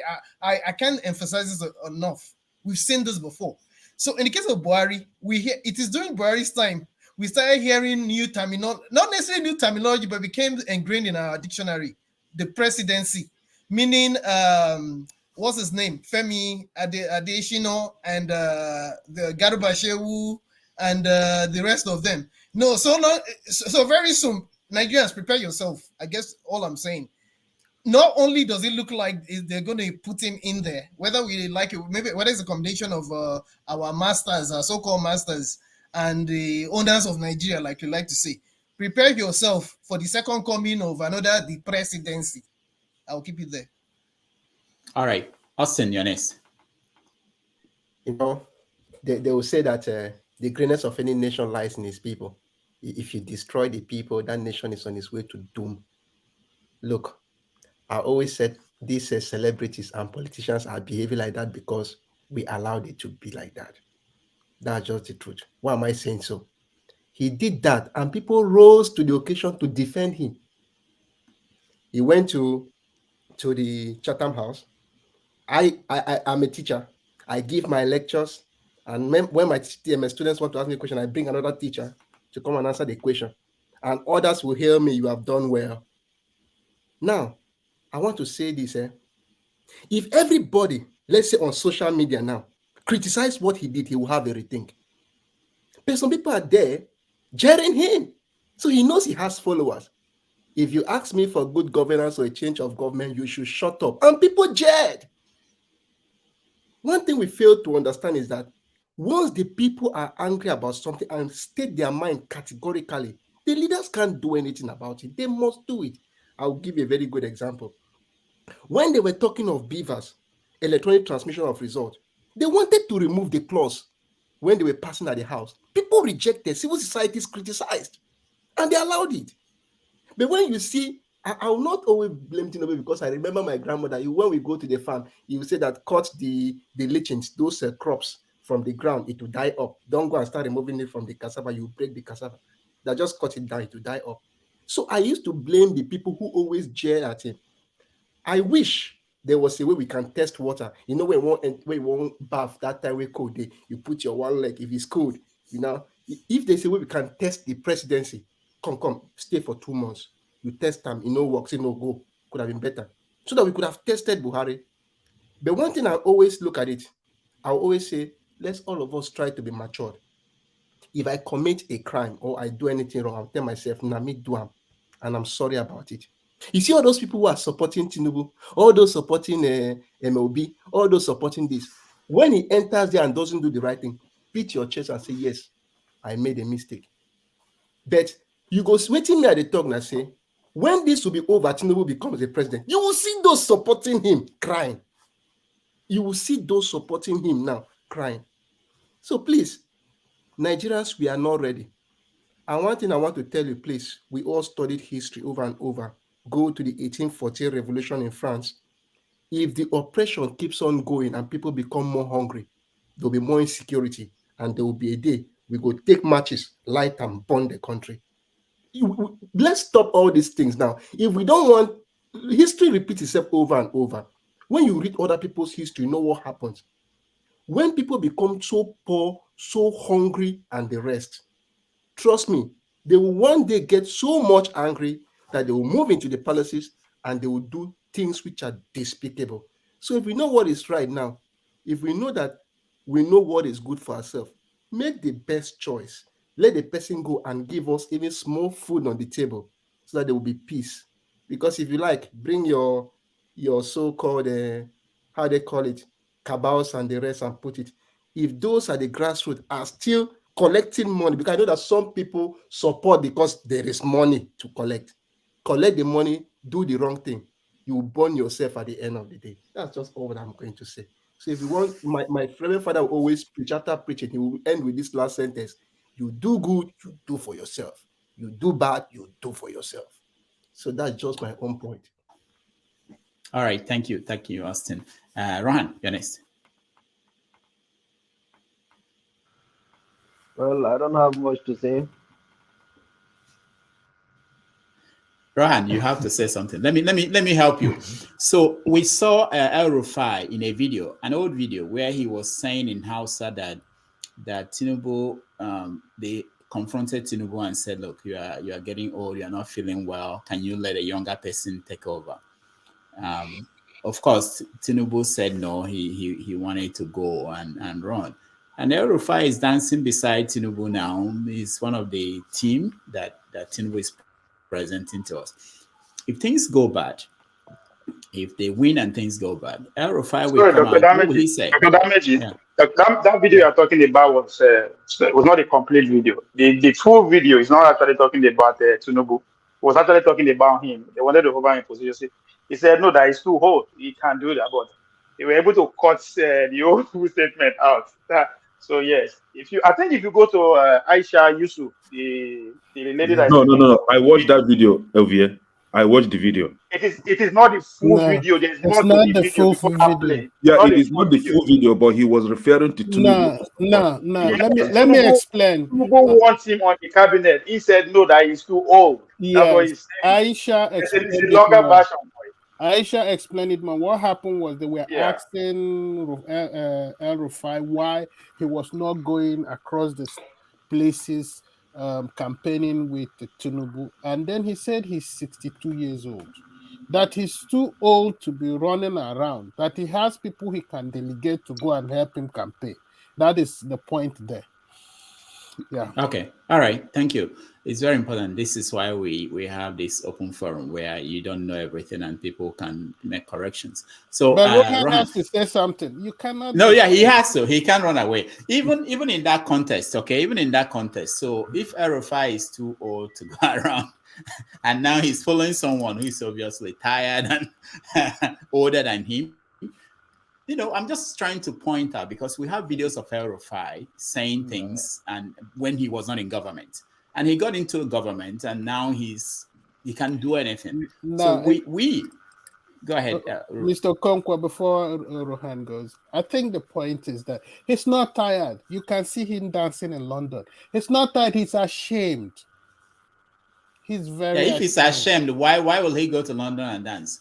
Well, and in that video, in that dancing video, there was someone in that dancing video, there was a comment someone was making. This is what young people want. I don't know if you guys. Well, the thing is, pushing him. Scribe said he said that his doctors are doing a good job. So they are seeing him dancing around now. The point is that no matter which medication that exists now that you're giving him, in 2 years he won't be able to dance in spite of the medication. Okay? So that's the fault. So El-Rufai is now seeing him dancing and making some slight rationale. But the fact is, it's all deception. He's not going into just in 2 to 4 years now. He would not be able. He would not be able to do it. All right. There's a hold on. Okay, so Rohan. So let's get back to this. What in general? What do you feel if what they did to us? I don't know about you. Is to pull a kind of cover our eyes, present a candidate. They knew this. They were part of this plot that the candidate will not answer any question that anybody will ask, and they will point at, and they think it's all right in their mind that this is all right to make Nigerians see this and make Nigerians accept this as we are electing a chief executive, is it not? We're not electing the ministers or people who will handle. We can't even impeach them after they are made ministers. So, what do you think about that? Doctor, let me just say something real quick. No, Femi, not you. Okay. Femi, All right. Rohan. Okay. Rohan, go ahead. Can you reframe your question, please, Dr. Rudolph? Can you reframe your question again? I'm saying that. Do you feel like some Nigerians feel today that the person we want to elect is the president, and we want the president to be able to answer to us? Now, the president is not even taking questions from us, delegating it to other people. Are you comfortable with that? Okay, if you want a straight answer, of course not. I'm not comfortable with that. That's a straight answer. But if you look at it from the other angle, we're already in a mess. We're already in a mess. Let's just be frank with ourselves. We're already in a mess because for any president in Nigeria to be able to overcome the challenges we are seeing, one, that person will be in tune with the businessmen in Nigeria. Now, what is the mindset of the businessmen in Nigeria? Are they really thinking about the masses of Nigeria? If they are not, then we are also in problem. Then number two, no matter how good the president is, if you don't have the like minds, not having that spirit to work for the nation, there's no how it's going to succeed. No way. But the only good thing about it is that we are having young, vibrant Nigerians that are also trying to test the depth of the ocean, which is a very good thing I like now. Let's just include like Konkoso, like this SDP president, presidential aspirant, like Peter Obi, and yes, and Adebayo, Prince Adebayo, and this professor that has a university somewhere, about 3 or 4 or so. So we are having those young guys trying to test, So for me, it's a good sign. But with the crop of people we have, if they can't come together, because it's a war, I just have to tell you it's a war. Because there are people that are outside there, very powerful than us. They have all the military might and what have you. I've heard a lot of people complain. Anytime we talk about the Fulani, even though the Fulanis are not there, no matter who comes, the way I knew Nigerians, we will still complain. We will still complain. Can I just So, ask a but quick question to him, to Rohan? Okay, go ahead, Austin. Now, no matter the best man who comes for the job, there will still be problem. Is it true that the president appoints his chief of staff and his ministers?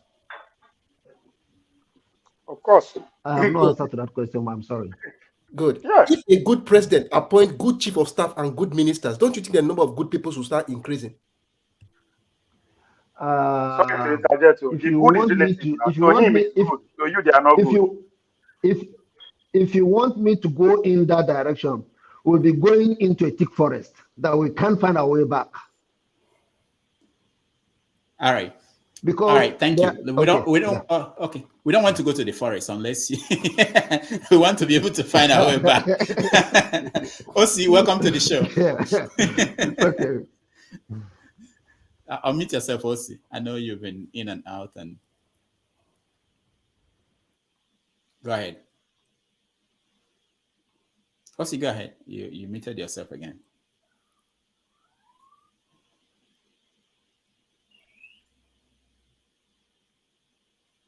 Go ahead, Osi. We can't hear you.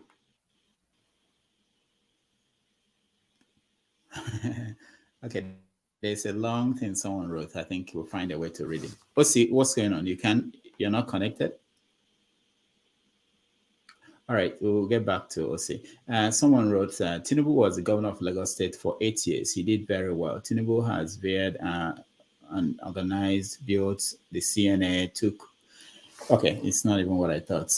But it's very important to have conversation about what happened at Chatham House, because we know that OB is going there on the 16th of January. So whether we think is the right thing to do is also or going not. When is he going? When is he going? I don't know the day, but it's between the two of them. One will go after Honestly? another. But the two of them are invited. They should go together and share honestly, it. Honestly, if I should like say something about this Chatham nonsense, right? I don't see the impact of going to that place. I don't see the economic impact on Nigerians. It doesn't make sense to me. I've never seen any foreign candidate coming to Nigeria to talk to us, right? We don't get money now. Why must we always run to these people? It is okay. Because we don't get money. We don't get money because we intentionally made ourselves. See, I've never seen any of these. No, there's a game. It's a game plan. Okay, it is okay to come to like US, UK, go to foreign land to talk to your people over there, not to go to talk to Igbo people. For what? It doesn't make sense to me. See, if Nigerians should try to learn to respect themselves, respect yourself in your house. If you sit down in your house, nobody is going to come and beat you. Stay there, talk to us, talk to the people that you want to come and lead. Not running to Chatham House, running That's to true. all those Additionally, that right? BBC interview, I believe that BBC interview was compromised. The interviewer, the was interview, purely we all know. compromised. We all know it's a stage stuff. It was arranged. No, we'll get to that. Like We'll get to that. Hold on. He spoke with Channels this morning. Answering questions on security. El Rufai that his state is not secured, but he's the one. He spoke with Channels this morning. Okay, hold on, guys. Who spoke to Channel? What's his name? Tinubu. Well, they interviewed him when he landed there last night now. So let him go to Arise. They approached him and they put mic on his phone. He asked him a few questions and he responded. Let him go to Arise. Okay, all right. Hold on, guys. Osi, welcome to the show. Not business wise. Let's hear from Osi. Let's hear from. Oh God. Okay, Osi, go ahead. Oh, yeah. Oh, okay. Yeah. Thank you. I've had a very terrible connection this morning, so I apologize. I see you guys were talking about Tinubu and his showing at the Chatham House, right? Is that? Yes. So, and I listened to the last speaker. Is there any utility value in that? I don't know. Let me just say I'm a little bit indifferent to whether they go to the Chatham House or not. If anything, I just take it like any opportunity to talk to people, especially when we have a good population of Nigeria and the diaspora in the UK, that probably, if you see it in that light, that's probably not a very terrible idea, but not from the standpoint of, them influencing the policy decision or, direction of Nigeria and all those things. It's for me, it's a little bit depressing that, the front contenders, we have two individuals who, in a sane place where things should go the way, at least semblance of order, they could never be in that. Tinubu is the worst of all, because I believe he's the most flawed candidate in all this. Let's just even forget about the past, about drugs and all those kind of stuff. But all we've seen is somebody who is sick, somebody who can't even articulate his positions, but is being teleguided into, it's like a show. It's like a big circus show that we are witnessing with him. But unfortunately, he's the guy who's to beat. Why? Because the ruling party belongs to the ruling party, and we know how it is in Nigeria. So it's very unfortunate. But like they say, in Igbo, Mbada Daribi, Buru Dinta, many of us are able here, so I don't need to interpret it again. But basically, what he's saying is that, what we see as a huge disadvantage to some people is a huge advantage. Just like what we see playing out with the Buhari presidency, whereby he's almost like the figurehead, but we know those who are behind the scene making all the decisions. So these people can make decisions from behind the scene without claiming any responsibility.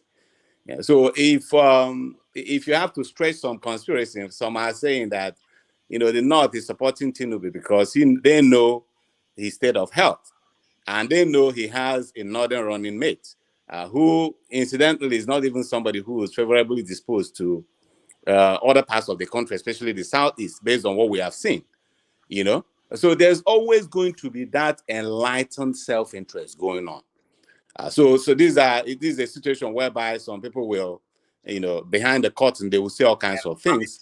But when they come out in the open, of course, what they say is totally different from what they feel. And I can tell you this, it's not something that is unique to Nigeria. We are in the US here, and we know what is going on with Donald Trump. The Republican Party, they are biting themselves and say, what kind of nonsense is this with this guy? They don't like him.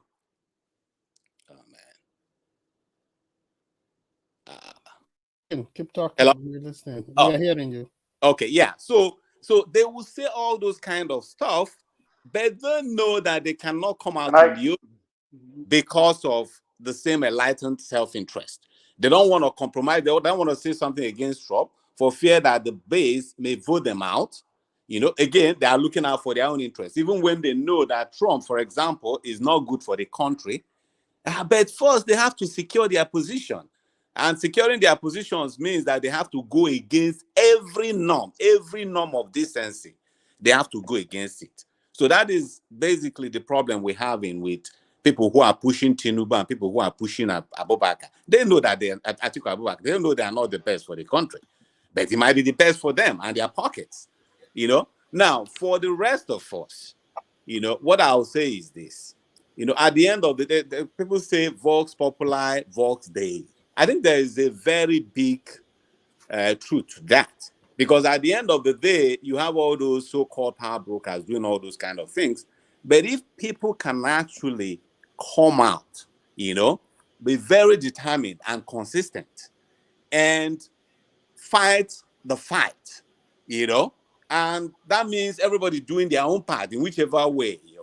If you're in social media, if you're talking to people and all those kind of things, let's all continue to do that, because that's the only weapon we have. We don't have the tons of cash they have to move things. We don't have everything, all the armors at their disposal. But we have that conviction that we know what is good for us, and that we know that these people are toying with our future. See, there's at the end of the day, again, the so-called power brokers may do all they want to do, but nobody in this world can sit down and predict exactly what things. You might make all your plans, but it doesn't mean that it will work like that. We know with what happened with Abacha. Nigeria faced that kind of unprecedented problem, but we know how nature, for some reason, took care of it. You know, the way that Jonathan ended up being the president, nobody ever thought that somebody from his part of the country would become a president, but he did. You know, so what I'm saying in essence is that we as a people, we just have to do our own part. Okay? I like to think that, you know, when we do all we can, if we all believe in God, he's going to fight our own, but we have to do our own part. You know, I like to say that let my hope triumph over my experience. And that's what I'll say for now. Thank you. All right. Thank you. Thank you so much. One man, welcome to the show. Yeah, good to be here, Rudolph. It must be some form of. I'm trying to position this way. Okay, let me just sit up straight. So it must be. Hold on. One man, hold on. You are a professional what is by it now. You know, what is it now?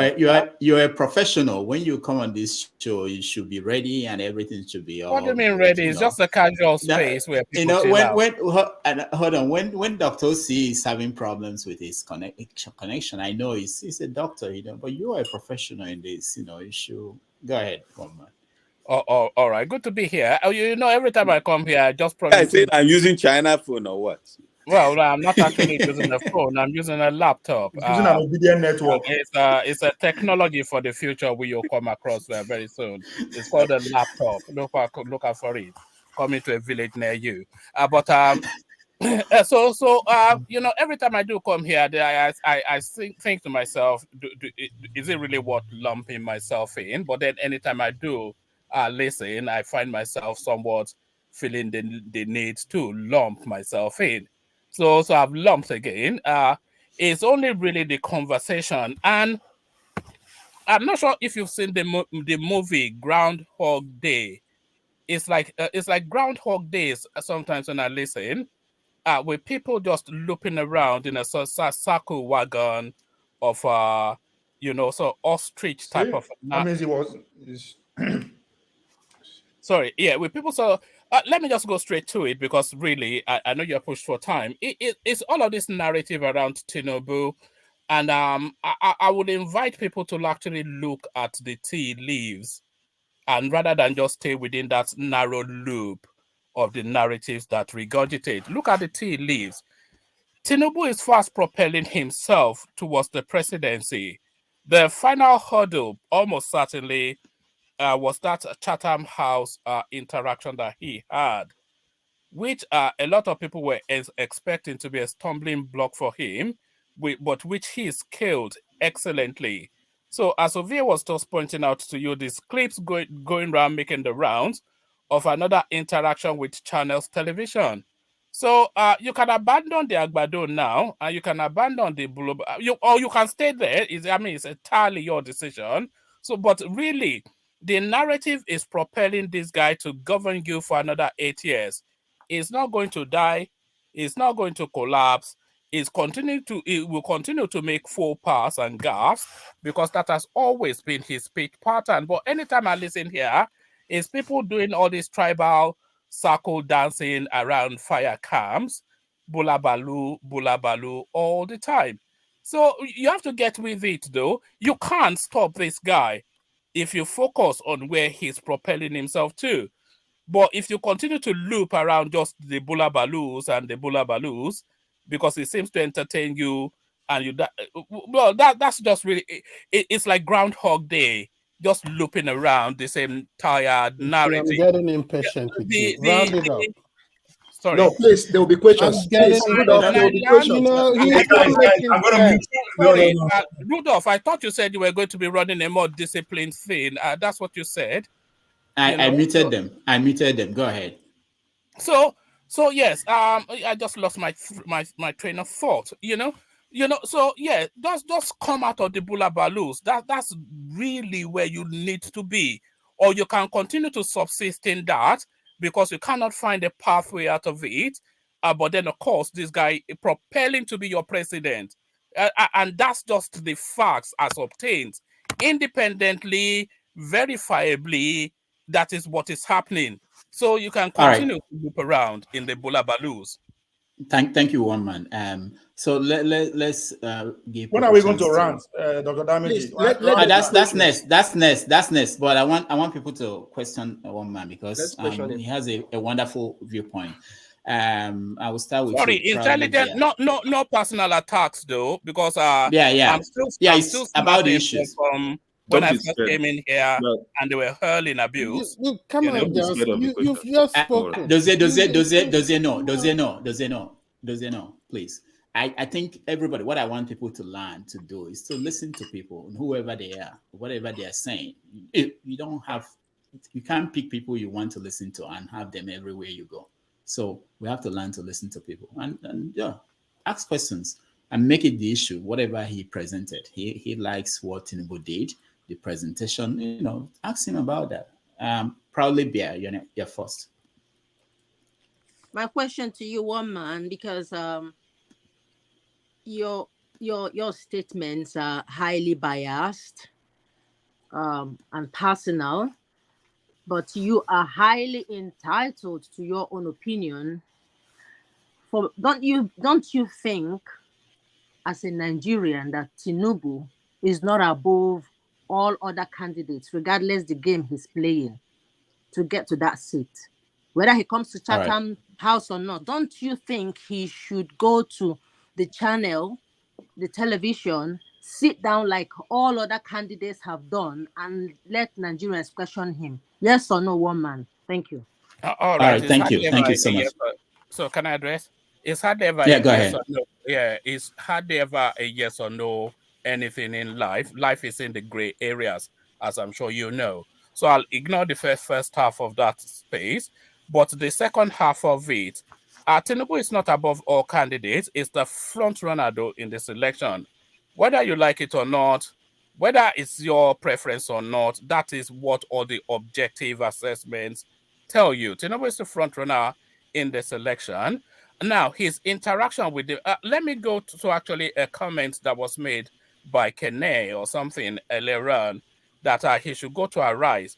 So it's a case of moving the goalpost, isn't it? So first, this guy was not... the thing was he wasn't speaking, and then he started to mount the rostrums up and down the country, and then he started to speak, and then we mutated into Bula Balu, and then he has now had this interaction at Chatham House, and then we transmuted into farming of questions to surrogates. Now he has had and not speaking to Nigerians. Now he has had an interaction with Channels Television, and we've moved the thing to our right. So it's just Tinubu is not above anything, but Tinubu once said, "I don't know what you are running for, but I am running to be president."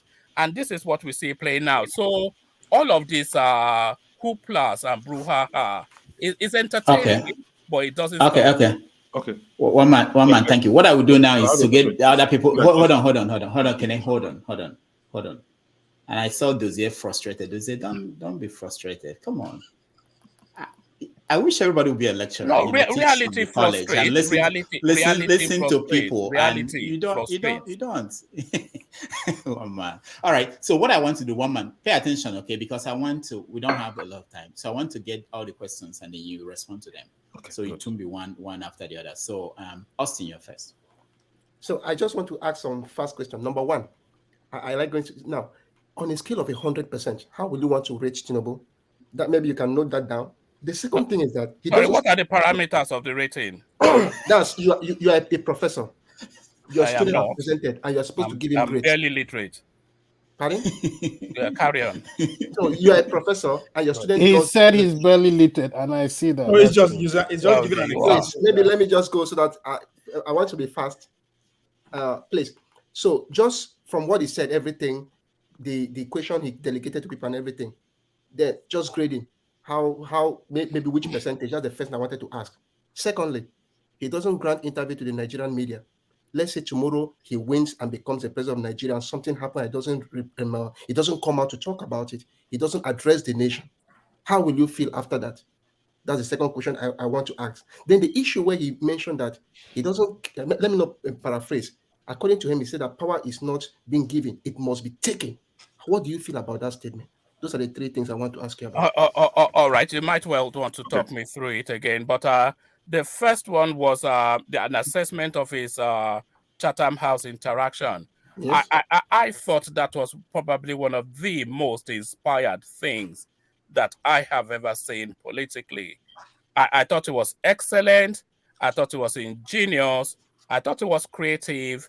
And I thought it was futuristic. Sorry, as a Yoruba man, you mean?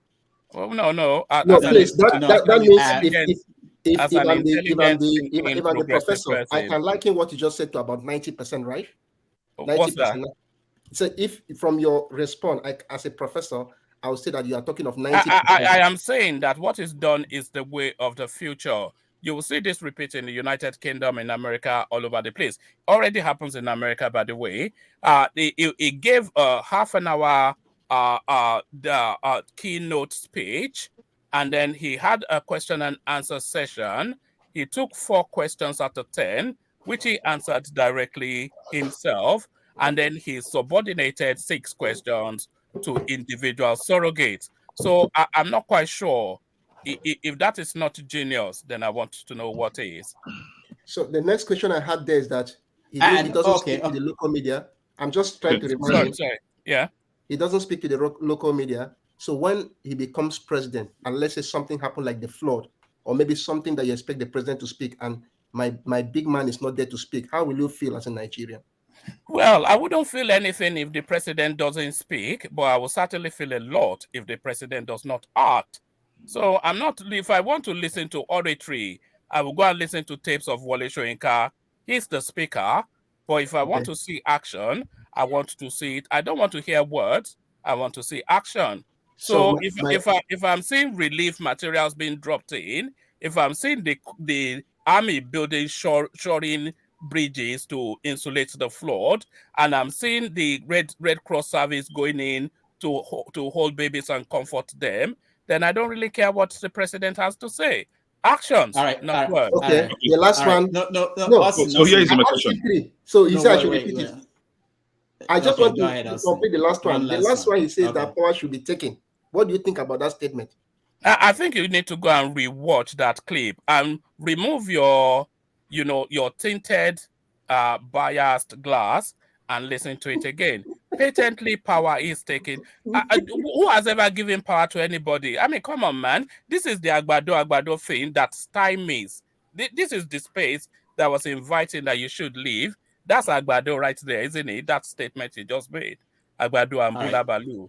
It's really, they're scraping the barrels.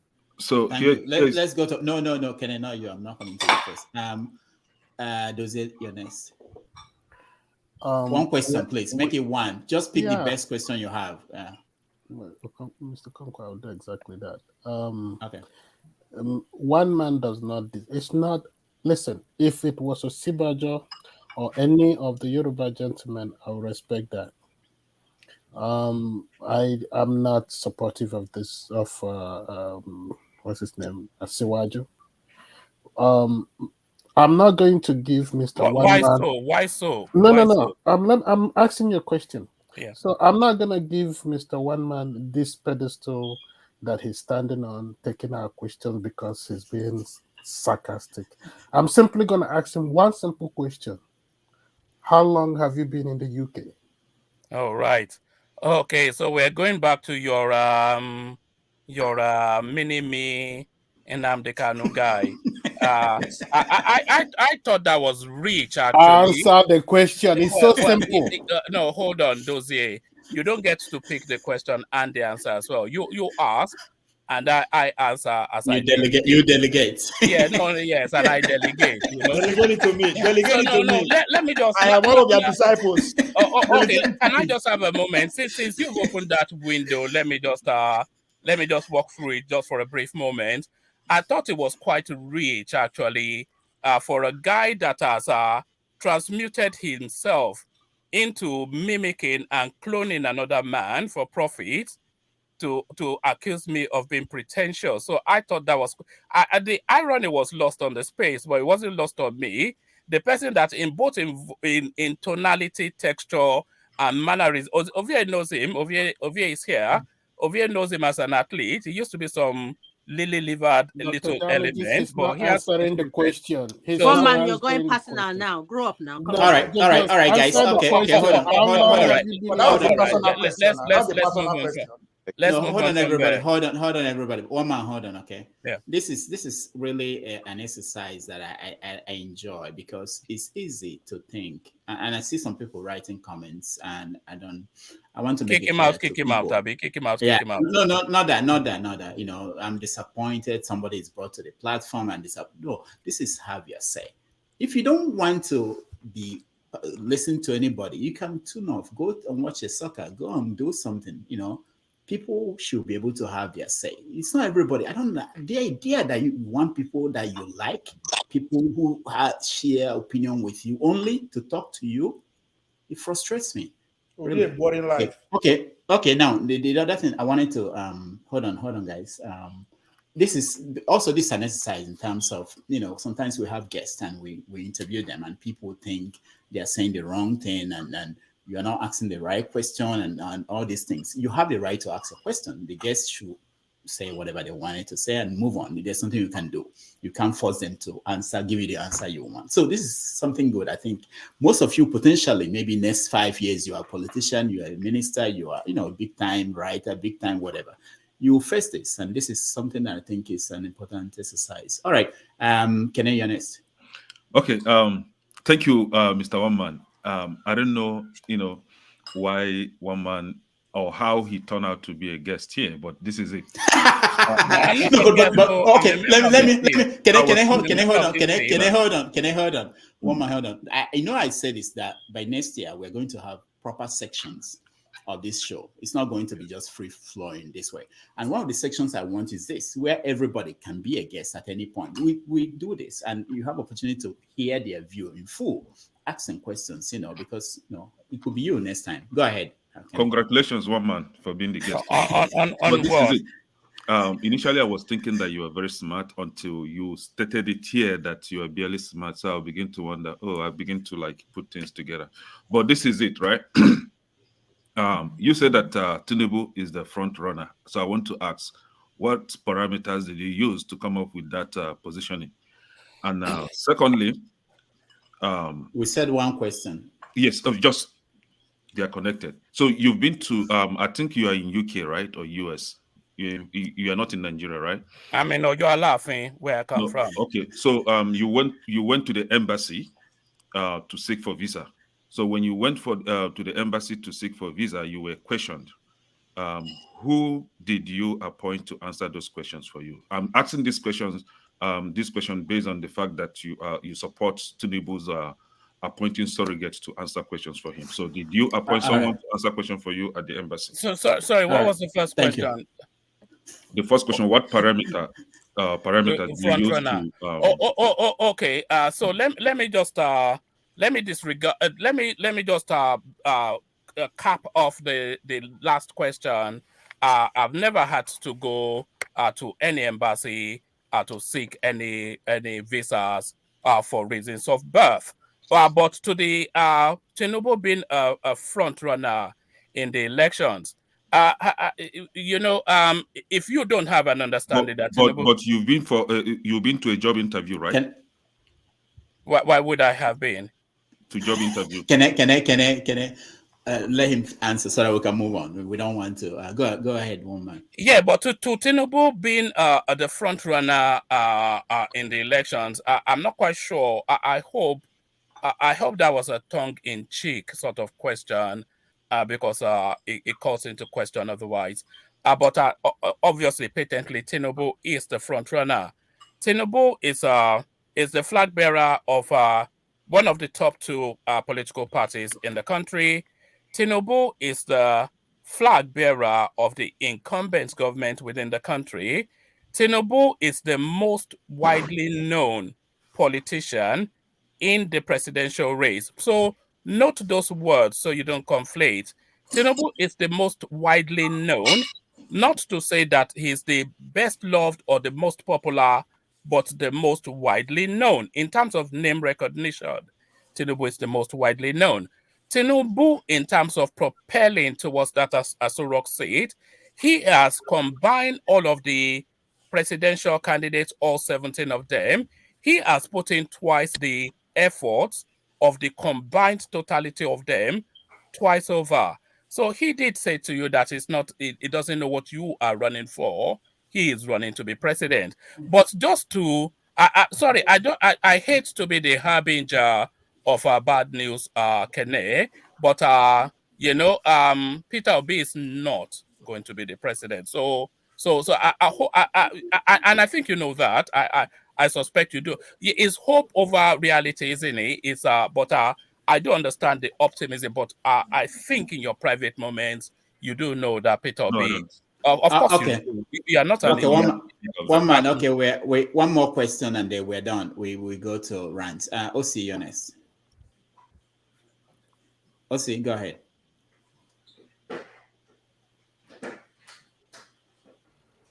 Please, Dr. OC, Damages, can I just take that spot, please? Okay, Mr. One Scribe, man, it's a pleasure to talk to you again. In a parliamentary setup, the Prime Minister will take questions every Wednesday. Given this backdrop and the delegation that Tinubu did during his Chatham House, this thing, would it suffice?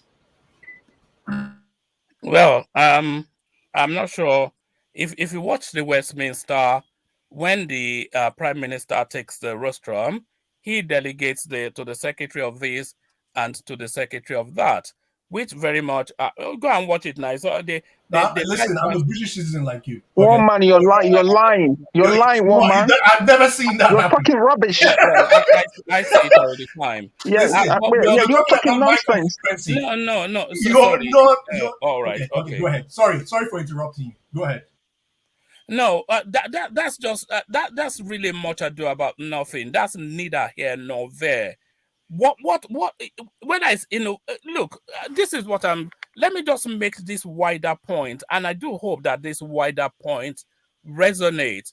You know, all this clutch, this is what that question sends to is clutching at straws. This is clutching at straws. The guy had the interaction, he did not give the full power that the raw meat eaters were waiting for. And that was the end of that. So whatever happens in the parliament, in the United Kingdom, etc., the guy had an excellent presentation. He came up, he was partying after that. You saw them all dancing Buga, which was a dance of victory. So, you know, you can continue with the Agbados, as I said, when I first came in. All right. You have to agree with Mr. Scribe, no. You have to agree with us that you have to agree with us that it is very painful to listen to this guy. Let's move to another. Okay. One more. Before you move on, let me just say my one man. No. Hold on, one man. Hold on. OC, can you hear me? Yes. Okay. Yeah. Okay. OC, go ahead. Yeah. So I'm not sure I want to respond to one man. Okay. You know, all right. I'm just talking to every one of us. You know, and it's about the importance of the election we're talking about and Nigeria as an entity. You know, it's not a joke. Okay. And I just want to make a point that when people criticize a presidential candidate or any candidate for that matter, is not born out of a provincial interest, or maybe because it's not from your tribe or doesn't share the same religion with you. We are talking about real facts, and that's what we want to hear about. I am an Igbo guy, on that, no doubt, but that doesn't mean that. Well, you all are. That doesn't mean that if Ojus or Kalu or Rochos or Korocha should come out, I'll say, hey, let's go with him because he's an Igbo. Because at the end of the day, that's a post-hoc fallacy. What you just said there. We were all patient to give you opportunity here. That's a straw man. That's a straw man. They say you keep doubting him. How do you want him to shut up? Leadership in 1999. They did not. Okay. They did not grab it and run with why it. is it? No, why is it difficult? Forget all of that. What was said is just there. That's a straw man argument. One man. If we ask people to keep quiet when you're talking, I expect that you let them speak, please. Okay, OC, finish what you're saying. Yeah, so like I was saying, no, it's not something so not everybody is that biased, because at the end of the day, what is going to save Nigeria is not if is an Igbo man is the president, or a Yoruba man, or an Hausa man, or anybody from that matter, but the individual who is there on the seat. Because I could tell you that if all these people I mentioned go to Aso Rock for any reason, I don't see how they represent me. And I don't see how they're going to make my life better, And so we should try to come out of that provincial mindset. Now, we're talking about somebody who, one, starting from his background, is all shrouded in secrecy. We don't know. We don't know if the age is correct. We don't know if his name is correct. Okay? We don't even want to go into his drug history, but that's even a part. Okay? Now, during the APC convention that threw him out as the presidential candidate, the guy couldn't even go to the stage. He had to be helped out. And while he was there holding the flag, he was shaky. Okay, that apart. Now, this guy came in. Of all the other presidential candidates, including Atiku, including Obi, including Kwankwaso, they've all been going, having series of interviews, listening to Nigerians, ask them questions. Each time we call you to give your own perspective, either you say this news organization is biased.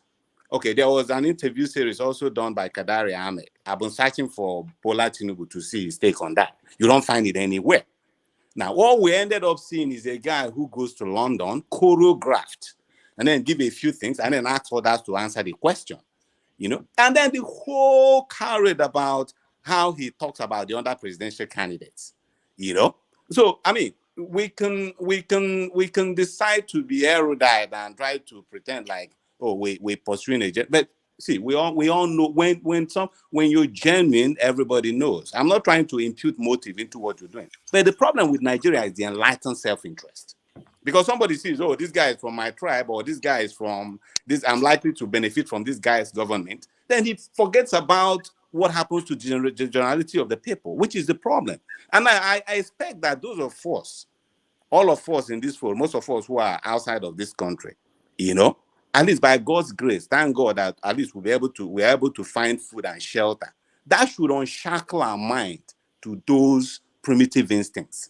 We should at this point in time, even if, no matter what, stand up for what is truth. Somebody mentioned Osibanjo. Osibanjo is classical.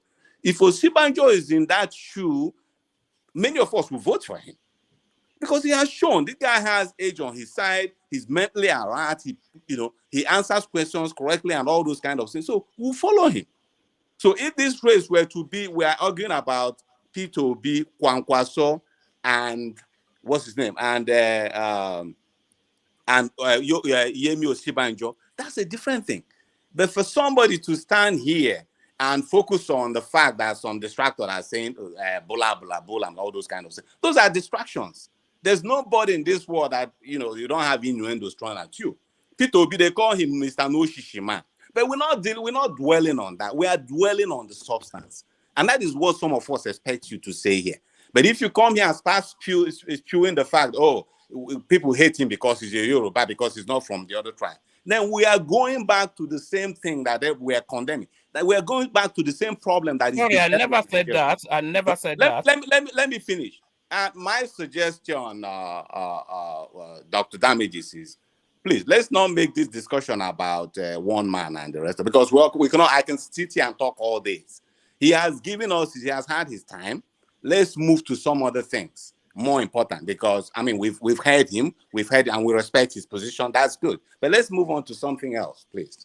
Yeah, that's what we're doing. Doctor, I need to address one man, please. I need to address one man before he leaves. Don't put his hand. Let him not put his hand in his mouth. In California, Doctor, I haven't spoken. I haven't spoken. I need to address him. No, but if you want to use your time to address him, then you're not moving forward. Hold on, I'll have to call. We have to end this. Okay, we have to end this. Yeah. And part of ending it is also I want to give one man a chance to 1 minute to round it up. Okay. All right. I've not called you. I've not called you. I've not called you. I just want to make sure that people understand why I'm doing what I'm doing. Make it clear. We'll give him 1 minute to round up. It's not fair to mention. And I know that if I tell Ovia has something to say, Victory, I see you. I know you have not said anything. We'll continue the conversation at another point. But one man, just 1 minute. All right. I have to say I take exception to what that last chap just said. There's absolutely nothing I said here that is not entirely about what he thinks he was trying to move me to. What I was inviting all the way through when I came in was to invite that we leave the parochial pedestrian space and come into where there is substance. And he's talking as though he is inviting me to leave parochialism and sectionalism to come into where there is substance. That is what I am inviting you to do. So I'm not quite sure. Maybe you are listening with prejudice, but entirely what you were saying is what I came in here to say. So I don't understand quite what you are saying. But sorry, Rudolph, let me leave it there. I do attempt to have a conversation with your audience, but I'm not quite sure that the space is for the conversation that I want to have. So let me go prepare for my session, and hopefully, okay, thank you. I'll listen in the background. Maybe I'm not sure that I can. Maybe this is not my conversational space. Thank you, one man. We appreciate you. Let me say this. Ranting is starting. Yeah. Let me also say this, that maybe next week Ekene will be our guest for 30 minutes. So we can time it. So every week one person will be the guest. We ask the person question. All right, ranting. Ovie, you're starting first. You mean next week Saturday? Yeah. Oh no, I will not be around. No. I'm having a guest from Nigeria, so I can. Oh, okay. All right, don't worry. We'll find. Maybe week after. No, the next one. Okay. All right. Rant. Ovie, you're first. We Nigerians. When I say we, regardless of where you are, it's funny because we wake up overnight. The eve to the election, we start asking, "What do we have to know? What do we have to know? Why do we have to be that?" That's not how it works. We have lived, it's a democracy. We have left our own part of the bargain for the elite. When I use the word elite, people say, oh, how did those billionaires, those who really have stake in the country, they cannot wait for you to choose who lead, who control their assets for them. No, it doesn't work like that. Mr. Osi, you cited a classical example by using Donald Trump. What people don't understand that Donald Trump, as we speak today, just as Riley said, 35 to 40% base of the Republican hold him tight. Where is these people coming from? You have to go back to 2007. A man called Steve Bannon, he co-founded what they call Breitbart today. That is the foundation of that movement. It stands the test of time. We will go just wake up overnight, we say we don't want to do, we don't want this. It doesn't work like that. Until we take a deliberate attempt to start getting involved from the grassroots, we'll keep having the likes of Tinubu, the likes of the current president as our leader. It is not by wish. People are working. Bola Tinubu know they sleep. Also know they sleep. This thing is discussing. What are you doing? Now to come rant. You did very well. Thank you. Mr. Scribe, you're next. 1 minute. Yeah, my dear one man. I've just been on parliament.uk just to refresh my mind though that these questions can't be delegated. But I don't know, one man, I really respect your right to. I accept my rights when you also accept your rights. So please do your research properly and answer my question properly. The UK, as long as the UK Prime Minister is there, physical, no one else can take those questions. My rant, as usual. I'm sorry. I know Dozier. You won't want to go back to the Biafran thing. But it's one of the reasons why I mostly attend here is mainly because I'd say people like me, I consider myself as a moderate, have refused, and also our elders have refused to confront this Biafran question and everything. It's eating us, and we better take it seriously. And my advocacy is that we try and appeal to our brothers that a political solution or a political direction can work. And historical precedents. I come with historical precedents that if you look at the formation of the Labour Party, oh, doctor, okay, I bow out. But before you start, you have to know that it's 1 minute. Yes, sir. Okay, I'll just bow But out. I had it. We'll get back to you. Just think about that and keep it. We'll come back to you. Proudly Beer. Well, I don't know how to rant, but I'll try. Nigeria, as of now, should have been better than what we had in the past, but it's getting worse. The likes of an unfit man coming to rule us again will be running from Nigeria to abroad, to the Western country to get his medicals. I believe is foul. He shouldn't have even won that ticket in the first place. I hope he can buy life because he's buying everything. And I really hope that people in Nigeria vote their conscience, regardless that the incumbent parties are going to try everything humanly possible to win. Tinubu, I wish you all the best and long life and prosperity. That's mine. Okay, thank you so much. I don't have to worry about you making the time. Thank you. Can you're next? Ranting, right? Sorry. Yes, 1 minute. Okay. For Christians here, I want us to look at this. The 9th of the 10th commandment, which is, "Thou shalt not bear false witness against your neighbor." We oftentimes lie against people, trying to say what people are not doing, and we take it so serious. Why I made mention of this is because of what the accusations or baseless speculations that we are having against ESN and the activities of IPOB and Simon Ekpa. This is it. Nigerian government, Nigerian politicians, Southeast politicians are the ones doing the killings. They are using Fulani terrorists, Ebubago, to do the killings in the Southeast. I bleed each time I see people die unnecessarily. So the killing going on in Southeast has nothing to do with ESN. ESN is protecting Southeast. And people like me will support ESN morally, financially, and any other way that I will support ESN. I don't want to know what you think, because what you think is up to you. But what I know is what I know. So please, before we lay all those baseless accusations, we should try as much as possible to make verifications. ESN is not killing our people. ESN is protecting our people, and that is the fact. Go and make findings. Stop relying on what you see on social media and newspapers. Thank you. All right. Thank you, Kene. Doze, you are next. Doze, unmute yourself, please. A few years ago, a childhood friend was at war with me as to why I supported Buhari. I was completely crazy for Buhari. I watched everything that existed in Sahara Reporters. I was crazy for Buhari. Today is about Obi. I think my response to him, and eventually he came around and understood my issue. We are looking for somebody who can institute a country. Nigeria is not really a country right now. It's something I can't describe. We are looking for somebody that will make the country work.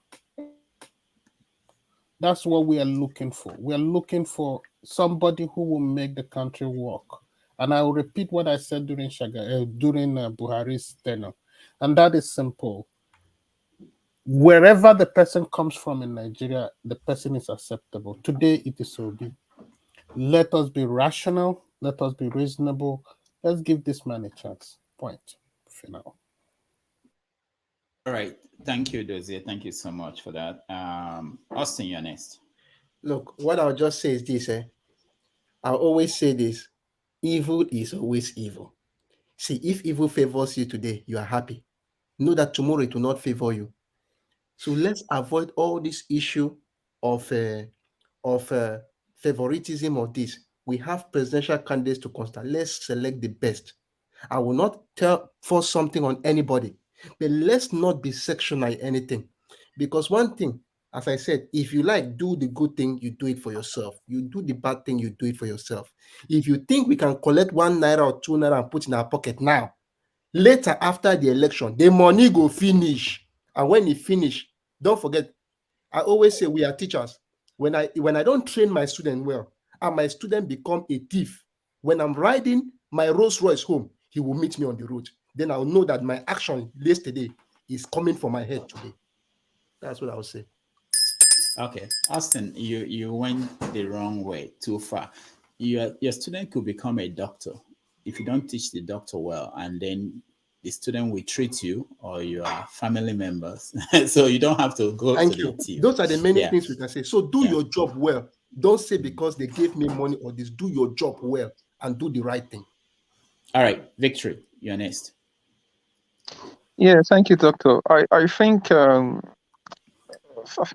was listening to the former Minister of Education speaking on Channels TV, and she said that if good people don't come into politics, then what do you expect? The talks is going to take over the politics, and the talks will end up ruling you. And that's the case what's happening in Nigeria. And I will encourage every Nigeria here, if you really have interest of Nigeria at heart, you can call Chatham House, you can send them an email. When they get serious blowbacks from Nigeria that really want to take back their country, then they will know that it's not a joke, right? You allow the man to come to Chatham House and is delegating people to answer his question.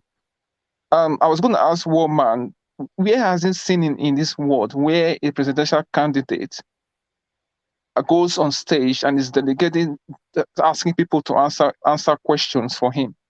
It has never happened anywhere that I can remember, right? So the man Tinubu is incapable of going through a thorough question and answer session without him throwing out something that people will just know that this man is unfit to become the president. So anyone that is really concerned, you can ring Chatham House, you can send them an email and run to them. All right, thank you, Victory. We appreciate your inputs. Sydney, welcome to the show.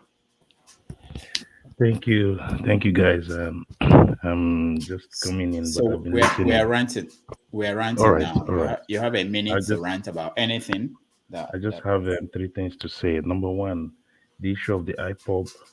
There are a lot of unseen forces, and I want everybody to calm down and know that that's happening. With Tinubu, I think he's a master politician.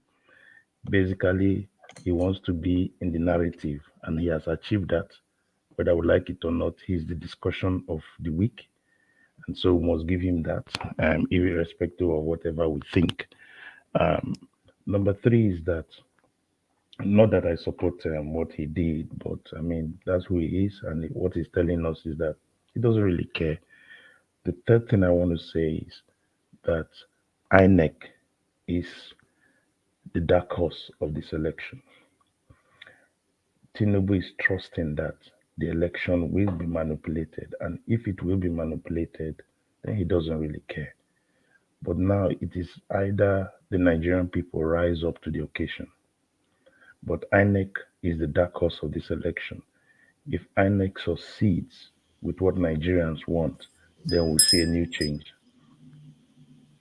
And that's all I have to say. All right. Thank you. Thank you so much. I appreciate all your contributions today and the rant. We have to move to a different topic. And let me play a video so that will help us to introduce the topic. But before then, let's watch this. This is Abubakar Atiku at Chatham House. Nigeria has the potential to make that leap.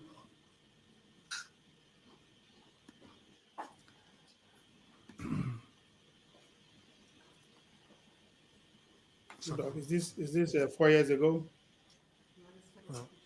Yeah. Yes. Yeah. Phone goes off, we'll be in deep trouble.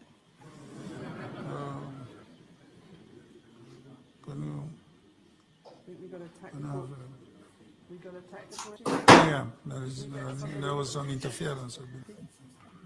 Who was that went up there to see? Do you guys know him? That's Reno. That is Reno. Okay. So that's very interesting, that was 4 years ago, I believe. He went there and he spoke people remember the moment where he lost maybe his line of thought, but they call it the missing 63 seconds, where Atiku was quiet, he couldn't say anything. So no matter what we think about going there to answer to the colonial powers, essentially, but it's part of that conversation. You know, we have to accept the mecca of politicians. Yeah, it's part of that conversation, and it's closer to home. And most people in Nigeria, they can get visa to go to the UK, because there are other institutions like that in America.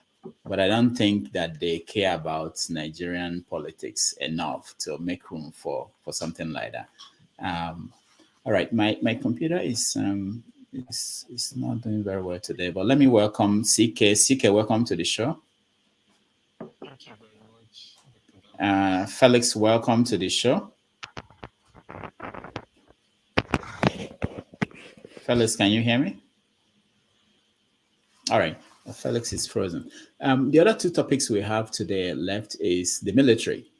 The military, they are warning us that they are under pressure. They're under pressure to compromise the election. I don't get it. Maybe somebody will help me understand. What are we going to do? Are we going to beg them not to be under pressure or not to yield? Who understands this? Anybody? I don't want to go. I can go. Okay, go, Scribe. I'll go to your first. Okay. I'll just use history. I've never been a proponent that Nzogu just acted on his own. Results. Right? I don't believe that Nzogu, Ifajuna, and the rest, they acted on their own. I think if you look at the build-up from the fraudulent census down to the 64, everything that happened between Nnamdi Azikiwe and Tafawa Balewa, where he refused to call Tafawa Balewa to form a government, and then from there you look at the Operation Wet here and everything. It suggests, and everything that had to do with Awolowo going to prison and everything, it suggests, and then you marry that to how a Kwame Nkrumah would, all of a sudden turn into a dictator, somebody who was carrying everybody along. How a what's his name, a Mulumba, Patrice Mulumba. So when people like after let me not miss this point. After the Danjuma did what he did, he immediately went to the UK. There's a video of this about him, and he there was a guard of honor and all that. So I think as chief of general staff. So we need to understand that in Nigeria, nuggets like this are reflective of the junctures where we are. That if he's saying that he said they're under pressure by who? And my only I would say speculation. I think speculation to using history to backtest is that he might be alluding to, say, some kind of MI6 CIA kind of thing, which now with declassified documents that we've read tend to suggest. You see, if you please follow me very well, okay? I'm not accusing anybody. I'm just using, what has happened in the past. The aftermath of things like the Sankara coup, Blaise Matuidi, Blaise Compaoré, and the rest. I'm using that to equate to what that statement might be alluding to. And if you follow, current affairs, I think these things, they don't just say it like that. It's something that we need to take seriously. I know I think somebody said he has already retracted that statement or something like that. But things like that, people in the military, they don't just say things like that. They're very well disciplined. And Irabo is, I would say, in my opinion, a good soldier. I do like the way he speaks. So and I just feel like that is the angle where that is coming from, based on back testing, not totally speculating here. All right. Thank you. Let me go to Austin. I know Austin has to go, but Austin, go ahead. Okay. Yeah, you asked me to go ahead. Oh, okay. Can I go? So this is it. Nigerian army trying to deny. Yeah. Okay. Not denying. They are just confessing. People like us, we know them. I've been involved in the election conduction in Nigeria. There was never a time they want to conduct an election in Anambra State that I don't get involved, right? And there was a time we were picked because I have somebody that always makes sure that I participate in the conduction. So I respected the person. And towards evening time, we were picked from our polling unit somewhere in my local government headquarters. And the people that gave us security were Nigerian army and police. Not only my unit from my polling unit, no. Everybody from that local government converged in that house, a politician's house. And there was a deity there. We were meant to rig the election before the deity. They wanted to make us scared, like to be threatened. So you have to do what they asked you to do. This is happening in Anambra State. Nigerian police, Nigerian army were giving us security. So they've been involved in the rigging of election. That election was rigged. And that was when OBJ, Obasanjo, was the president. The election was rigged in favor of Obasanjo, right? So it is not today. They have been getting involved. All this confession that they are doing, they're just trying to play games. They will still be used to rig this election. That if Nigerians give them the opportunity to do that. All right. Who wants to go? I don't want to go line by line. Austin, go ahead. Oh, okay. Austin, go ahead. See, when it comes now, the Nigerian army, maybe I don't know, had to cry foul that they want them to rig the election. When I was serving, there was this time, I served in a military barracks. We used to go for road work. You march with the military men. So they always sing a lot of things and would cheer and make noise. There was this military man beside me that when Buhari came to power, he said that he would change Nigeria. He would change Nigeria. So we thought it was change. We don't know that it was change. What I'm trying to say here is this, that sometimes we do things, after doing them, we don't know that there will be consequences. Now, some of those military men, some of those who voted, some of those who aided the rigging, as Kenneth is trying to say, saw that it didn't go on very well. And one thing I like to speak for myself independently. I'm looking at all these big boys, all the Obasanjo, all this Ango Abdullahi and the rest. You see them talking and looking around. I remember the time where Obasanjo gave his seat to Obi. I asked myself, why are you giving your seat to Obi? Some of these old men know they are closer to the end. And since they are closer to the end, they know that we don't have anything to lose. We just need to make it better. So my own stand about this is that they are crying foul now because they know that even if the next administration come in the way it may not still benefit them. So if I were them, it's just try as much as possible. If you are supposed to provide security, provide your security. After the security is being provided, you can go home. And what makes it a little bit difficult is this issue of the beavers. Even if you want to stop the ballot boxes, if we accredit voters electronically, it will counteract what normally happens. One of these things happened during my time, during 2011 election in my village. There is this guy who was very proud. There was a time where he won the election and they denied him the ticket. So his people went right to Abuja for a court case and finally won. But when he got to the House of Rep, he became a tyrant to his own people. So the next election, they waited for him. The polling booth in front of his house, he lost. In the polling booth in front of his house, he lost. So the main thing about all this is that the beavers are now becoming too strong that the parties who will not benefit from it are trying to knock it down. And that's where you see the military coming out with this. So we should just take we should take what they said serious. We should take it very serious. And this is the opportunity for the people to do what is right. Because if you do what is right, everybody will be happy. If they win you free and fair, you go happy. If they win you by tricks, you go happy. Simple. Okay. I'm coming, Sydney and everybody else. Let's frame it a little bit. If this were just regular things that used to happen, like military getting involved, like the way Austin and Kenny were talking about, I don't think the chief of defense staff would be talking about it at that level. This may be something bigger. What do you think? Yes, I think if we actually listen to the man carefully, it's not necessarily talking about the hierarchy of the military, but even though at the state level, because one thing we need to understand is that I think we they look maybe because our country is now working the way we want it to be, so we just look at as if it's a nonsense place. No, there are so many interests, not just in Nigeria, all around the world. That is so much interested in that country that we they take for granted. You understand? Talking about rigging election, I never see any election where they never rig around the world. If you pay attention today in America, somebody was accusing me, somebody was saying at the comment section that Trump is saying that they should suspend the constitution so he can continue. Why is he saying that?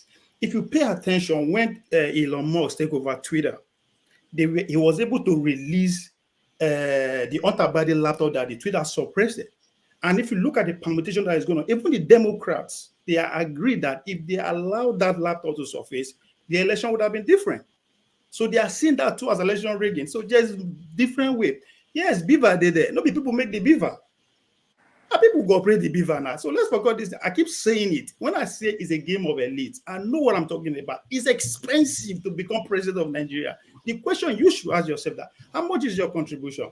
And the way we are going, we the people might not even get the president we want come 2035. Because obviously we are not going to get the president we want 2023. 2027 is already gone. 2031, we are not even talking about it. So until we start mobilizing ourselves all across the country now, that's why when I bring Trump into question, Trump movement started 2007. They just adopt them. And that movement is so strong that it split to the Brexit through the likes of, what's it called? Not from Niger or whatever they call that man. All the way to Orban of Hungary. It's a movement. Trump not just wake up overnight and become president. If we actually want the people's president, we have to start working now, mobilizing people across the country, not just one section of the country.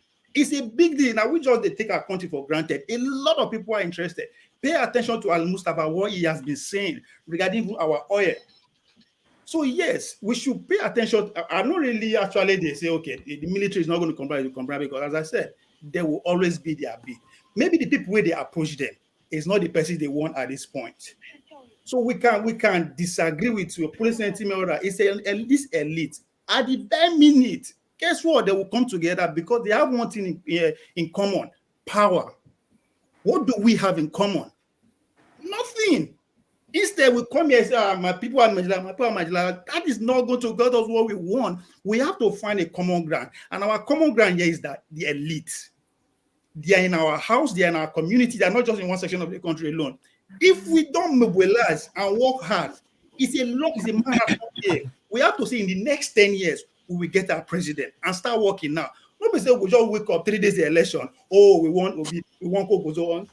They will just allow. That's why I asked the question. Those that actually invest billions in the economy, what are they saying? They are mute. But we come and talk. So the military are speaking out now. Maybe people where they approach is not what they want. So Nigeria is a big deal, whether you like it or not. It is a big deal. And it's not where we can just wake up that minute and start chanting, this is my president, this is my president. When I use that Trump, I know what I'm talking about. From 2007, the people they now call the deplorables started working. And they were not making noise. They were underground doing their job. When they see somebody that spoke their language, which is Donald Trump, they jump on the stage, they jump on him. So that's what we start doing. We start adjusting ourselves. We the poor people. We start investing in ourselves and start mobilizing. I hate 2035, not even 2037, because it's gone already. It's gone. All right. Now we not take it all, man, and a lot is at stake. All right. Can I say something? Sydney, go ahead. All right. First of all, I want to dovetail on what Ovia said. Like I mentioned last time, I told us that the military will make decisions concerning this election. And I want to say to Ovia that we have already started all these underground agitations from the NSAS. Those questions, what we see in the OB movement, whether we like it or not, is an offshoot of the NSAS. And we believe that it will continue, all right? As we keep talking, as we keep discussing issues, people will start getting more, for INEC to tell you that the lot of registrations came in, it means the people are beginning to say, wait a minute, let's see what happened now. With this election and with regards to the military will always be part of our political process. Nigeria is at a boiling point. This election is not going according to script. The normal script would have been a two-horse race. We decide what we want. And the decision will be the elite, military elite. But for now, this election is not a two-horse race. And that is the truth. Nobody, none of them factored an OB in this election. Nobody factored a Kwakwanso in this election. So there's pressure on the military. There's pressure on INEC. Like I said, these two bodies are critical for the election moving forward. So when the military is telling you there's enormous pressure on them, what they're looking at is if we go into a runoff, what will be the security implications? If we go into an election and an underdog wins this election through technological input, what will happen? What will be the state of Nigeria? So there are a lot of factors going on, issues in the southeast, issues in the northeast. We're seeing a lot of these things. So the military is saying we need to now begin to take a position. So that is it a position to secure the nation? When do we move in if there's an issue? So he's just voicing it out to say, look, there's this pressure on us. But I believe that finally, the military elders, the 1%, will sit down and they will need to make a critical decision for where Nigeria has to tie to. Do they follow what the people are saying, what the feelers of the people are saying, or do they play along and see how it goes? That's what gives somebody like a Tinubu so much arrogance and confidence that this election will be manipulated. But we have to look at the body language also of the man at the top, Buhari. His body language is telling me something different. Something different. I mean, I may be wrong, but the body language I see from the top man there is not with his APC. He's slowing the man down through the monetary policies, through different things. So I think the military is just saying we need to be aware. Every time there has been a military incursion after a civilian rule, we should check what have been the parameters for that to happen. It has been that there has not been a consensus. There's always been maybe in the Awolowo, this, all converging. And we are at that same kind of point where we have the three major, ethnic groups converging. Religious groups, there's a divergence. So when it's at that point, there's a lot of issues. People complain about Chatham House. Chatham House is a tool for the Western society to look at the candidate that they will back, the horse that they're going to back. So people complaining Chatham, why should they go to Chatham House? The truth is that the UK has to know who to back. Not that they don't know, but they need to see who are they going to back. At the end of the day, it's not about us. There's something else sinister happening. So, but like I said, the military has always been part of our elections, will be part of this election. The challenge is, I don't think the military wants a situation where Nigeria will go into a lockdown and there will be a lot of crisis, because they are fighting crisis of the northern crisis, the southeast crisis. They don't want a political crisis, and so they expect that come January, which I believe by January the 1% of the military will decide the horse they are backing. And based on all the indicators, I think they know where their backing is. I think they know because they won't want to cause bloodshed here because the country is on a boiling point. So the best is what will hamper European interest? What will hamper the American interest? The oil, the oil in the Niger Delta. That oil has to keep flowing. The resource has to keep moving. So the British and the Americans will do all it takes to ensure that the country does not implode. So that's All all right. the pressure. So that's what I think that he's just voicing out some concerns for Nigerians to begin to take precaution and to see that we go into this election not as do or die. We should enter this election not as do or die, but INEC is the underdog, is the people that must deliver this election. I think so. Can we ask All right, thank you. Sydney some follow-up questions? No, he's not playing the guest now. but along the way, when I come to you, you can say something. Go ahead, OC first. Yeah, so if I don't know if we're still ranting because I want to talk about what we were before. I want to. Okay. Go ahead. Yes. And I'm talking to every one of us, but I'm also hoping to address Kenny because going by some of the comments, he probably may be a little bit closer to the IPOB leadership than any of those, and when our mutual friend Dr. Damages Chidonma, he wrote the book "We're All Biafrans." I think part of the narrative that is trying to sell is the fact that no matter how divergent our opinions are, at the end of the day, I think we all believe in one thing, and that's the fact that the Igbos, as Igbos, and not just Igbos, a whole lot of others are shortchanged the entity called Nigeria. So when IPOB started to lead this agitation, a lot of people actually keened into it, intellectuals, those that are at the market, and all of them.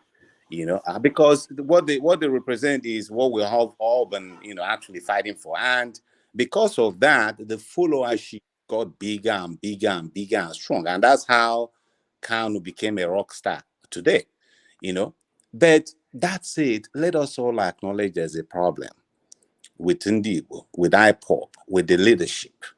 One of the things is always how to manage success. Because yes, IPOB has succeeded in doing those massive mobilizations, creating the awareness. Now, the problem we're facing is how to take it to the next stage. And that starts with the leadership. As we speak now, we cannot, pretend that all is well with IPOB leadership. Because if it is, we will not be having the likes of Simon Ekpa. When they started this sit at home, for whatever reason that it was instituted in the first place, I guess nobody factored that somebody like Simon Ekpa and his group, the other pilot, will come and hijack the whole thing, and we'll see where we are now. And so every now and then we see all this directive from Ima Powerful, speaking on behalf of the IPOB leadership, of which Nnamdi Kanu is supposed to be head.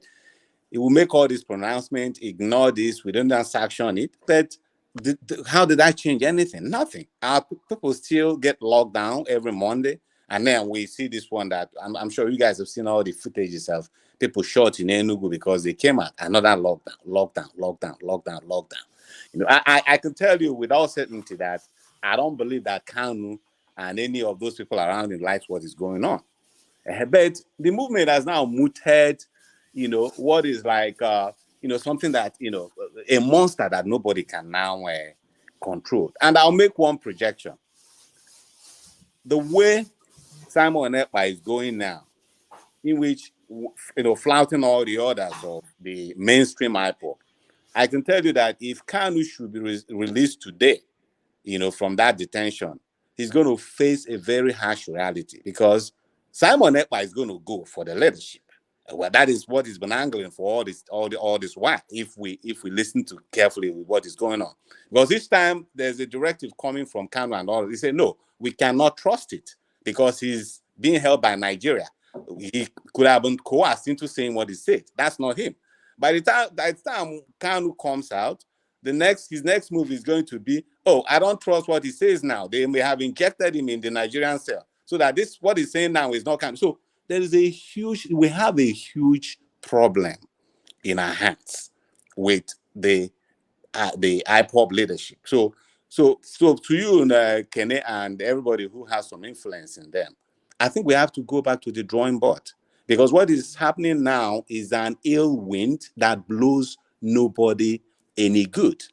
If you're launching a fight, if somebody should, which we agree that Nigeria has not been fair to us, but if I am 6'1", but if a giant, big, weighing 500 pounds now should come and slap me, kick me, and probably take my wife, emotionally, everybody will say, oh, go and fight him.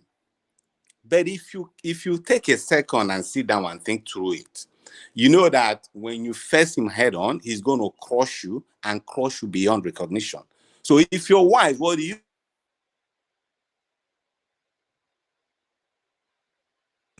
And look for the way.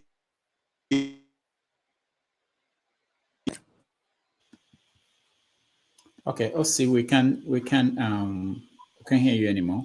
Yeah, can I respond to him? He called me out several times. No. You can't respond to him. Whenever I come, no. I don't know how else to fashion this so that people understand my position. No. Right? I strongly believe. Can I know? We don't want to go back to this conversation. OC, hold on. I know that OC put us back there, but let me welcome Felix. Felix, welcome to the show. Have you said anything today, Felix? I think you are coming in and out, no? Yes, I was. Are you hearing me now? Yeah, I can hear you now. Go ahead. Yes, I was having internet problem. I really wanted to come and speak with what is his name? One man, whatever. That was what I was trying to come in, because I was having internet issue. Then I changed my position. I really want to thank you, Dr. Damages, for this, for this platform. And I believe that is actually getting to the people. Permit me to quickly refer to one man, whatever. That man is being biased, is tribalistics, and is, I don't know how to put it, because he put aside the reality on ground. At the moment, Nigeria is immense. Nigeria is sinking, and Nigeria is dying. Having that kind of mindset is not something that we should be talking about. Even you giving him that audience, to me, I wasn't happy. Because what Nigeria is passing through right now, you cannot sit down in the comfort of his house in UK and begin to vomit all these kind of things that he was saying here. The problem we have right now, Tinubu was strongly behind Buhari. He brought Buhari to power. Now look at the condition that Nigeria is in today. For the 8 years of Buhari government, Nigerians have taken 50 years backward. And the same man who told us in 2015 that Buhari is going to help us, now turn around and come out and said, no, I want to start from where Buhari stopped. He said it publicly. And somebody will now come here and begin to defend that man. I think it is obvious, and it's the highest nonsense I have heard, in a recent time. All right. Thank you. Thank you, Felix. So you still have something more to say? Yes, anyway, if you want me to stop, I can stop to allow others. The one you brought about the military, the statement made by military personnel. It is always like that. We should expect something of that nature to happen, because these are still the old people that are in the system. You understand? So, buying these our first men has been the system of our politics, and at the same time they will still try to use that system. You understand? But we do sure that at this time INEC should be able to stand on their ground and help the nation. And let us vote. If at the end of the day, whoever that win will be at least it has been voted for, and people will sit back and watch the dance. So it is not a surprising thing, but we do hope that the new system that been brought about by Buhari should work. And if it didn't work, everybody will still dance to their tune. So that is what I have to say at the moment. Thank you very much. I really appreciate you. All right, thank you, Felix. Let me just point out, not anything like defense, but it's very important that Felix, you said that you were not happy that one man came on the show and spoke. The same way, there are people who might be watching and they are not happy that you are speaking. So the point is that we want everybody to be able to say their own, and No, maybe you hold on. Maybe you will convince some people by having this opportunity to speak. Otherwise, you may be speaking to people who like you, your friends, but you have an opportunity now to convince a wider audience. So the goal of this platform is to give people a wider audience to talk to. And you might be a champion in your own corner of the world and whatever you are doing there. But come and see the world as it is, a representation, something more than what you believe in, and convince them. And that's what we're trying to do here. We're not trying to shut down anybody, because you can't even shut down one man or anybody else for that matter, because one man has his own platform. Ovia has his own platform. You can't shut down anybody. Not in today's world. And anybody can reach anywhere. I can stay in my house, and even if nobody's watching, put out a video, you get to somebody in Edo State, somebody in Kwankwaso hometown. This is a different world. I hope people understand that. This idea of shutting down people you don't agree what with. I mean was this. Everybody begin to ask me a question. This is not the host. That's what I'm trying to say. Yeah, I know. I did that intentionally, and okay. It's not the first time we did it, and it's not going to be the last time. I'm hoping that there's no problem. Not that I respect it. No, it's not, Felix. It's not just you. I'm just saying it in general. I just wanted to use this opportunity to also expand that conversation. That's one of the things I want to see us do. Someone like Proudly Bear, maybe 2 weeks from now, we put the spotlight, ask our questions, because it's easy. Like Ovie talks about all the politics every time. People get angry. That's my platform, by the way. Thank you, Rudolph. That's my platform, by the way. If you don't come and join me, you understand? Yeah. So we will be able to have opportunity to, in depth, because you don't know everything that Kene believes in. Maybe we can, by questioning him, maybe we hear something that he didn't intend to tell us, and we may understand him better. Or we may make changing by, challenging him the way he has never been challenged. So that's just the idea. Because all of you are stars now. I go everywhere and the people tell me, yeah, let's talk about this Kene of a guy. And I'm like, what happened? So before, I'm sure maybe you don't travel a lot. If you travel, all you guys who come here every time, that's what people want to talk to me about. They don't want to talk to Dr. Damages anymore, what I'm doing. What is this forefathers? By the way, where is forefathers? Anyway, welcome to the show, Sheku. Is that Sheku? Am I? Welcome to the show. Yeah, thank you very much. It's Sheku. Sheku, yeah.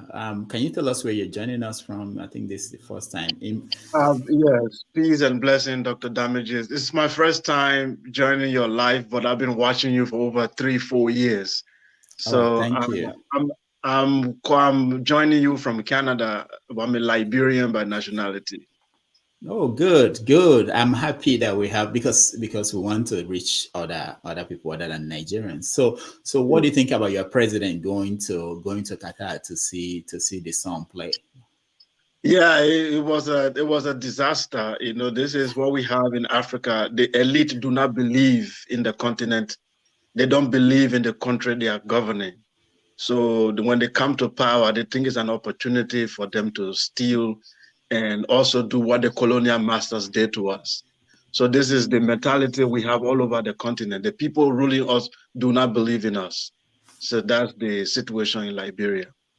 I want to comment on this issue, the Biafra issue, because I've been following. I schooled in Nigeria. I was in Nigeria at the age of 15 in Niger State.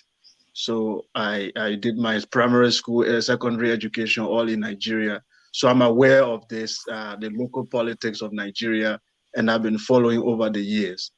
The issue with Nnamdi Kanu, we have to be sincere to understand, first of all, that the elite in Nigeria have betrayed the people, because the battle this brother is fighting he's a freedom fighter. What he's fighting is legitimate. We almost admit, first of all, that he's fighting a just cause.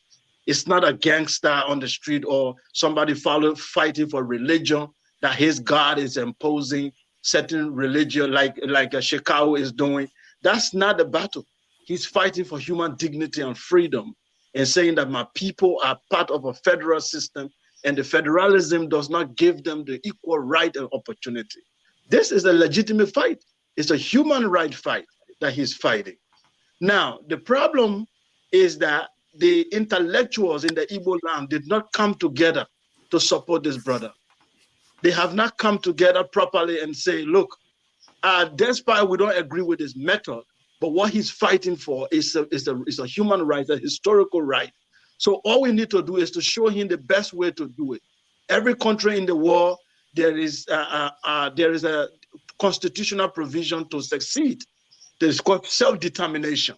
To pressure. Hold on. Stop. Sorry. Every country in the world, because when we said this, in Canada, is there a provision for people to succeed? You have the Quebec in Canada. They are part of Canada, but they have autonomy.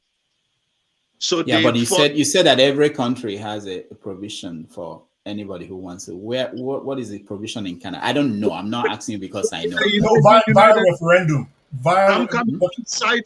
I'm citing the United Nations Charter, the self-determination in the United Nations Charter. That's why I say when I was actually trying to say it's a global recognized human right. It's recognized in the United Nations Charter. If a group of people come together with the same ideology, they have the right to self-determination. That's what democracy is all about.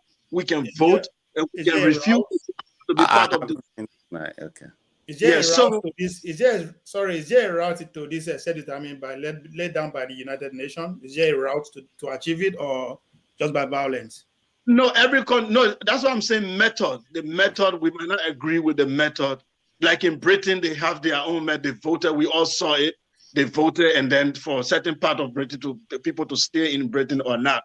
I'm saying these colonial countries that we inherited from British, from France, from America, that we call African nation, we should mature to a point where we should allow this self-determination issue to actually take place. I think Nnamdi Kanu, I'm saying the intellectuals should have come around him to be able to guide this struggle instead of trying to kind of excommunicate him or treat him like a rebel, because the Nigerian system treated him like a rebel. He's not a rebel.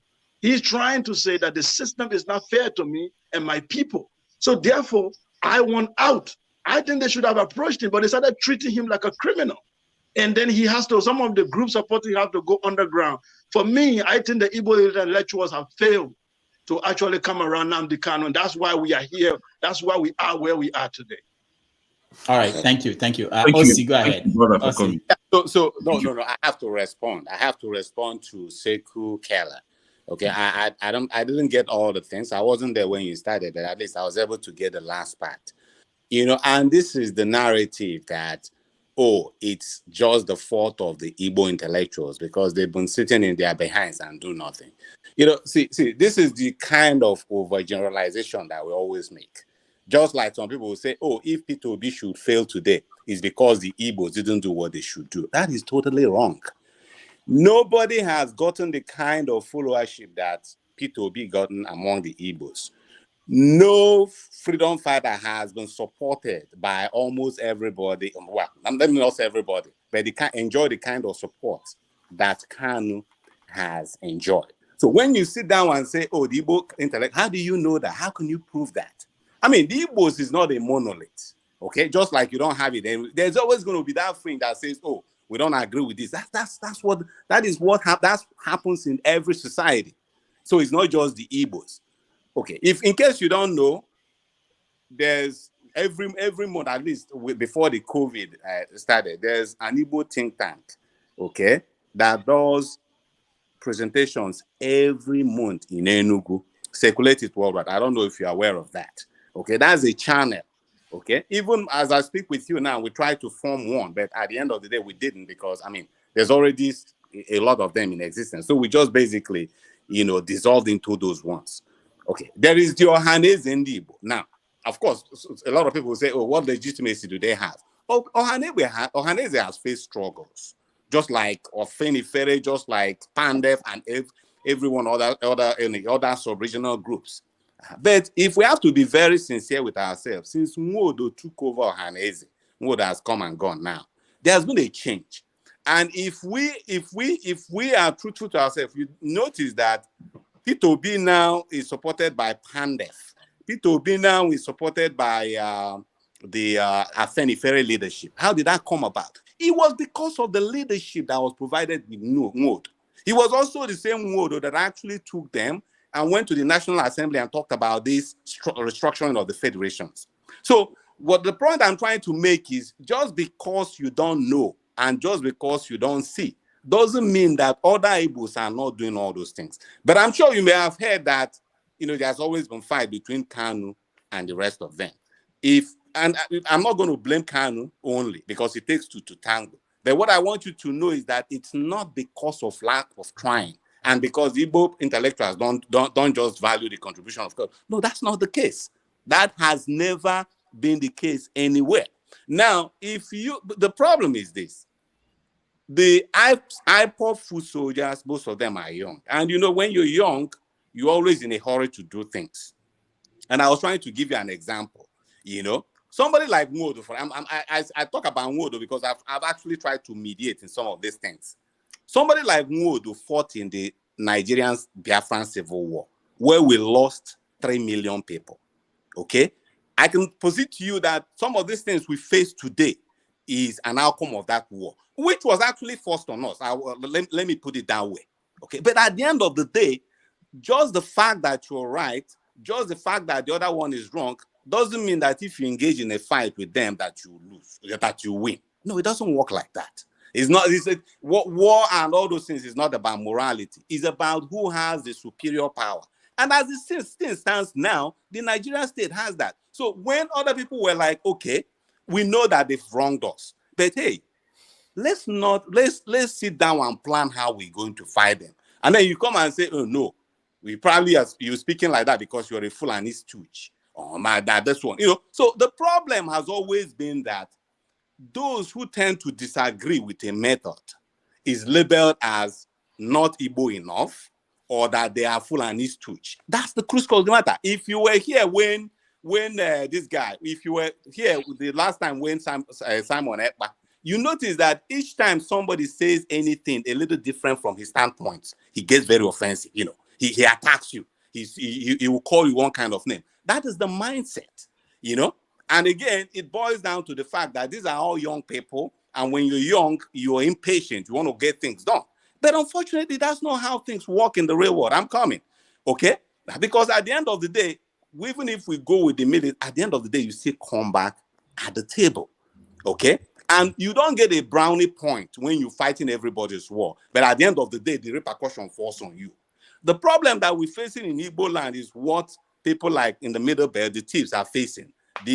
Some part of Yorubas are facing. So we're saying, why don't we come together? Why should we make this as if to say that it's just about us, so that the federal government can now concentrate and crush us, so that the little gain we've made since after the Civil War in rebuilding, they crush us beyond repair now. It's even going to be worse, because right now we are at a much, much disadvantage than what we were during the Biafran War. Now, if we are hoping that, when, say, the war starts, maybe people like Turkey, all these people are going to come. No, the international community, they only come where they can harvest. If they have interest in that, they will come.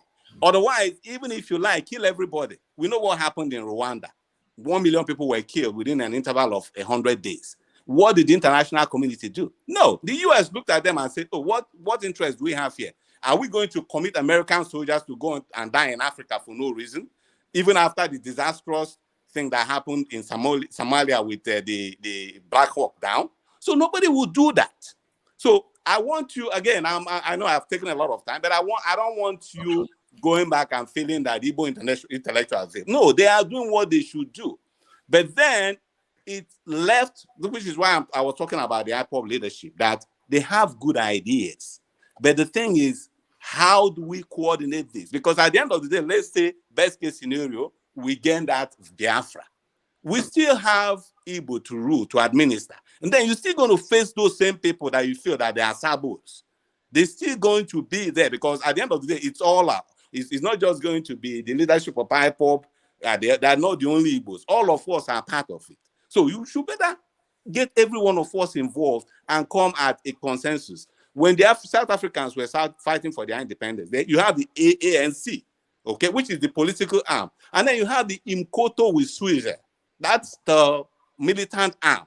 Because at the end of the day, you know, this one pushes, this one goes into militancy, this one goes into some form of diplomacy. You just cannot go it alone and feel like every other opinion anybody else has, if it is not going the way you want it, then the person is sabo. So to summarize my point, IPOB has to go back to the drawing board. You know, they have to go and say, okay, it's like debriefing, say, okay, we've come this far. Good, check mark. How do we take this movement further to be one, all-inclusive? Okay.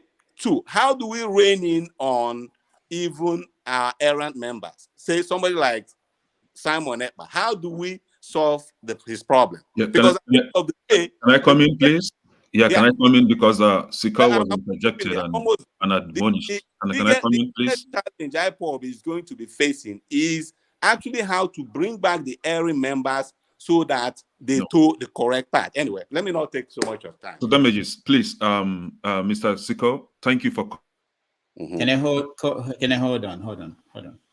All right. So at the beginning of this conversation, this today's episode, I talked about my efforts to invite the lawyers of Nnamdi Kanu, the people, Chika, help me.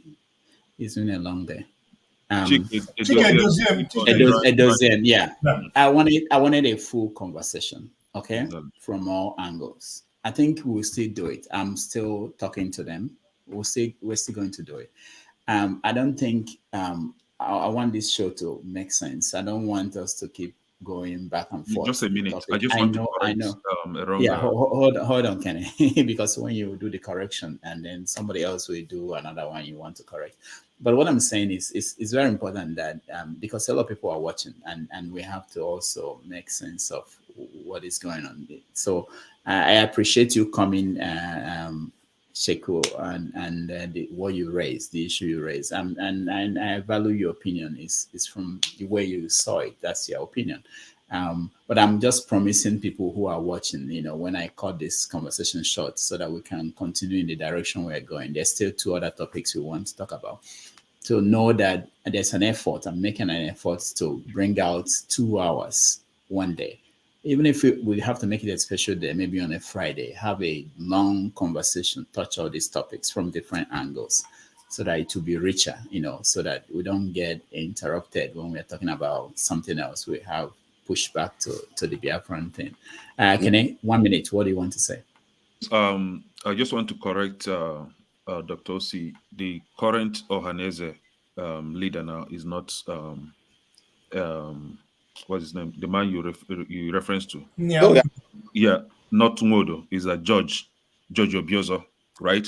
And Judge Obiozo was single-handedly imposed on the Ohaneze by current Imo State Governor Hope Uzodinma. Nobody elected him.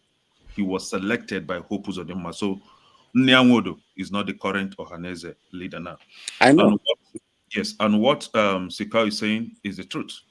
Because you stated that you admonish him, saying that the Biafran elite or intellectual are actually doing the right thing, and it is for the Biafrans, Nnamdi Kanu, to come around.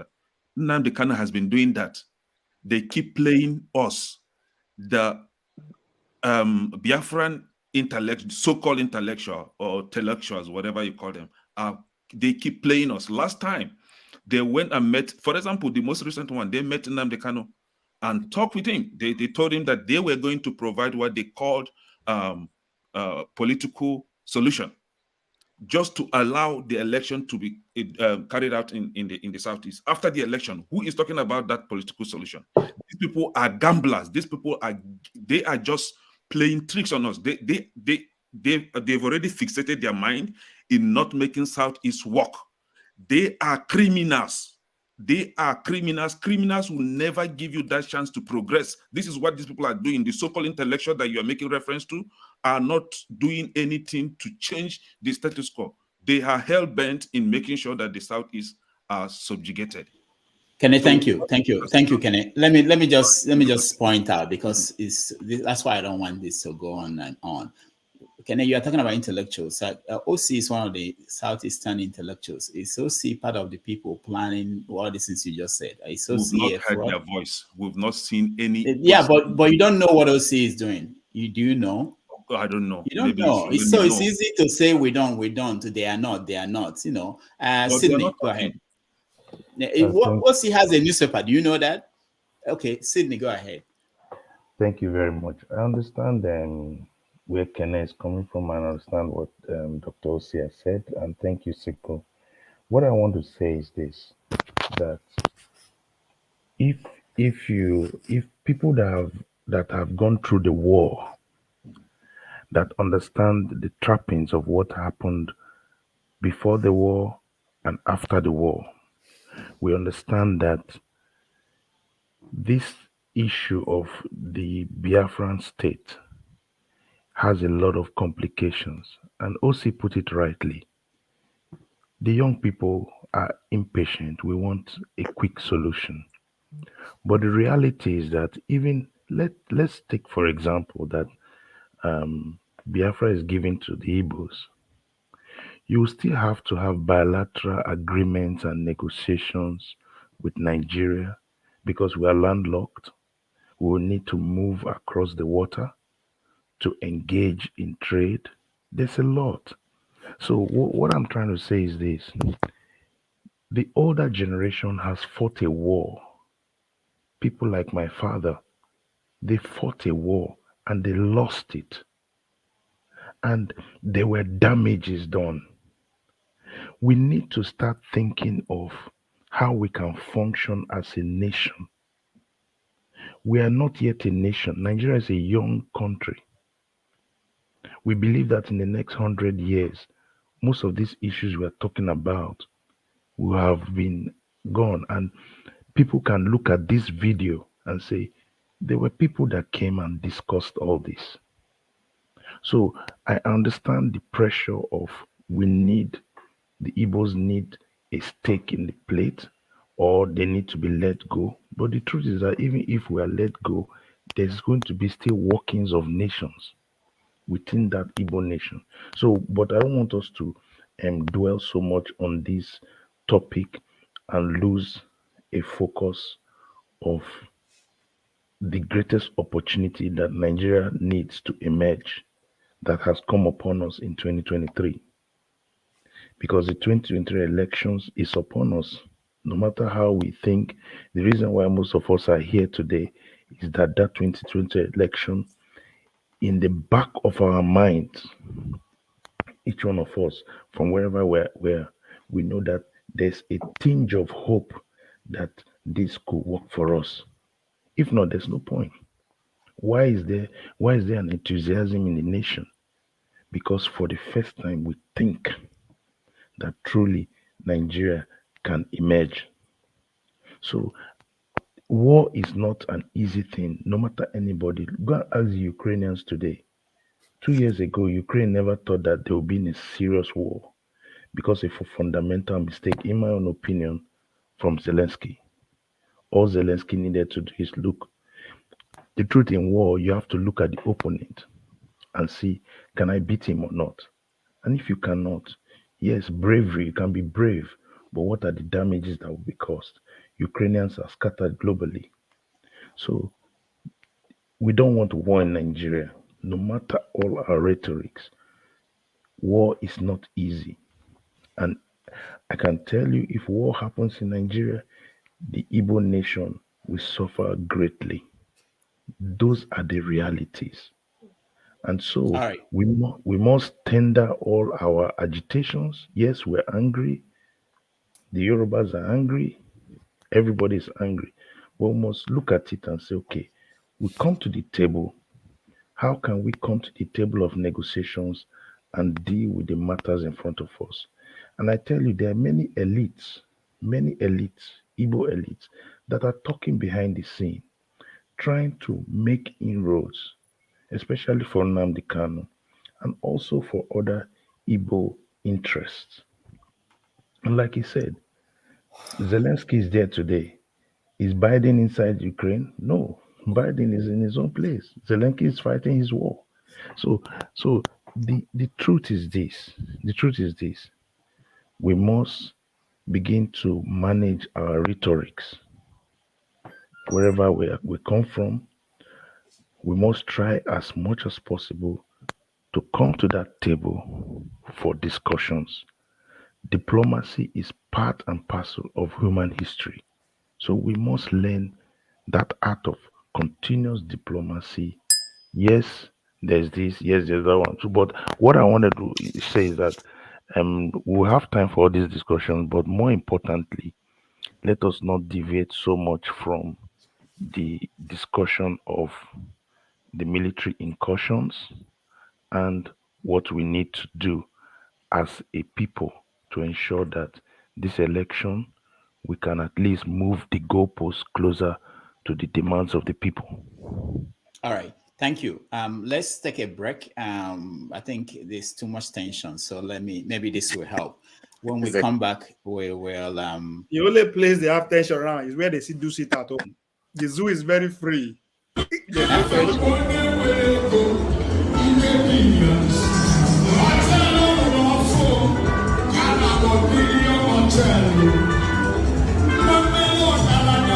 Anyway, it's going to buy election.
Oh my God! I hope this is not Soludo. That's Soludo, my fine boy. What an insult, man. Did somebody say who is this? Look at, Oh my look at his eye. goodness. See, Look at his now eye. they shout, Look at his When eye. when are we inviting Odumeje? He has taken something. Look at his eyeball. Yeah, so I have do not die in their war. We there they do tension. Men we get steak, they flex. They enjoy themselves. It's very important to remember. Yeah.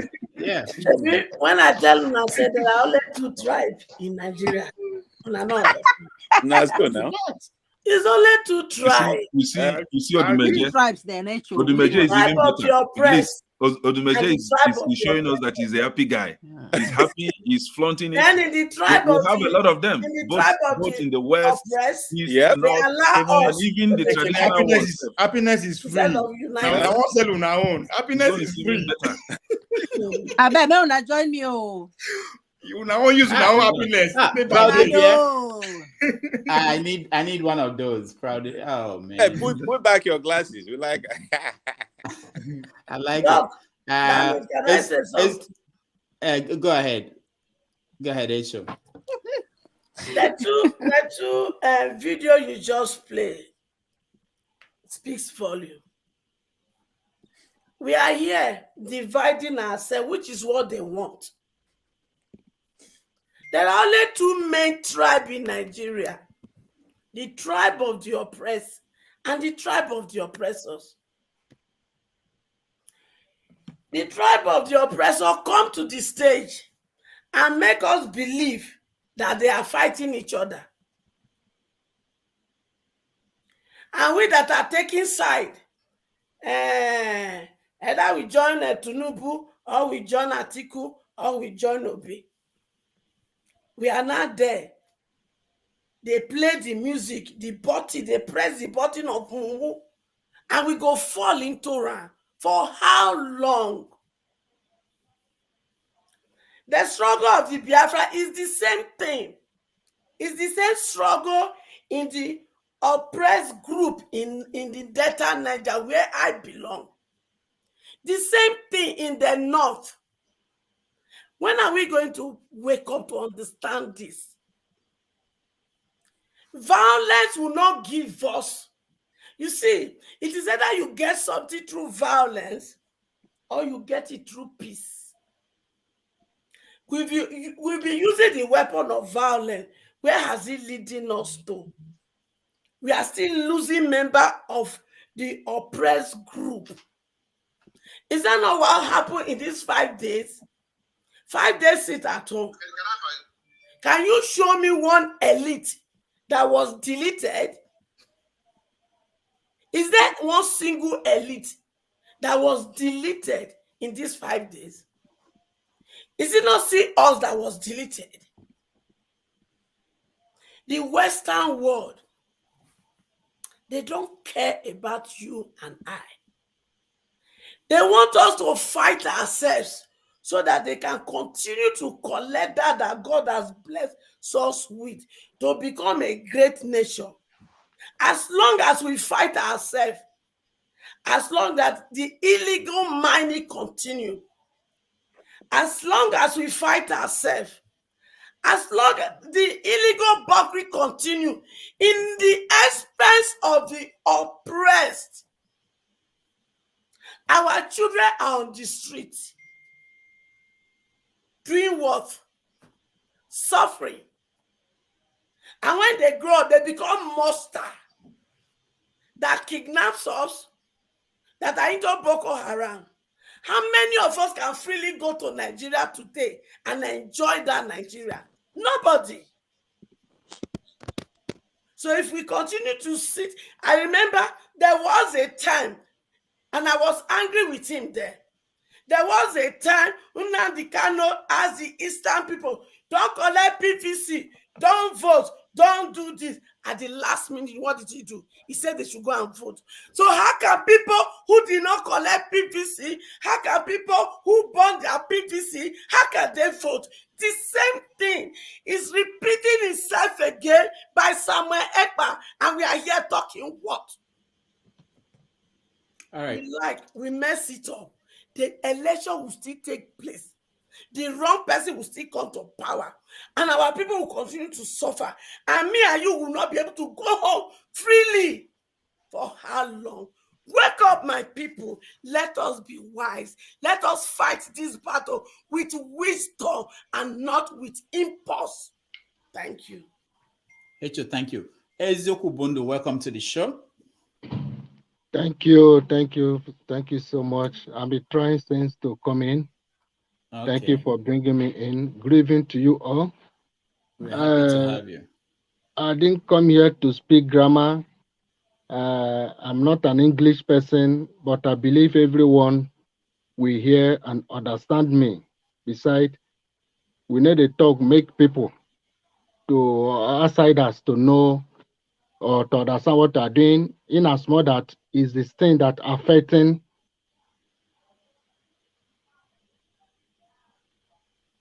Ezoku, we can't hear you anymore. As an obedient network, you know now, IB. Ezoku, we can't hear you anymore. Okay, go ahead. Maybe face the whatever device you're using. Can you hear me now? Can you hear me now? Hear you, yeah.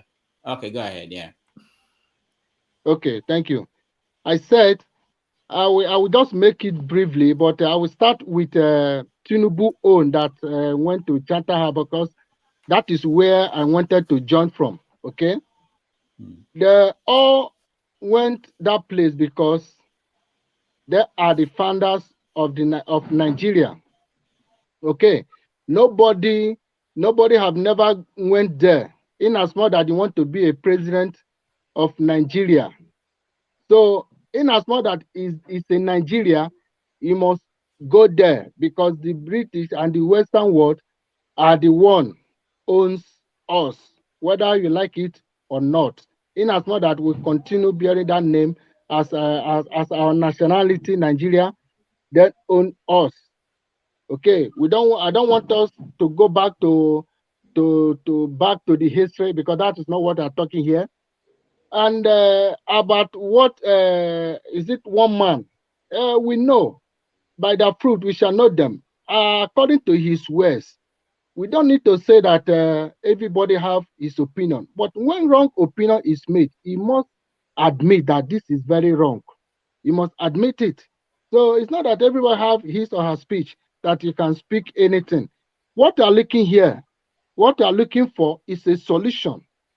So if you must admit everything, you must not find a solution. So you must ignore some things, throw some things away and take some things that you want to bring to get that solution. Okay. Now, Tinubu is very old, which all of us know. Only God know the kind of injection they gave him to start acting like he's agile, he's this and that. But it just some weeks or months, we know. Besides Buhari, we know that even something is wrong with the Buhari himself.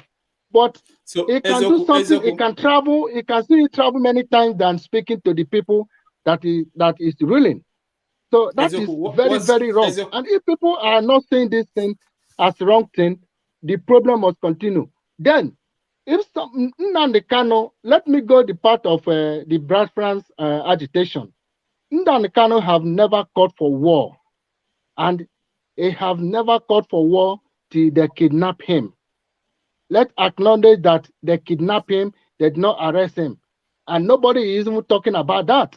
Now, all he has asking for is conduct a referendum. That's all he has been asking for, a referendum, and they say no. And now, what brought the agitations? The same thing brought the agitation. So why somebody will come here and say it's not this, it's not this, it's not that, when he has had counter of number of time with the so-called Ohaneses and the politicians and the opening. We can remember in 2017, they disappointed him when he said the agreement has signed and sealed. It was the same, this political solution. Now, our sister made a statement that at the end time that he asked people to go and vote. He didn't. It was the pressure of the people that are around him. He doesn't want people to vote because He understood these people very well, very, very well, spiritually and physically. Now, let it not be like he's doing it alone. Because of the people around him, which the same people have allowed the Anambra election governorship to take place. Those are the people who are pressurizing him because he's not alone. Then he said, okay, since you people don't believe me, then let's see. He allowed it to happen. And we can see how Anambra have turned into today. Even when they talked that Soludo was the savior, we see it. See, the Nigeria, in as much that we present ourselves as a Nigeria, the Western world owns it. So your true identity is what you will have to gain what you are looking for. Without that, nobody. Okay, Ezeoku, thank you so much. I wanted to ask you the solutions, but I think you kind of touched on it. Thank you so much for your contribution. I think you took me off. Okay, I'm still here. Can I ask? All right. No.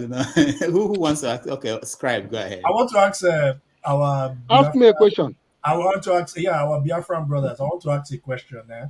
Have you people taken time to study the structure and evolution of IPOB from the standpoint of Nnamdi Kanu as an individual, his stewardship of that organization? Have you people taken time to actually look at the ins and goings out, the fights that have been going, not just from Masop, everything?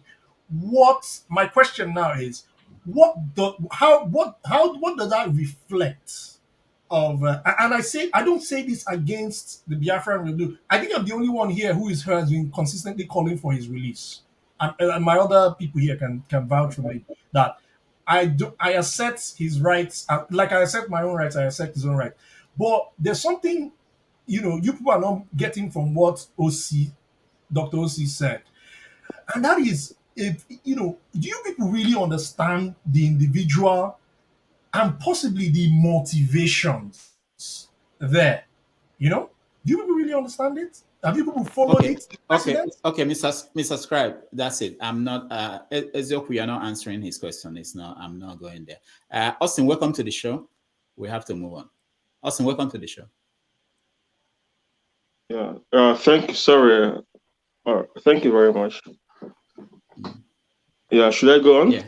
All right, go ahead. All right, thank you so much. So I've listened to the conversation for quite a while, and this, especially, although I follow politics, especially Nigerian politics closely, but I don't think I would want to dwell on Nigerian politics because I think I appear to know more of what is happening in the southeast right now, southeast of Nigeria, and it's something that is worrisome.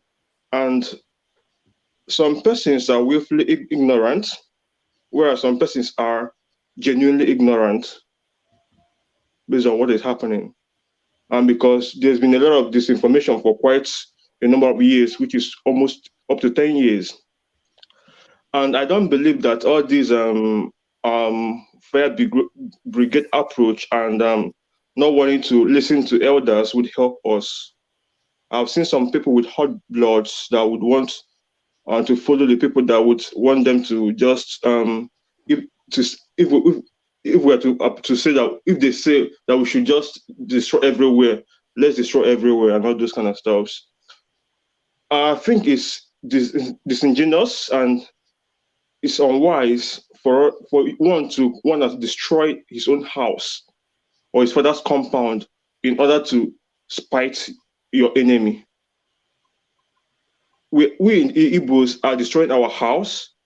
We are destroying our homeland in order to make another person who we perceive to be an enemy, in order to spite the person. I believe that's not wise.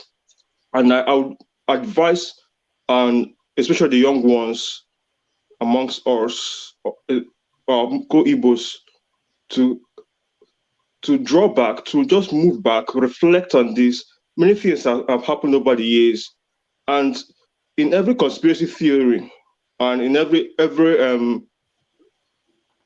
campaign that is meant to deceive people, to disinform people, there's usually some element of fact or seemingly truth that are used to mask the real intent, just to give it a face validity. And that is what is happening. There has been some circumstantial evidence that have been utilized to deceive people. For a person saying that Kanu has never proposed violence or whatsoever, I think they are not being truthful if they have listened to Kanu's posts or Kanu's videos and all these talks and Radio Biafra and other platforms, where he has asked for things to be burned down, where he has asked for guns and different things he has asked for. So it will not be right for us to allow people die in the East. Like me, I'm not in Nigeria, but I know people back home in Nigeria, I have family back home in Nigeria and people in every part of the world, other parts of the world. And I know what's happening in the Southeast. And I know even today in Enugu State, which is my state, I know some persons that have died already. I've seen the videos and some of these things. So I would just want to, for the sake of not wanting to extend this thing further, but I just want us to draw back. Assuming those lives that have been lost are family members, would we still have these opinions that we have for those that want to promote this? I just want to draw back because I know there are some hypocrisy in this. There are some persons that just take their family members out of the East and some even out of Nigeria, and then they are sponsoring these things that are happening. Let me just stop here. All right, thank you, Austin. For those who are trying to join us, if your camera is not on, sorry, I won't be able to bring you up. And for Mr. Scribe, I think I want us to move away from this topic. That's why I had to stop him from answering your question.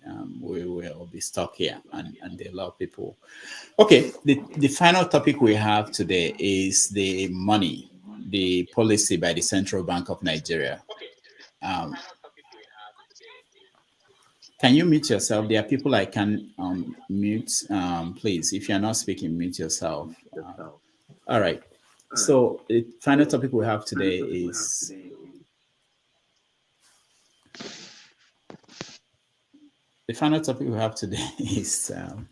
about the monetary policy by Godwin Emefiele. One of the key part of it is that Nigerians are not going to be allowed to withdraw more than 100,000 naira every week. For someone like Ovie, that would be a problem. You know, the question is the policy? Why the policy? Why now? Some people think it has something to do with the election, that it will help to decrease the influence of money in the upcoming election. I want to hear what you guys think. Ovie, start. I think if this policy will give us a reasonable fair election, is welcome, because a lot of people are saying they are doing it because of the election, and I'm for that if it's going to give us that. But to look at it from monetary policy, I think yes, it might be very tough on people, especially those that live in the rural area or those that engage in petty trade. But on the long run, that's where we're supposed to be. We can't be in one place forever, and we want change. And that brought me to where this change everybody asks for. You understand? Change. And this is the change we are seeing. But again, because it no favor us, it's as if we are really meanings to it. But if this is going to actually help, because we know the electoral process at this point, so it's cash out, right? If it's just a step forward to make sure that doesn't work or work to the effective as a plan, I think it's a welcome development. As far as I'm concerned, everybody can read meaning to it, and everybody who's reading meaning to it is because he has another hidden agenda. Now, with the electoral reform, it is going to be very hard for you to go and pay people to go and snatch the ballot box the way they used to do, or pay electoral officials. This is the best you can do is to buy people individually before they get to the poll vote. And if you don't have enough sufficient money to do that, it's go against you. So many people, especially people who are saying, "Oh, these two parties, let me call them, who are very confident in their doings," and that's because they have cash more than every other person else. So if they cannot disburse the cash at the right time, I think it's a welcome development. I don't see anything wrong with that at this point, both from the election point of view and from monetary policy point of view. Yeah. Okay. Thank you, Ovia. Can I go ahead? Is it money? Is it the only way you can buy people? Is the cheapest way. Because in It's politics, easiest way. You can say it's easiest way. In politics, there are two currency: votes and money itself. And money is more important. Money will buy everything, including the votes. So if they are trying to deprive you of actually exercising that, I think is a welcome development. Okay, can I go ahead? Okay, I think the situation with this CBN is like someone that his house is on fire and is busy chasing rats. They're talking about that the policy will aid in deterring kidnappers, right? But these people, they failed to kind of fix their financial institution, because if a kidnapper kidnapped a victim and requested for money, and the families of those victims came to the bank and make huge withdrawals, that money, that paper should be able to be tracked to know where it went to. But they failed in doing that, right? And now they want to punish the people for their failure. They're talking about election, right? For example, if an individual that we know how much he earns, take for example a senator, right, is coming to a bank and make a withdrawal of, let's say, 1 billion naira. Where is he getting the money from? For him to even have deposited that money, where is he making that earnings from? So it's a problem of institution failure. These people, they fail to fix their financial institution. They fail to fuse the country, and now they want to suffer the population. For example, I go to the village and I want to buy a cow. For example, you go to where they're selling cow. They don't have internet. They don't have mobile banking. So how am I supposed to withdraw $100? Do they sell cow for 100,000 naira? So I have to wait. I have to keep making withdrawals every week. Every week I have to wait and withdraw 100,000 naira.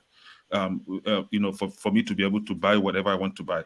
Go to the villages, you see market women selling what they call it, fish, for example. They'll go buy fish, and you expect them to make withdrawal of 100,000, then wait for another week before. So these people, they are deliberately killing the economy further. They failed to fix the financial institution, and now they are furthering it by killing the economy with their useless policies. This is something that should be debatable, and now you are forcing it on people because you think you will just wake up one morning, they make you CBA governor, you just wake up one morning and push out one useless policy, and then it will work for you. I don't even know what the Senate and the House of Rep are doing there, allowing these miscreants to be messing up the economy. Let them do that and see if that will fix the economy. The economy is going down every day, and they are pushing useless policies. Thank you. Proudly, Bia. You're next. Okay. I didn't listen to that news, but from what I can, the work is the people in charge of money are kind of reducing the amount of money people can withdraw in a week. Is it? Mm-hmm. Well, for me, 100,000 naira. 100,000 naira in Nigeria now, what would it buy for the ordinary person on the street? Basically, the people that are going to suffer are the ones the elite are trying to continue to suppress and make them go hungry before the election, so that when the time comes, they will give them one bag of rice and then they will feel like, oh my God, what a gift. It's like placing value on their own. The elite is trying to place value on their own, on the votes they're going to get from people they have made hungry, thinking that making the hungry believe that they are messiahs. Actually, they're supposed to be the servants for the people. This is a reverse psychology towards the election period. The incumbent APC are not going to suffer any money. They have money stashed in their houses. After all, we've seen some of them with bullion vans. We've seen some of them with cash machines in their houses. So there is a lot of money on APC side. And for me, I don't believe that APC really are selling Tinubu. They want to retain the power regardless who the ticket bearer is. It's not about Tinubu, it's about APC retaining the power, and they're going to do anything Shetima is the one that is going to be ruling anyways. So that's my take on that. All right, thank you. Felix. Felix, can you hear me? Sometimes you stay here and you look at the picture and the picture is not moving, the person is not moving, you think. Yeah. Okay, go ahead. Yes. You hear me now? Okay, Felix, I think you have to. Yeah, it's funny. You know, Nigeria government, they are just a dramatic people. This is a very funny policy. You know, the problem they have in Nigeria is this. Whenever they are making policies, they never put the poor, the people in the village, the masses, they never put them under consideration. How will you just come up with this disastrous idea? This is very funny and it's laughable. Okay, talking about the election, it's not going to affect the election in any way because Nigeria politicians does not even deal with nairas. They go about with their dollars. You know, they deal with dollars, and besides, many of them have money stock in their homes. So this is a way to suppress the masses, even the more, you know, and make them to be a beggar that will allow them to be bought over. The policy is disastrous to this already struggling economies of the country, and how they allow it is what baffles me. At least we have intelligent people. We have professors of economics in that country. You can't just wake up one morning and begin to make something that will not, you know, benefit the masses. It is obvious that, you know, this kind of thing is happening, and I hope that one day we get it right. It's funny. It's funny. The policy is laughable. It's not going to affect the election in any way at all. At all. Thank you. Thank you. Thank you. Ezeku Bondo, what is your take on this policy? Yeah, thank you. Is my voice coming out now? Yeah, yes. We can hear you. Thank you. Yeah, first thing is I want to make correction with one name, Osi. Osi Okwineba, because if IPOB is responsible for the insecurity in Southeast, who is the responsible for the insecurity in the north of the mass killing? You must tell ourselves the truth. That's questions for you. And you talk about Ohanese. We don't have Ohanese. The beginning of Ohanese after the war is a scam. And all this thing is what Mazen Nnamdi Kanu is trying to end.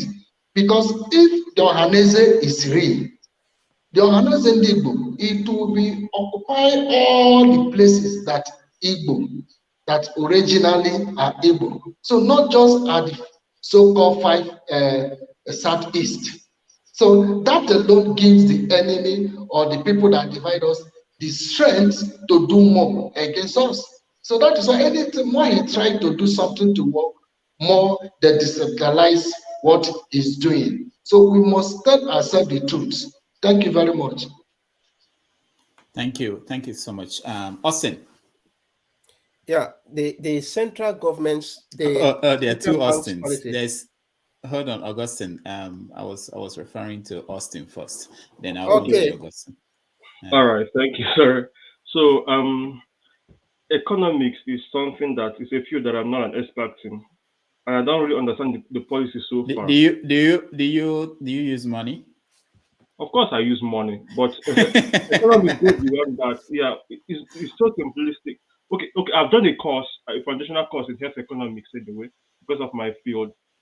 So I know a few things about economics, but I can't claim to be an expert in economics.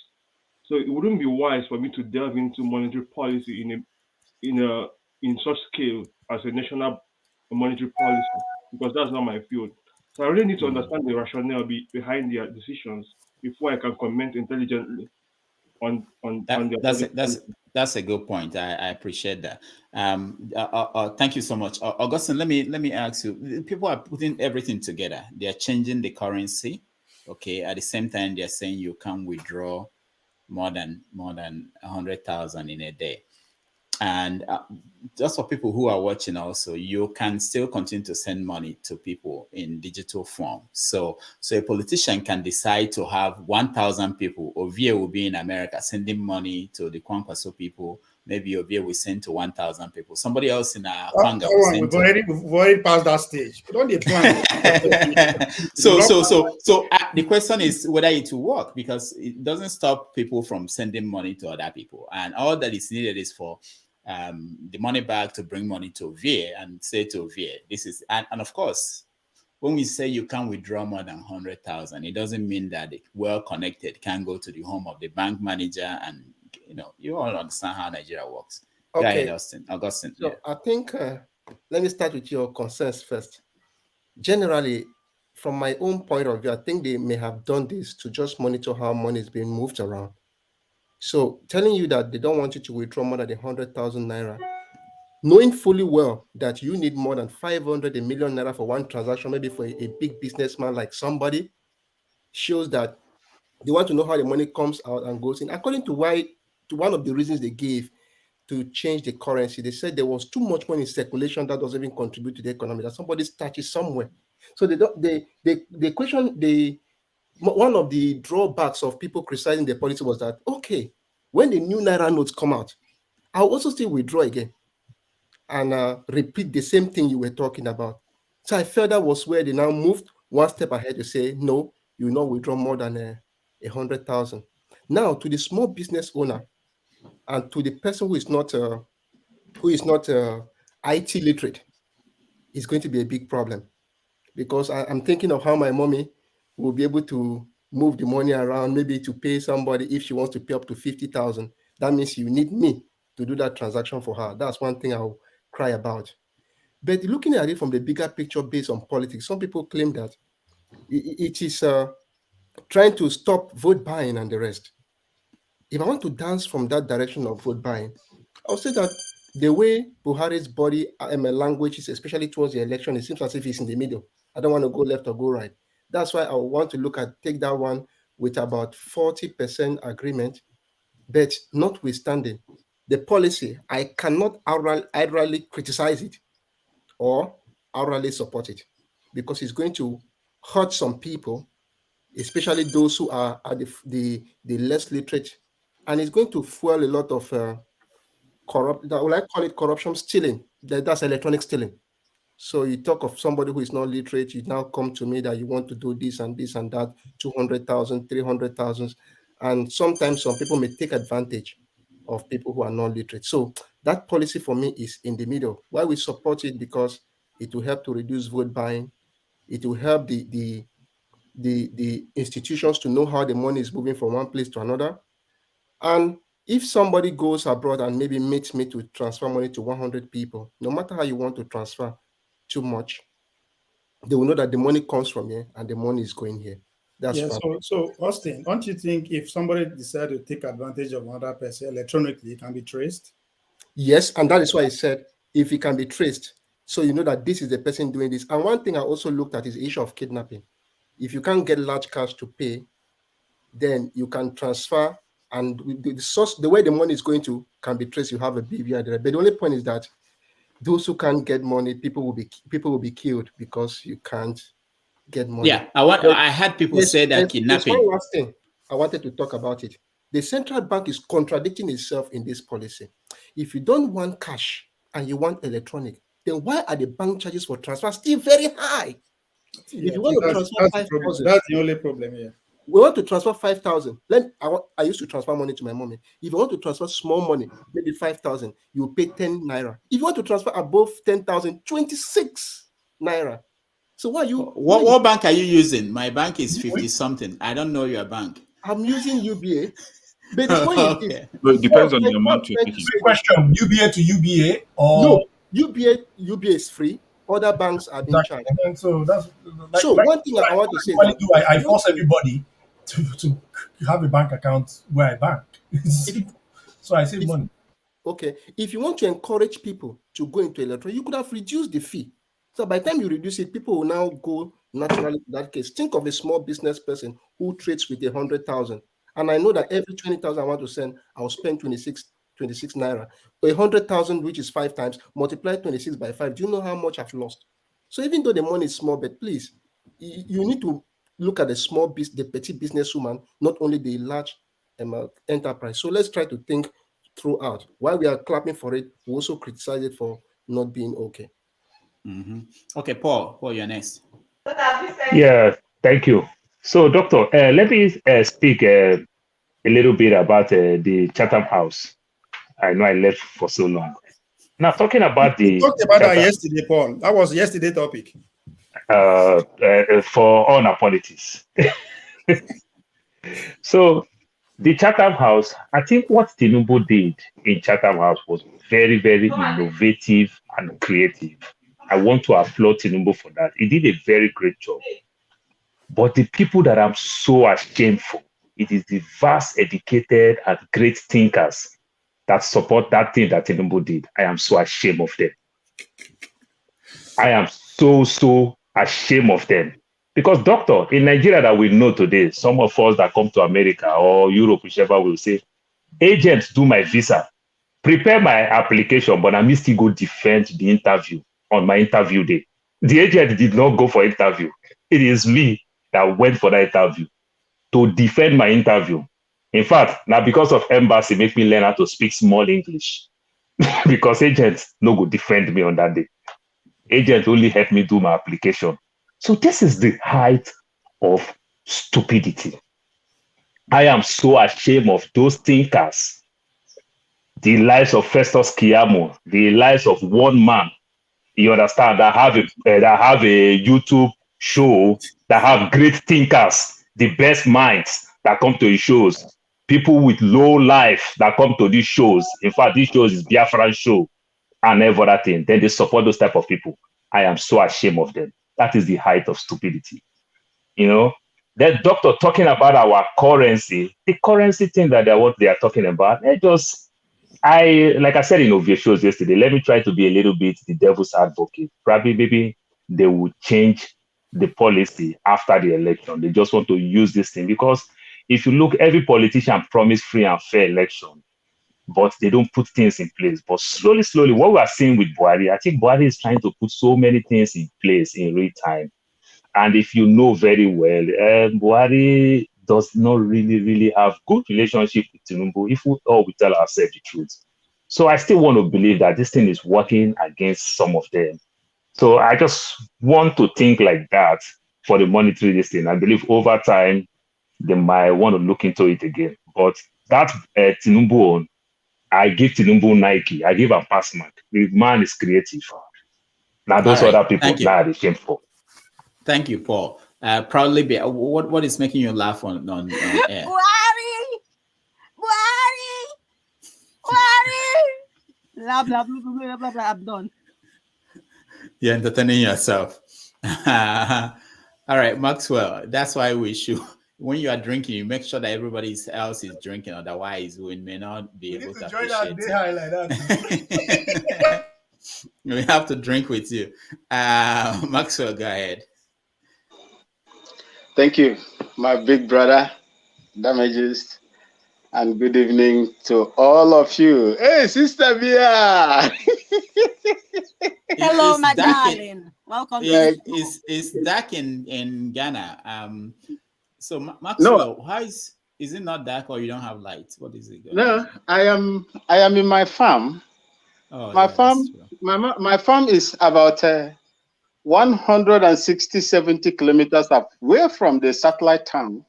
And if I come out and show you in this bush where my farm is, there is light all over.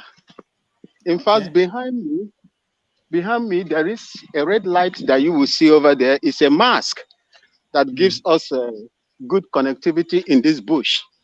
Where my mother comes from in Abia State, in a place they call Ndiakata area, I do not know if they have the kind of connectivity I have in this very place. That is just about, let me say, 15 miles away from Abamen town, Enyimba city. So I used to call them, even to connect on WhatsApp. It's very, very difficult to hear them speak. You see, my brother, you see this here, this phone that I'm using here, Dr. Damages, I have a transfer capacity of 5,000 Ghana cedi on daily basis, and no charges is levied against me. 1,000 Ghana cedi is 130,000 naira. That is 1,000 Ghana cedi here. It's 130,000 naira. If you multiply it by 5,000 Ghana cedi, that will tell you how much I can transfer on my own phone right here as I'm speaking to you. No charges is taken from me. This is the kind of policy, although things are not moving on fine here, when you talk of monetary policy here, but we are trying at least to make people, you know, our citizens here, you know, feel free to use, you know, to engage in this cashless. You cannot tell people that you are giving policy, encouraging people to carry less cash, and you impose such, you know, percentage for your people. That is very, very bad. Tell me, Uncle Damages, like we call here in Ghana, everybody's uncle, everybody's brother, everybody's sister. Uncle Damages, tell me, if I am transacting a business in Nigeria and I need to pay someone, let's say about 500,000 naira, how do I do that? 5% of 5,000 naira will be about 25,000 naira. If my mathematics serves me, Ovie, help me, please. No, Maxwell is digital now. You know, because you go carry for a go give person. It's digital. You can put 1 million naira. It's digital. Okay. Okay. You see, in Nigeria, most people transact their business because I live in Aba. Most of my time, I grew up in Aba. People keep their money in their stores. You see apprentices keeping their money in the stores. That's what we are trying to change. So most of those things is that when you want to encourage cashless, my brother, please relieve the people of the burden of that cashless, you know, policy. Imposing 5% on your own hard-earned money the government did not, you know, help you to make. Is for me. It's more than that. I think it's 10% of. Okay. It's unacceptable. 135 million Nigerians, approximately 65 point something percent, are poor, below poverty line. How many out of Ghana? How many for Ghana? Oh, I don't know. But things we are not talking moving. about Ghana now. We are talking about Nigeria. No, the topic is around Nigeria, not Ghana. Obviously, water runs in my mother's house. My mother's house in Abia State, they have borehole. I cannot even remember. From 1980 something, I started schooling in Nigeria from primary to secondary. Before I joined the Nigerian Army, I never seen water run in the taps. I have never experienced electricity 12 hours continuously like that in Nigeria where I was there. I thought that it is all over Africa. But when I returned to my father's land, electricity like that, I make bold to tell you today that electricity here, everybody is meterized. You pay what you consume. You pay what you consume. And for the past 2-3 years running, I have never seen a major power outage in Ghana here. We had issues, but the government of John Dramani Mahama did a lot. What's her name? Yvonne Nelson, her name. She led a protest for weeks. What was that about? I'm curious. What did she say? No, there were a big protest in Ghana. They actually have a slang for that protest. I'm curious what it's about. It was about darkness. Of course, you know, there was a time when we had. Is it you are talking of Ghana? Be the one that has a Kumasi and Ghana. That's the only two cities. Or is there another country you are talking about? Is it Ghana? Because I don't stay for Ghana before. Which part did you stay in Ghana? No, I don't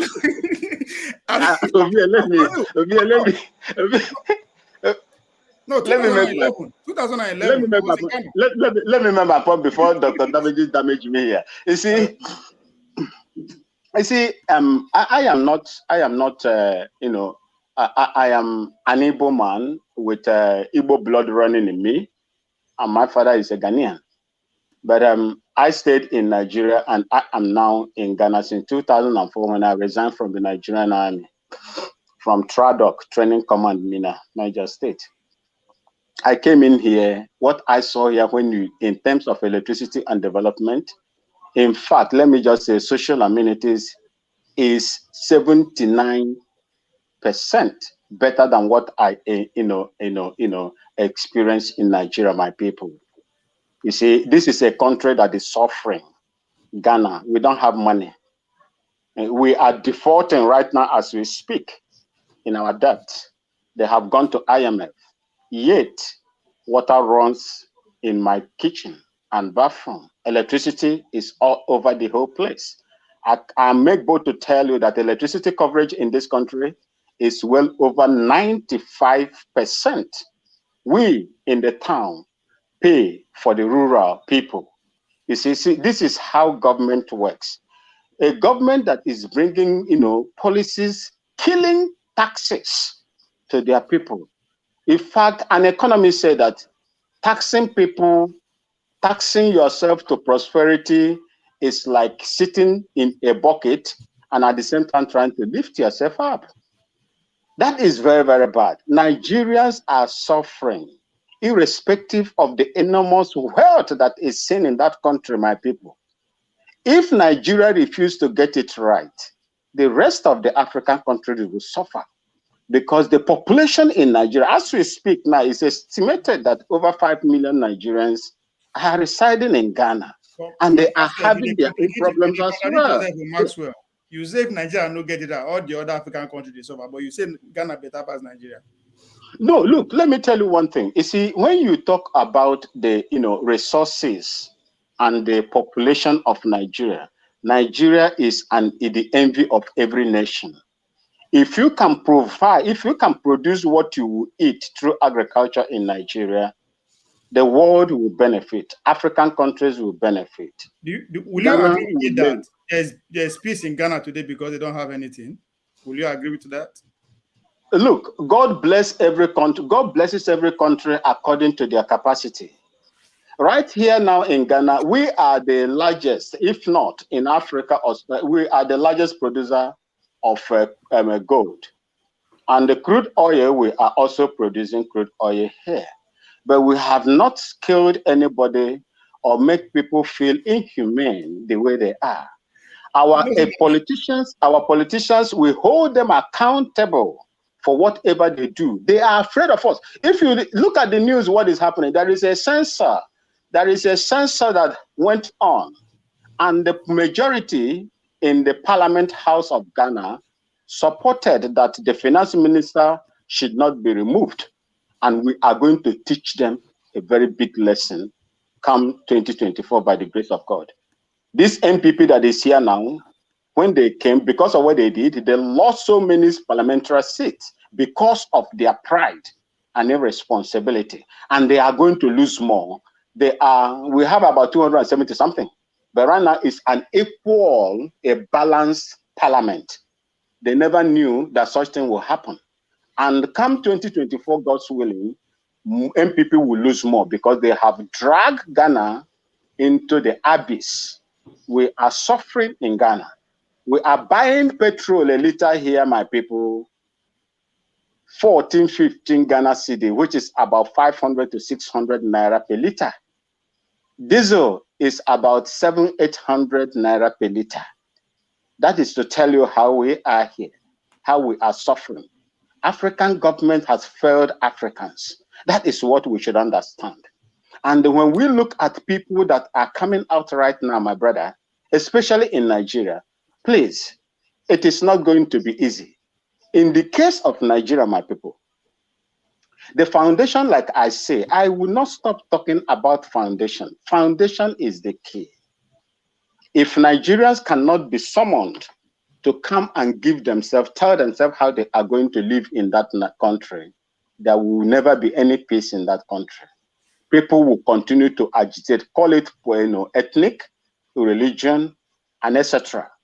And the few class elites will continue to hold Nigerians at ransom. That is what is going to happen. Even P2B comes in there today with that foundation, my people. P2B will not make any impact. Look at what happened in Anambra State when he was there. He did great job in Anambra State on paper, based on what we have heard. He did great job there. But after P2B, what happened, my people? The evidence is there for all of us to see.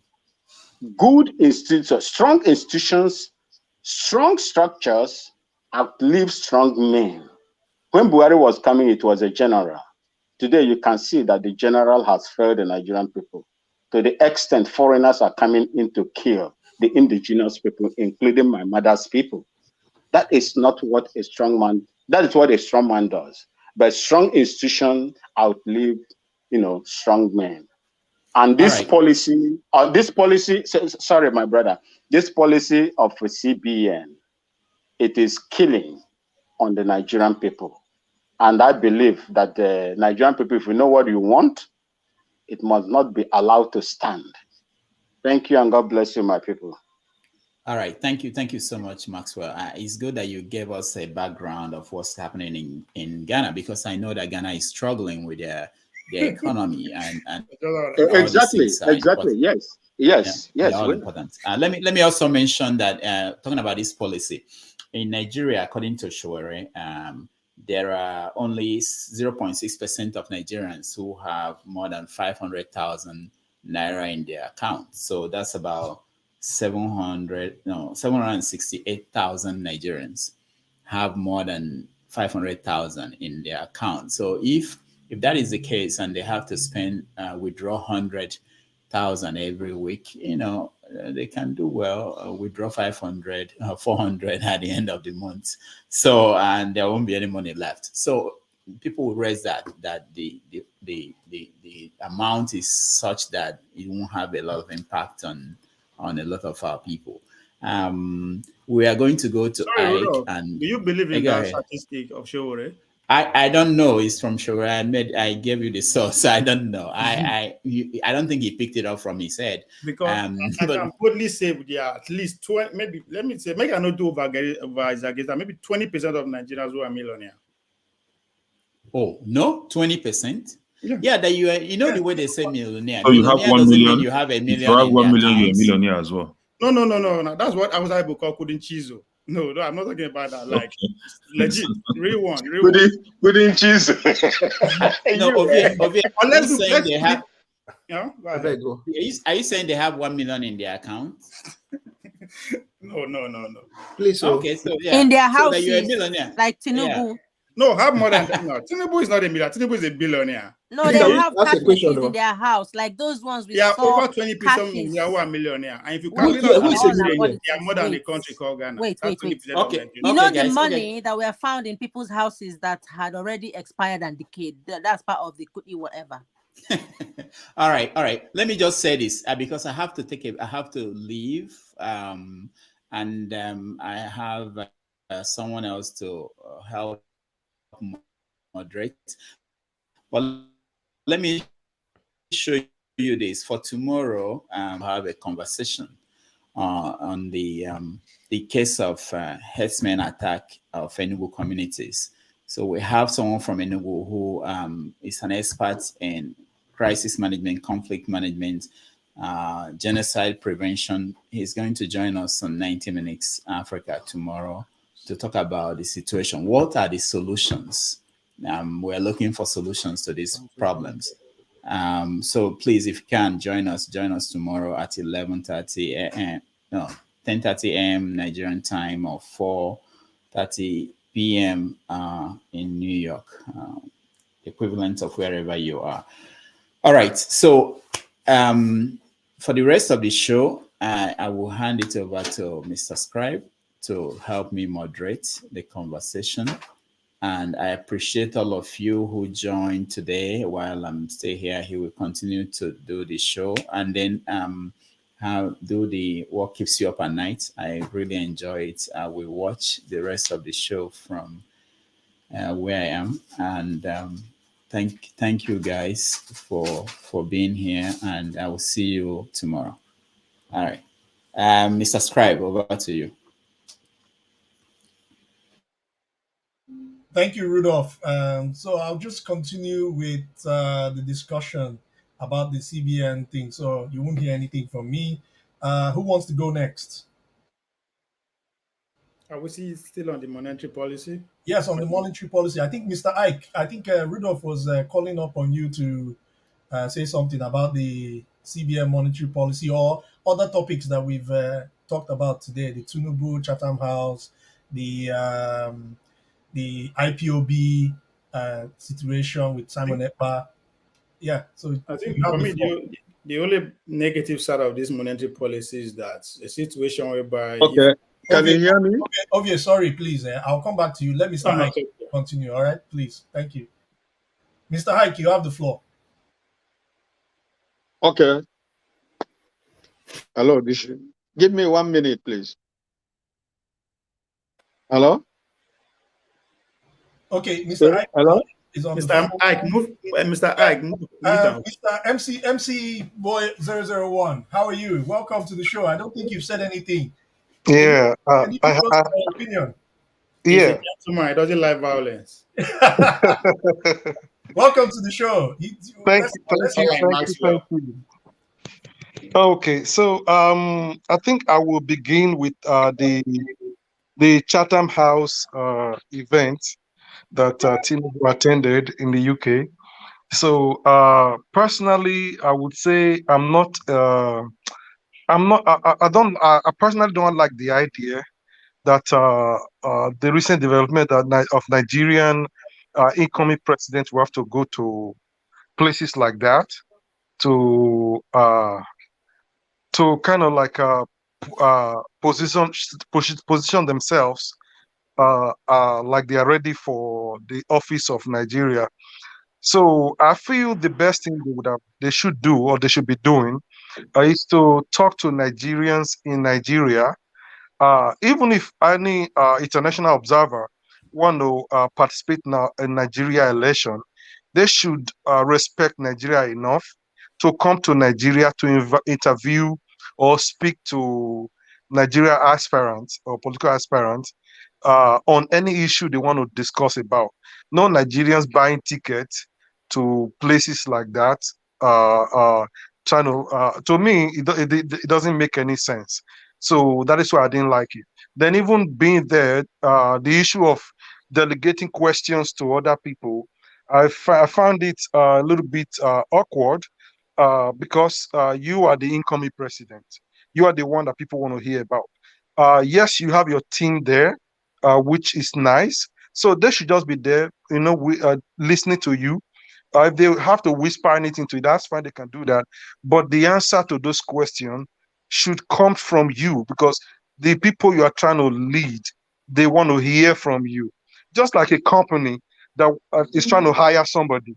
And at the interview, they said, are you sure you are able to do this work? I said, oh, 1 second.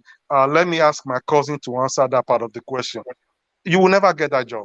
So that's why I feel everything that happened there, I feel it was not well planned, or well orchestrated. So, but I don't know the trick behind that, but I just feel it was not a proper thing to do. Then coming to the issue of agitation, I feel every human being have the right to agitate, but it will be wiser to make sure whatever agitation or whatever fight you are fighting or struggle you are struggling does not make your people or people you are representing to suffer. So if it's now making or going to the area of your people suffering, I will feel your agitation is kind of opposite what you are intending to do. So, but for me, where Nigeria is today, I feel everybody should come to the table and let's discuss. Let's talk about the way forward, how we can move forward, not going back to yesterday's history of, oh, you suffer me, you did this to me. Then there are some words I was hearing from my fellow panelists on today's show on issues of we are different, we have different culture and all that. You discover at the end of the day, instead of we talking about how we are culturally different, tribally different, I think there is strength in diversity. uh, Barely there's barely any country in this world where you don't see diverse culture, diverse tribe in the same country. It is very difficult. Here in the United States, where I reside, discover that there are different races, different, even in fact, America is like a melting pot for the whole world. Discover that different races and tribes and everything, they are all here. But at the end of the day, when we all unite together, we form a beautiful country called the United States of America. So I feel we can still work together, even as diverse as we think we are. So the issue of let's go our separate way, let's divide, let's do one thing or the other that will disintegrate us. I feel it's not to me it's not a smart idea for us to be clamoring for in 2022 that we are. You remember there was one thing one of the panelists, I think Maxwell, said earlier. He said Nigeria is an envy of other African nations. Why so? Because Nigeria got the number. When it comes to marketability, Nigeria got the number.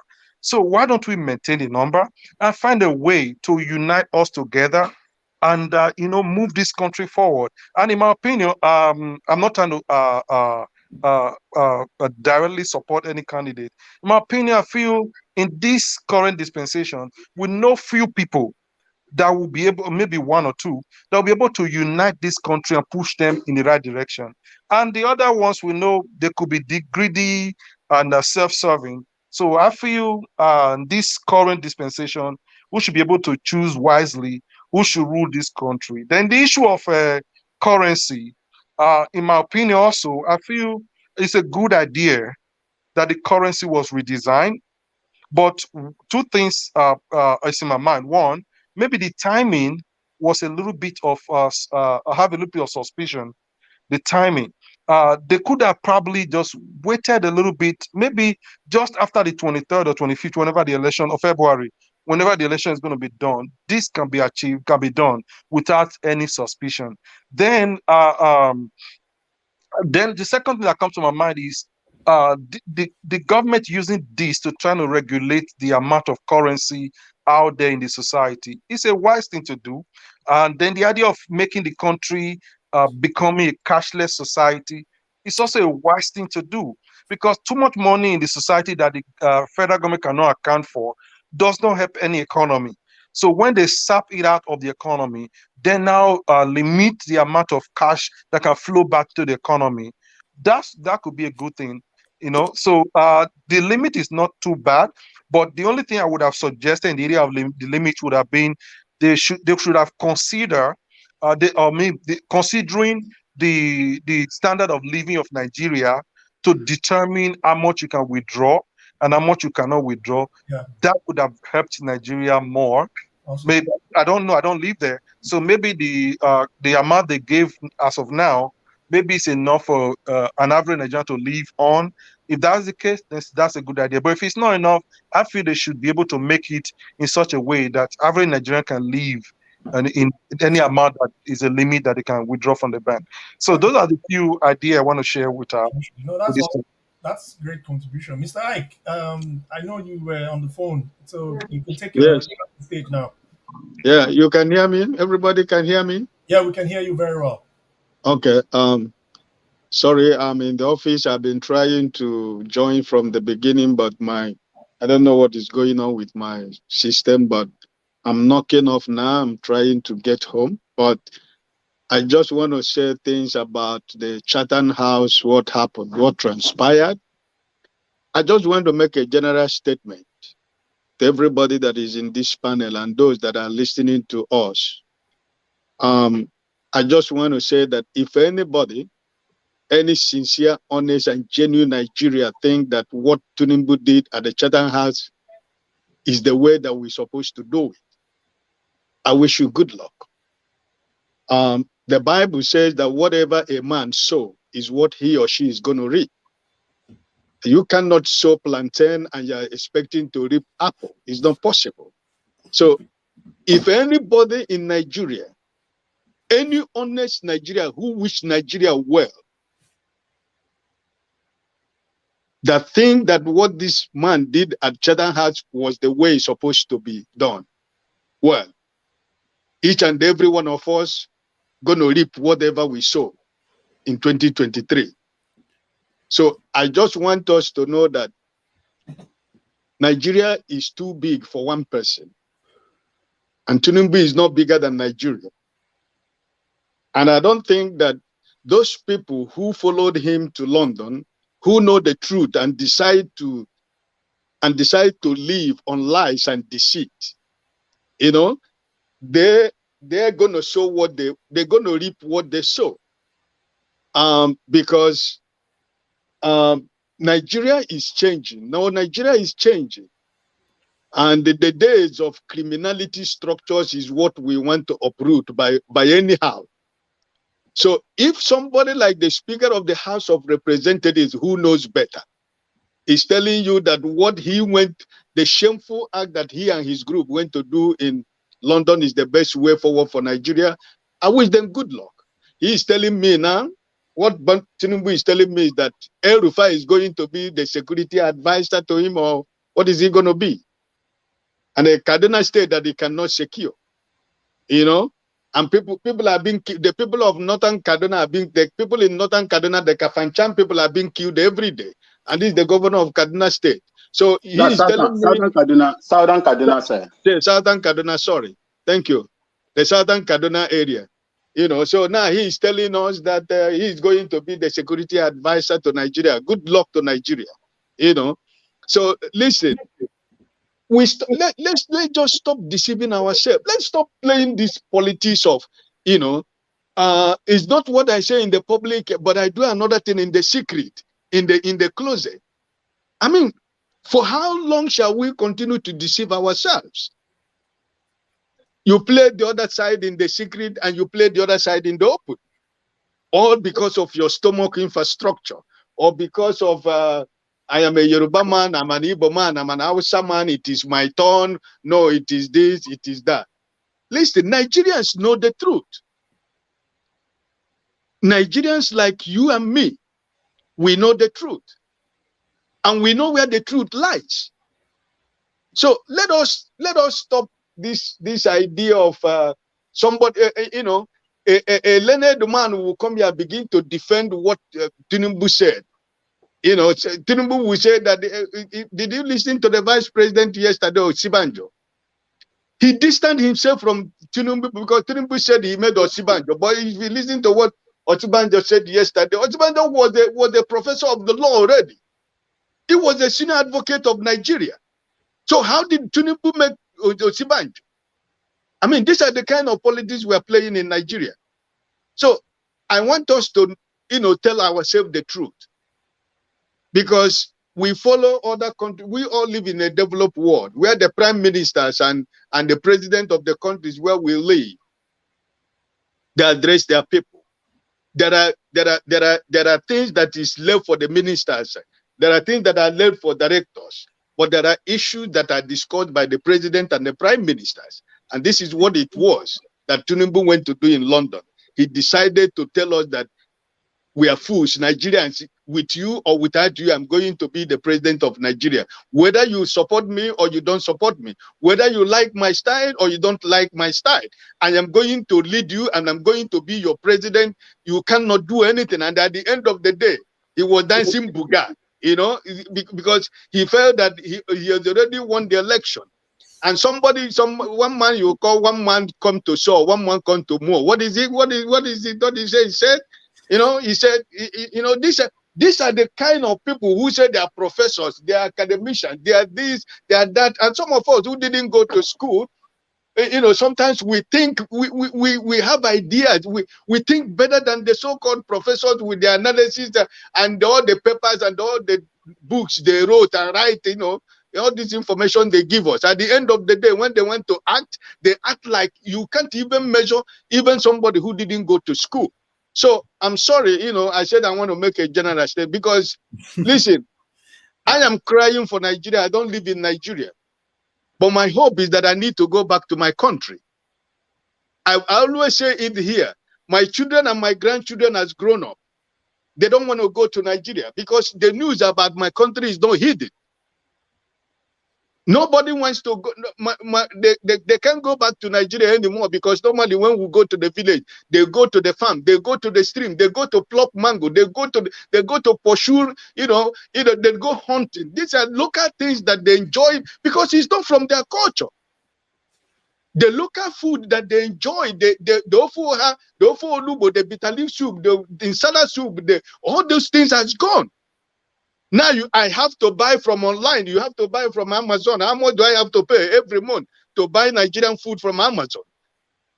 But if it was the time that my family can travel back to Nigeria, everybody go home for 1 month to enjoy Nigerian food, and you buy the ones you can use for at least 4 or 6 months. Yeah. But it's no more possible. And I cannot tell you that I'm a good Nigerian. I want to go to risk my family because I want to go see my family in Nigeria. I will never do that. No, that's true. There is nothing that will make me do that, because my Nigeria is not safe. So this is why I said that Nigerians. The last speaker said he's not supporting anybody. Listen, if you are honest Nigerian and you think that you feel about Nigeria, it is time you take a position. Okay. You should have a place where you are standing. You cannot say you don't have a candidate. Who has a candidate? But at the end of the day, somebody is going to be your president. And if you cannot by now make a decision, this is where you stand. And you tell me you don't have a position because you live in a better world. You just made a statement now. Say, America is the collection of what we call a nation. But at the end of the day, we come together. Everybody in America vote. Ovia voted when they voted in America. I don't know. He was saying, he talked about Trump and the rest of them. You know, you Nigerians that live in the United States of America that are citizens, you vote. So why is it that now in your own country, your fatherland, where you come from, you cannot take a position? People will tell you, vote your conscience. It's not the time of voting your conscience. I've taken my position. Tell me you're voting Tinubu, and that's fine. That's your choice. Tell me you're voting. Tell me that you're voting Kwankwaso. That's your choice. Tell me you're voting any other person. That's your choice. But you don't come to the platform and begin to tell people, I don't have a candidate. Vote your conscience. Which conscience? Can I? Okay. Wait. Can I ask a general question, Mr. Scribe? No. I will give you your time. Vin has been Maxwell has been very patiently waiting, and he has to go. As you can see, darkness is around him. So let's just ease up a little bit. Okay, Vin. I have a general question. Wait. After Maxwell, I would like to quickly react to what Mr. Ike said. Calm down. Just a general question. No, Ovia, please. He needs to go. Thank you. Patient. Thank you, Mr. Scribe. God bless you. 1 minute, please. 1 minute. Yes, sir. God bless you. You know, when I look at the Chatham House incidents, I was not enthused at all with what happened there. For an aspiring president of the Nigeria, going to London to delegate people to answer questions is a no-no to me. All of you know my position. I don't believe in one Nigeria. Sorry, my brother. Let me interject a little bit. I want to tell Scribe, please. I'm going to move out from the office. I'm going to join with my handset when I'm in the car. Okay? I'll look out for you. All right. It's a going there to delegate people to answer questions is a no-no to me, and it's unacceptable. All of you know my position. I am not a proponent of one Nigeria for anything, because Nigeria, rise at the back of the innocent people and on the blood of the innocent Nigerians that has no crime whatsoever, but happens to be in Nigeria, in that space. Erofai was delegated to answer a question on security. Is it not the same Erofai that traced the Fulani, let's say the bandits? I don't want to mention them here. Forgive me for that. Bandit terrorists into their various foreign countries and pay them money. In same countries, that man should be cooling off in prison as we speak, because he is an accomplice. You chase them wherever they come from to Nigeria to kill people, and you pay them money, huge sum of money, and you are here talking there in Chatham House, talking about security, how you are going to secure. And Nigerians are listening to you. That was a very big blow to me if I am a one Nigerianist. Look, no matter which way you go around it, you cannot prosper in that country with the current foundation that is there. I do not know how many, House of Representatives, senators, Labour Party will garner to form, let's say, 2/3 of the population that is needed in National Assembly. Peradventure, he becomes the president of Nigeria to pass bills. I do not know.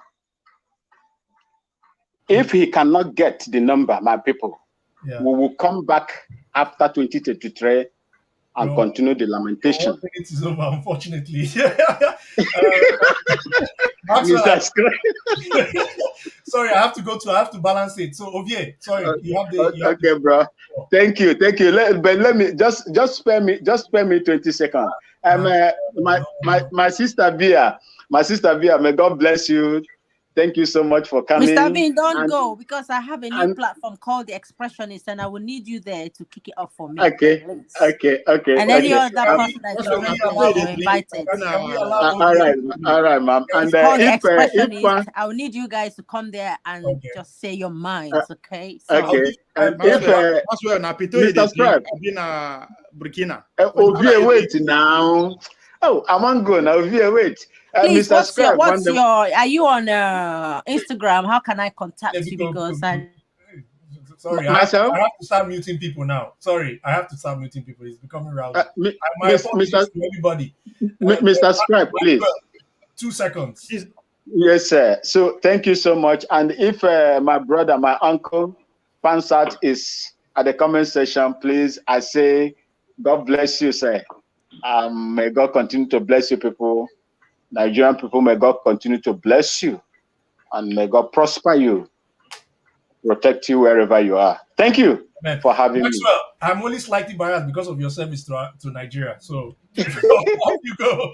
All right, on the politics. Mr. Vin, where's your contact now? Mr. Scribe, Mr. Scribe, he said I should give him my contact. My contact is just go to Facebook, tag by Maxwell. I am putting out a blue. I'm putting Scribe, is a program rounding up.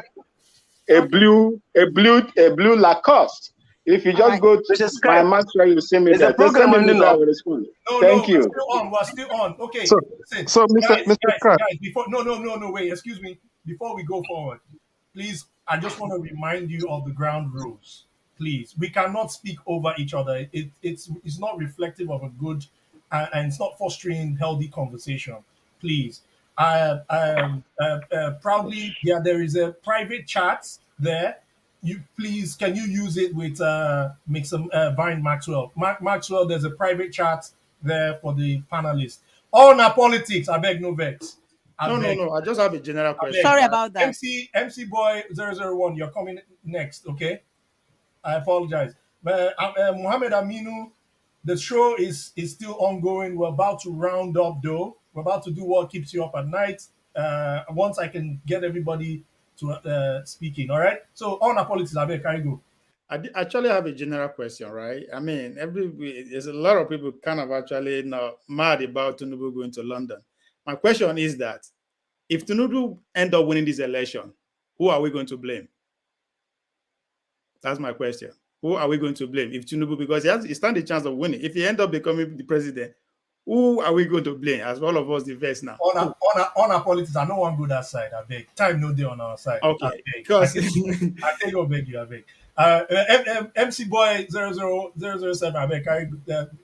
Talk to us. Let us know. Thank you. Yeah, I just wanted to clear the air on what I wish Mr. Ike was still here. When he was, I don't know if I should say if he was angry that I said that I'm not trying to promote any candidate. I feel, in my opinion, number one, let's assume I'm still on the fence, of which I am not. But I'm not here to tell you who I'm supporting or who I'm not supporting.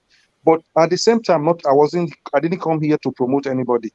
I've been to Honor Politics Ovie's show, yeah, and he heard my mind on the direction I'm leaning. In this political terrain, there are 4 people that I would say major candidates, and out of 4 of them, there are 2 of them that I really liked a lot. So at the end of the day, will I come here and start saying, "Oh, it's Tinubu or it's Atiku"? So my coming to this platform was not to promote any candidate, and saying I was also maybe angry that I said America is a melting pot, and I don't know why he should be angry about that. Which is unfortunate. MC Boy, man, you're entitled to your opinion, but Yeah. I appreciate your response, and I believe he's watching you. But you have to understand that we have to move on. Okay, that's fine.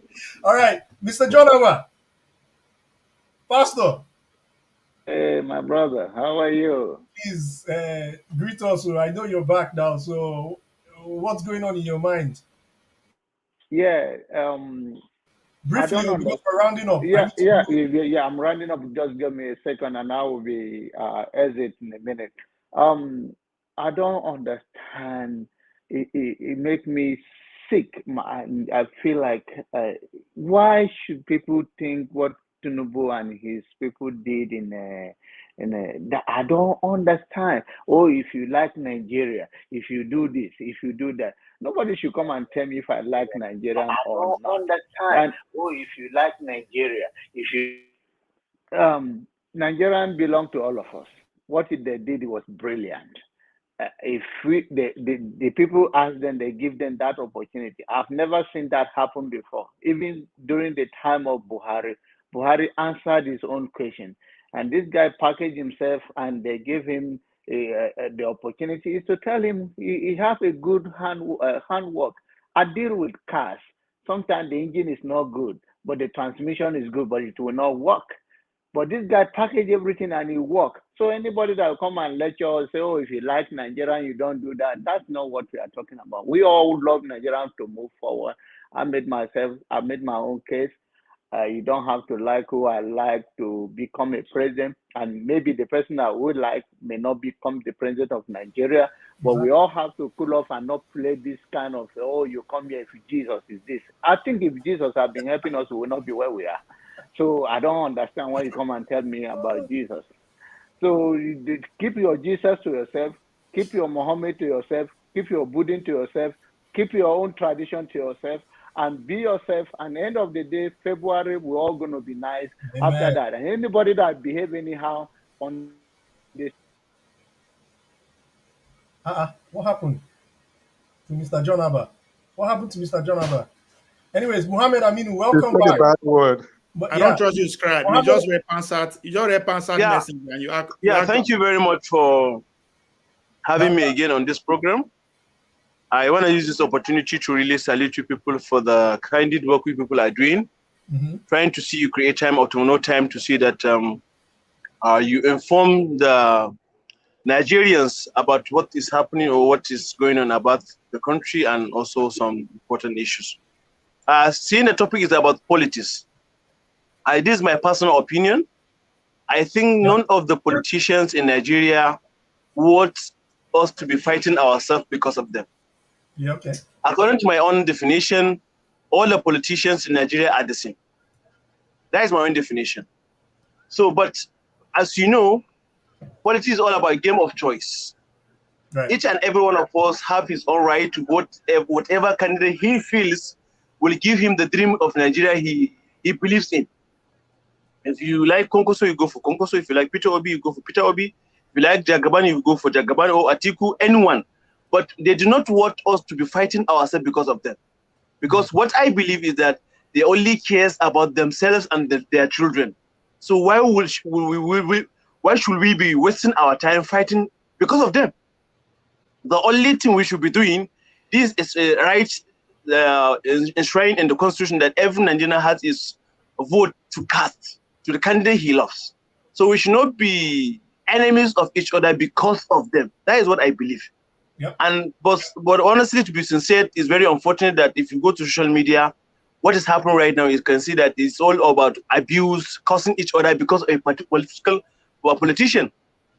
May so be it if you know any of the politician now, and he happens to win election of the office he's what do you call it, canvassing for. I bet you're going to call him, he's not going to pay your call. So why should we be fighting up because of them? Exactly. We should all exercise our right to vote the candidate we want. The only thing we should do, if you, for example, am supporting Peter Obi, what I should do to other people that are not supporting him is to what? Present his manifestos, present his what? Past antecedents that will convince them to vote him, not by abusing, not by witch hunting. That is what I believe. Exactly. But most of the times we in Nigeria, I don't know, maybe it is now blood. Once you don't buy it with the idea of someone, the next thing is abuse. Yeah, I don't understand.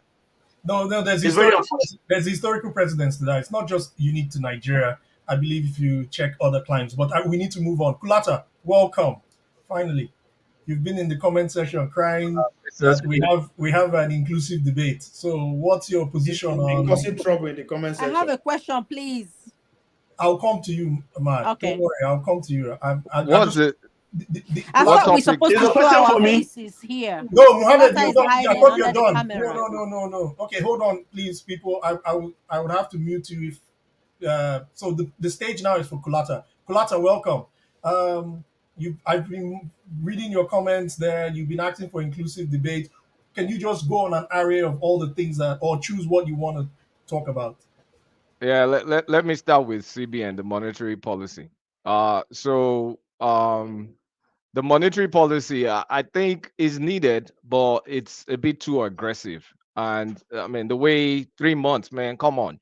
People change their currencies like every 8 to 10 years, but having everybody like go and change your currency in a few months, few weeks, it's going to be painful for the rural area, especially because that means we have to fast track our cashless policy. We need things like M-Pesa, like the way Kenya does it. So our rural areas, they will be hit. I think it will shrink our economy in the short term. In the long term, I hope we get out of it because I don't think we're going to change our cash behavior overnight. It's going to take a while. So I have a problem with CBN not making sure there was enough infrastructure out there to be able to carry this along.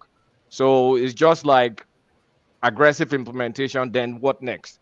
Because if you have like a POS business or some cashless business, you're going to make a lot of money in the next 6 months. You're going to make a ton. And the policy by itself is good in terms of like it curtails I mean, I don't know if it's going to curtail inflation because the money supply is still the money supply. Demand still outstrips supply. So I don't think it's going to curtail inflation. But it will allow many people to start banking, and on the long run, you'll be able to. Can you minimize me? On the long run, you'll be able to. What's it called? The government will be able to tax more people because they will be formally banked. So long term, it's a good policy. Short term and implementation is terrible because a lot of people are going to suffer, especially the rural people that live in the rural areas. Okay. So yeah. But don't you feel there's a little bit of pressure from the political side in order to achieve some especially when it comes to kidnapping, political insecurity and all that, everything that we've been hearing about kidnapping, how they're exchanging money. Don't you think this is actually timely? No, What do you feel? it's not. I don't think so. Kidnappers can always ask for dollars. They can always ask for CFA. Money is still money. So I don't think it does that. They'll just put extra pressure for people to go and get dollars. What about before that. sinister? What about, how do you see it? Anything sinister there as well? Sinister. I mean, one won't be tempted to think that it's going to impact politicians, but I think politicians are smarter than all of us. They will have made additional moves to secure the cash they need, and you can see the way they want to do the rigging nowadays. You create special advisors, especially the governors. They create like 200,000 special advisors, and then you can distribute money and pay them as salary or stipend. You just distribute it through the banks, so you can be cashless. You can withdraw whatever you need to withdraw, the daily amount. I think it amounts to like $27 a day or something. You can withdraw over a week and use the cash you've withdrawn over a week to bribe people you need to bribe. So it doesn't affect politicians, in my opinion. They will get around it. Okay, I think somebody wants to.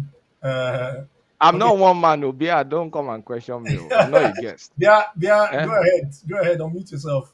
Quickly, you have 1 minute. I'm timing it, by the way. I'm timing. I'm not gonna be long. Okay, 1 minute. Okay. 1 minute. You're being timed. I felt in this place there is a kind of procedure, the way things are supposed to run in Dr. Damages, so that you have to show your face. All right, let me continue with my questions, so I don't waste my minute.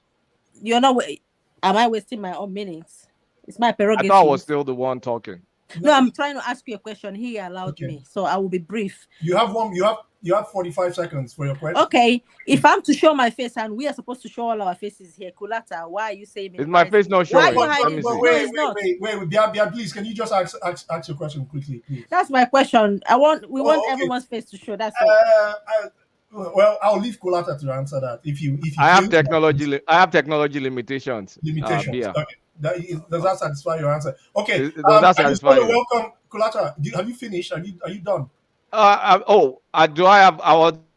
You guys were talking about Chatham House. I wanted to talk about Chatham House, but if I run out of time, that's fine. Okay. I'm giving you 30 more seconds. Can you? No, forget about it. Let's move on. If there's another, okay, Hecho, welcome back. Okay, Hecho, welcome back. You've already said a lot about the other topics. Is there anything you would like to say in 1 minute? Because we need to get to what keeps you up at night. When they keep me up at night? No. Okay. Yeah, let's go. Let's start what keeps you up at night. You can use that opportunity. 1 minute. Go. Now the inhumanity when we don't become as a nation. Okay. Our humanity is dead. That's why we are behaving like even animals themselves. They're not they treat their own like the way we treat ourselves. So make this our head, make we reset them. Okay. Because they call us monkey before. Mm-hmm. Now we don't confirm to them. We say we not just be monkey, we be original monkey. Mm-hmm. So make we wake up. Okay. There's no point of fighting each other. Okay. Because as long as we continue to fight each other, we can never unite and rebuild a new Nigeria for our children. Okay. I'm a social worker. The day a child asked me a question, he was from Liberia. He asked me, "Ma, where are you from?" I'm going to have to stop you, unfortunately. Your time is up. Okay, please. I need to go on. Let me just land that point. Okay. 20 seconds. 20 seconds. All right. He said he was in a group home. He was in trouble, so he was taken from his parents. Mm-hmm. So he asked me, "Where are you from?" I said, "I'm in Nigeria," with all joy. And he asked me, "Why are you so happy that you are in Nigeria?" That got my attention.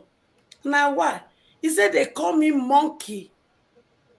Somebody called me monkey in school, that we live on a tree, and I got into fight, and that brought me to a group. All right. Thank you so much, Etro. Martins, welcome. I believe you've been here already. What keeps you up at night? We've started that. Yeah, thank you. Good evening, everyone. Can you hear me? Yeah, I can hear you loud and clear. Can you hear me? Yes, I can hear you. Oh? Hello, Martins. Can you hear me? Can you hear me? Am I the only one? Yes, we can hear you. Yes, we can hear you. Okay. Good evening, everyone. I'm actually happy to be here. I joined live earlier in the day, but before it could get to my time, I had a meeting that I had to attend. But anyway, the issue we are discussing about pertaining the currency issue, I don't think I have much to say about that because this government have actually inflict so much pain and distrust to the people, such that I don't think I can believe that any of their policies can be to the benefit of the people. So for that reason, I don't know. It's at the end of the day, it might be that God have touched their heart to make any policy that will benefit the people. But for me to say anything that they are any of the policies they are making now is to the benefit of the people, I doubt it. But I pray that that happens. That aside, other thing is there is something that always my mind that I don't really understand. That I really need, if there is any way that have the answer here, I will appreciate to get a clarification on that. This issue of anytime P2B set itself to public address or questioning, or any interview, especially in North, people they keep asking him about um, Biafra and insecurity in the southeast. Both the sit at home, like the last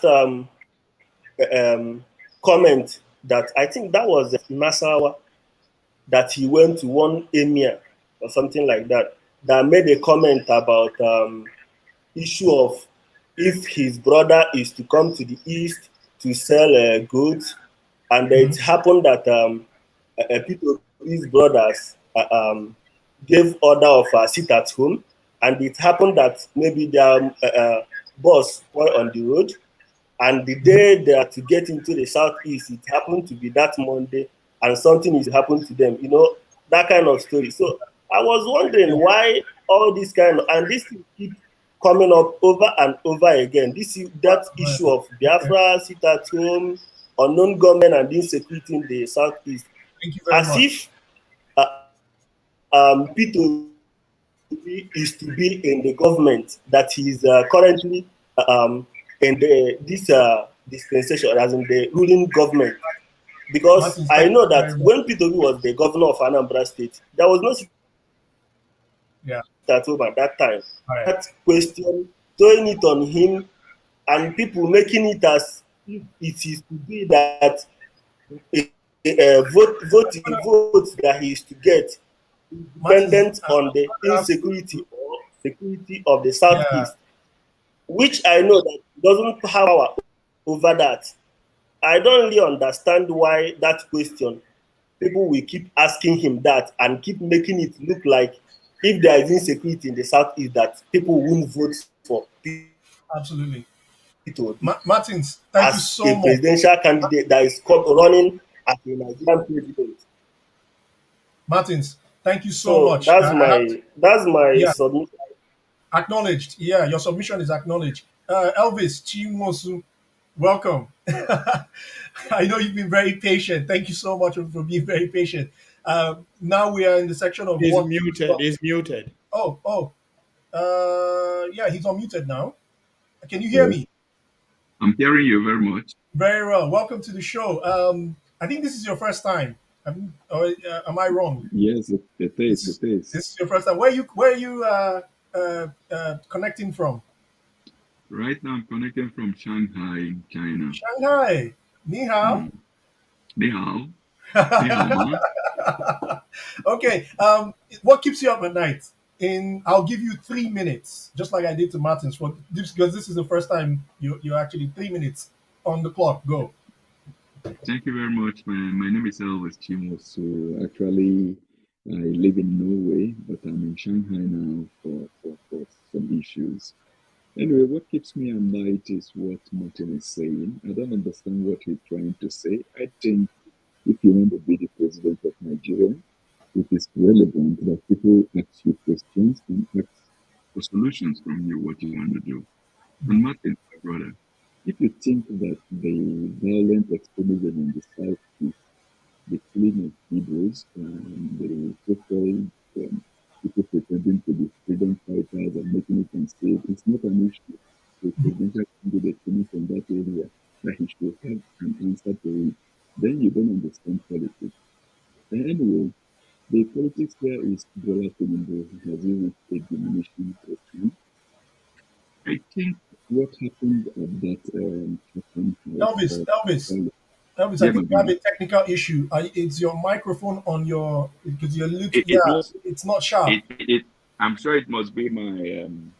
How is it, my? I'm sure It's it better. must be It's my. better. Yeah, it was. There's a lot of Okay. mono over it. Yeah, go ahead. Go ahead. Okay. Is it better now? Yeah, it's better. Yeah, a little bit better. Yes. What I'm saying is that Bola Tinubu's candidacy, since this is the topic, politics of this diminishing point, is that it is an illustration of the state of affairs of the nation. Because after 7 years of total dysfunctionality from APC, and that they brought package somebody like Bola Tinubu, who, like every other person, if the presidential election now is like an interview, imagine going to a job interview and you carry three people with you and say, okay, if they ask you a question, you say other people should answer to you, and we are tolerating it. Then the most painful thing is that even to have respected people come and try to explain it away, that calls for that every Nigerian should actually wake up and see that we prevent that this does not happen again. Because actually, it's going to be a big, big catastrophe if we should allow APC back in government Back again. into government. Yeah. So I think that is my submission. But on the other hand, I feel that P2B also should answer and tell us what he will do, his plans for the Southeast, because this is the area that keeps me awake. I feel very bad as an Igbo man to see the insecurity happening in Igbo land, the radicalism, and that we are now killing ourselves because of nonsense we call Biafra, which I feel does not go well for us as a people. Thank you very much. Yeah, so can I ask you some questions, follow-up questions on what you said? Because I know, your audio wasn't great. So that I'm clear, I'm clear on what I thought you said. And my question goes, have you read Peter Obi's manifesto? Have you taken his time? Because you're kind of saying that, you're alluding to the fact that maybe you're not very clear on what what he plans to do. Have you taken the time to read his manifesto? You're muted. Hold on, let me mute you. I am one of Yep. those who contribute to P2Bs, and I'm a fully obedient. I run a Twitter group called Nigerian for Peace and Justice. Nice. But I feel also we cannot give him a blank check. As a Blank check. journalist, no way. I wrote and supported Buhari, thinking he will bring a change. So I feel that those coming in now to be Nigerian president, actually to represent us at all level, we need to know concretely what they want to do. It is, I like P2B. He wants to unite, secure Nigeria and turn us into a production company. But the issue is that when you go to the north and they do not trust us and they tell you, oh, have you people heard what happened in Enugu yesterday? Actually, this is why I No, joined here. we've discussed it on the show. Yeah. Okay. Yeah. So these are issues we need to be sincere with ourselves and start healing this nation and building trust. And I feel P2B will gain more in the north by making a clear statement of how the people from the north can come to Alibo and feel safe. This is the issue, vice versa. This is what I'm trying to say. I support him. I do everything for him, even in Norway, even in China here. I've secured drones. I've secured body cams to make sure that in my own local government that we're able to secure it. But that does not mean we should not also tax him to be concrete about how to deliver. How many women is he going to have in his cabinet? How many young people will he have there? Let it not be a blank check again. And I think if we start doing that as obedient, we will also win those that are swing voters over to us. We'll also make those in the north trust us and see this as a unity, that we are coming with something very, very concrete. That's what I'm trying to say. No, totally. And this time your audio was way better, so that's what I was trying to get out. Yes, I removed this Bluetooth. You know, Oh, sometimes okay. it's not very nice. Awesome. Thank you so much, Elvis. Kenneth, you know we have a very back and forth relationship on this platform. Yeah, thank you. Would you mind if I go to Ade first? Because I know that That's fine. you hit the nail on the head sometimes. So I That's want fine. to hear what you want to say. Ade, welcome very much. I also feel this is your first time on the platform. Yes, thank you. This is my first time. Can you You're all hear? welcome. Where you connecting from? I'm connecting from Maryland in USA. In the US. So you are in your comfort zone. So everything that we've said today about the Agbado man, everything that we've said today about Simon Ekpa, everything that we've said today about the CBN, what's your take on it? How do you look at this from your comfort zone in Maryland? Yeah, so I want to start by saying that I believe 100% in the candidacy of Peter Obi. And I feel this is another opportunity for Nigeria. We've had so many opportunities with Goodluck Jonathan. The opportunity was wasted. Buhari came, the opportunity has been wasted again. So this is another opportunity for Nigeria. But unfortunately, I am not sure, but I believe there is nothing impossible for God to do, because I know if the people are really suffering and they believe that there is need for a change, they should be able to defend their vote and ignore any money from the politician. But the state governors being in APC and PDP all over the north and even in the east, in the southeast, there is even not a guarantee that there can be huge like that the LP can win every state in the southeast because of the governors there. So there is a lot of work that needs to be done. And in my own small capacity here, I've been reaching out to everybody that I can in Nigeria to kind of convince people to support him. And I hope everyone is doing their own best too. And I just also want to comment on the IPOB, the Biafra agitation. I believe that everybody has a right to agitate, but I feel like there is a lot of opportunity to focus on demanding good governance from the South, from the Biafra governors. Like if we focus our energy on our state government and demand accountability and good governance, if the whole of Biafra turn to a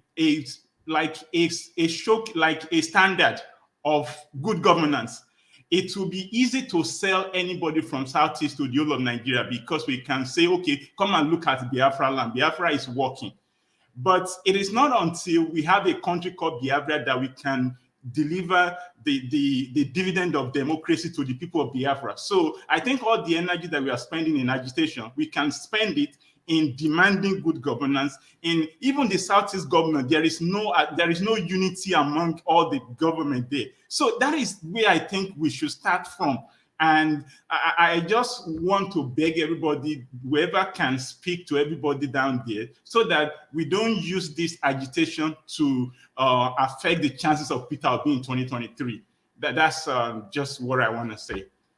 Oh man, I still have 20 seconds for you. Thank you so much for using your time so equitably. Does anybody have a question for Ade or a rebuttal? Else, I'll just go to Val. Can I please? Yes, I still have my own what keeps me up, but I just want to chip in something towards what Mr. Ade and Mr. Elvis said. So when it comes to let me address Mr. Ade first. When it comes to employing the Biafrans to go after their state governors to demand for good governance, I think we've been doing that, but we are being faced with armed police and army whenever we demand such. So they are surrounded with police and armies. So we are being shut down each time we ask for this. I don't want to say anything against Peter Obi, but this is it. we can't even talk in the southeast. You talk, you'll be arrested. You'll be imprisoned. You'll be labeled all manner of allegations and called and referred to as a criminal. So they are using the police might from the federal government, the soldiers, the armies from the federal government to shut us down, and that is why some of us resorted to waging war against them in the name of Biafra. Now, concerning Obi's questioning of Obi, I think Mr. Martin said that he doesn't know why Obi should be questioned whenever he go to the north for campaign. Yeah, I agree with Mr. Evans. Obi should be questioned, and Obi should be able to tell us how he's going to secure the southeast and other part of Nigeria. But this is it. Obi has been saying that he's been very clear and concrete with his response. He stated that he is going to dialogue with all agitating groups.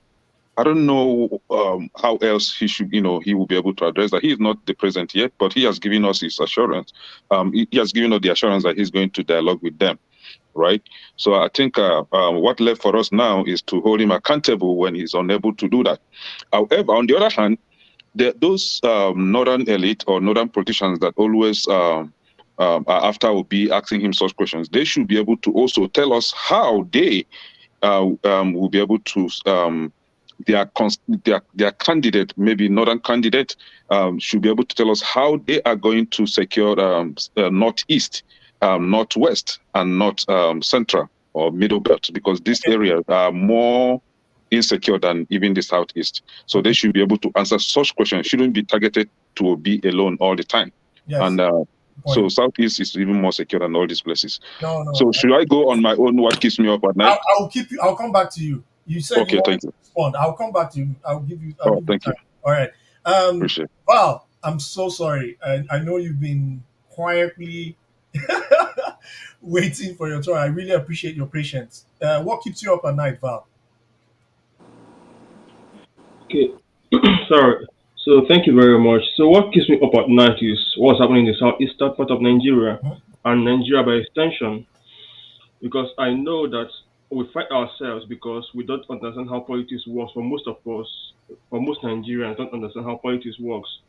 And I listen to this program whenever I have the opportunity to anyway.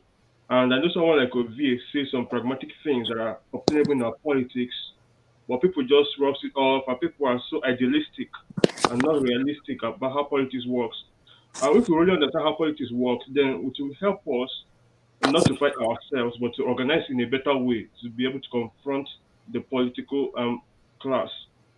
So I hope that we'll be interested in learning politics, so that we'll stop killing ourselves, stop fighting ourselves, and stop forming organizations that are counterproductive to our collective good. So that's actually what keeps me up at night. I want peace. I want proper education and understanding, and a better Nigeria. Okay. Thank you. Awesome. Thank you very much for being succinct. Proudly Bia, what keeps you up at night? You have a minute. What keeps me up at night? Yes. Is womanhood. Okay. Which is worldwide. It goes just beyond Nigeria, because I believe that every woman, every child born as a woman today should be given opportunity. Not that they not like you have to give it on a platter of gold, but be treated not in an inhuman way worldwide. For me now, sometimes I feel that at some point it will be a crime to be a woman, and there's nothing wrong in me saying confidently that I'm a woman. And for the unborn women to come in the future, what is there for them in the world of hostility? Not just what is happening in Southeast. Even in Southeast and in Nigeria, women suffer more than men. No one is saying that all the rapes that are happening, all the abuses, there is no hope for a woman child born in Africa, in Nigeria. And then worldwide, even here in the West, it seems as if women have opportunity, but there are always inequalities. When I went to school, there is always inequalities. I'm not fighting for women's rights, but at least some human beings be humane. All right, Thank you. excellent. Thank you. Yeah, you're thank you for being succinct. I support the sister. I support the sister. Excellent. I support you. Actually, we need to do more about gender-based violence. Actually, it's an issue I work with too. So anything that promotes women, especially in politics, we see it. We should demand that we elect more women into politics, so that we can able to enhance their qualities. Having said that, I want also to remind you that when it comes to progress, most Nigerian women have made their mark internationally. Yep. The deputy, the deputy leader of United Nations is a woman. She's a Nigerian.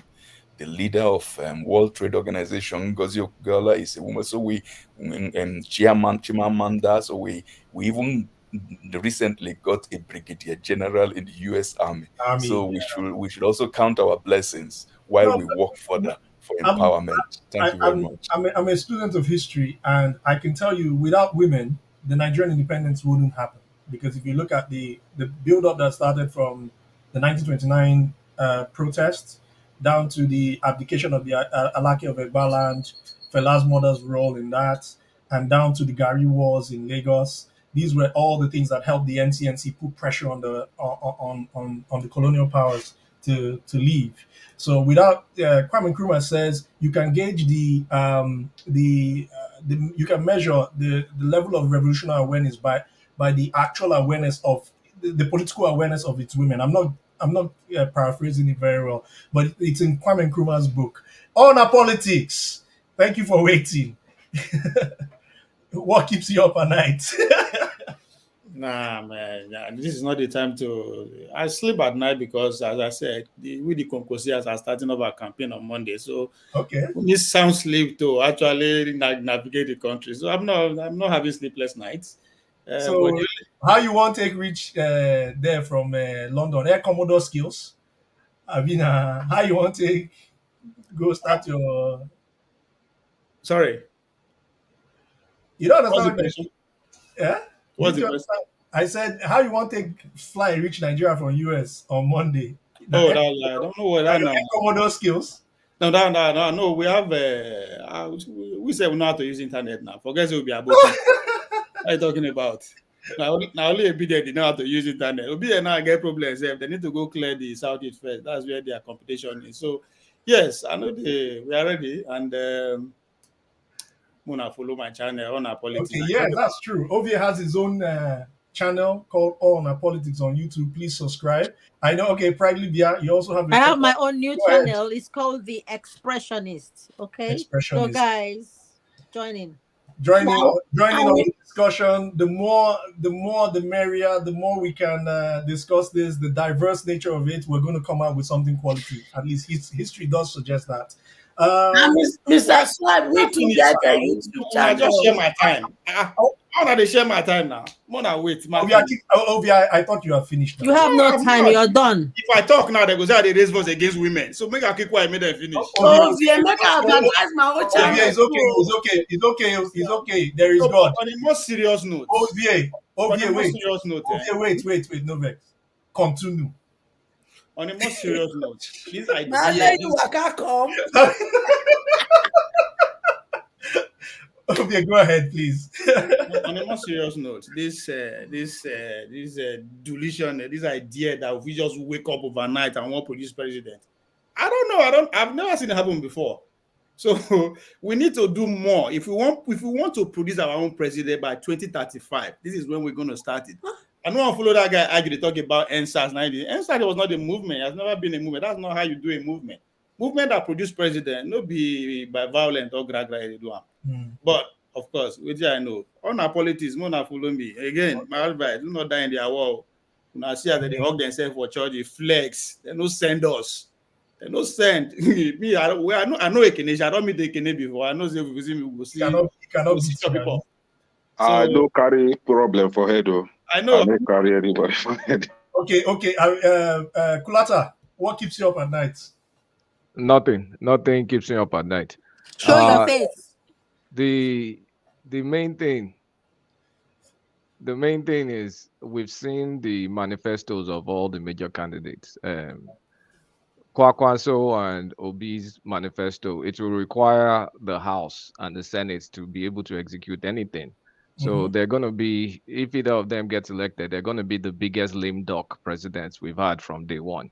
And the two elderly ones, you have to pray they don't die in office. So it doesn't keep me up at night, but it's just things for you guys to consider. I have a question for you though.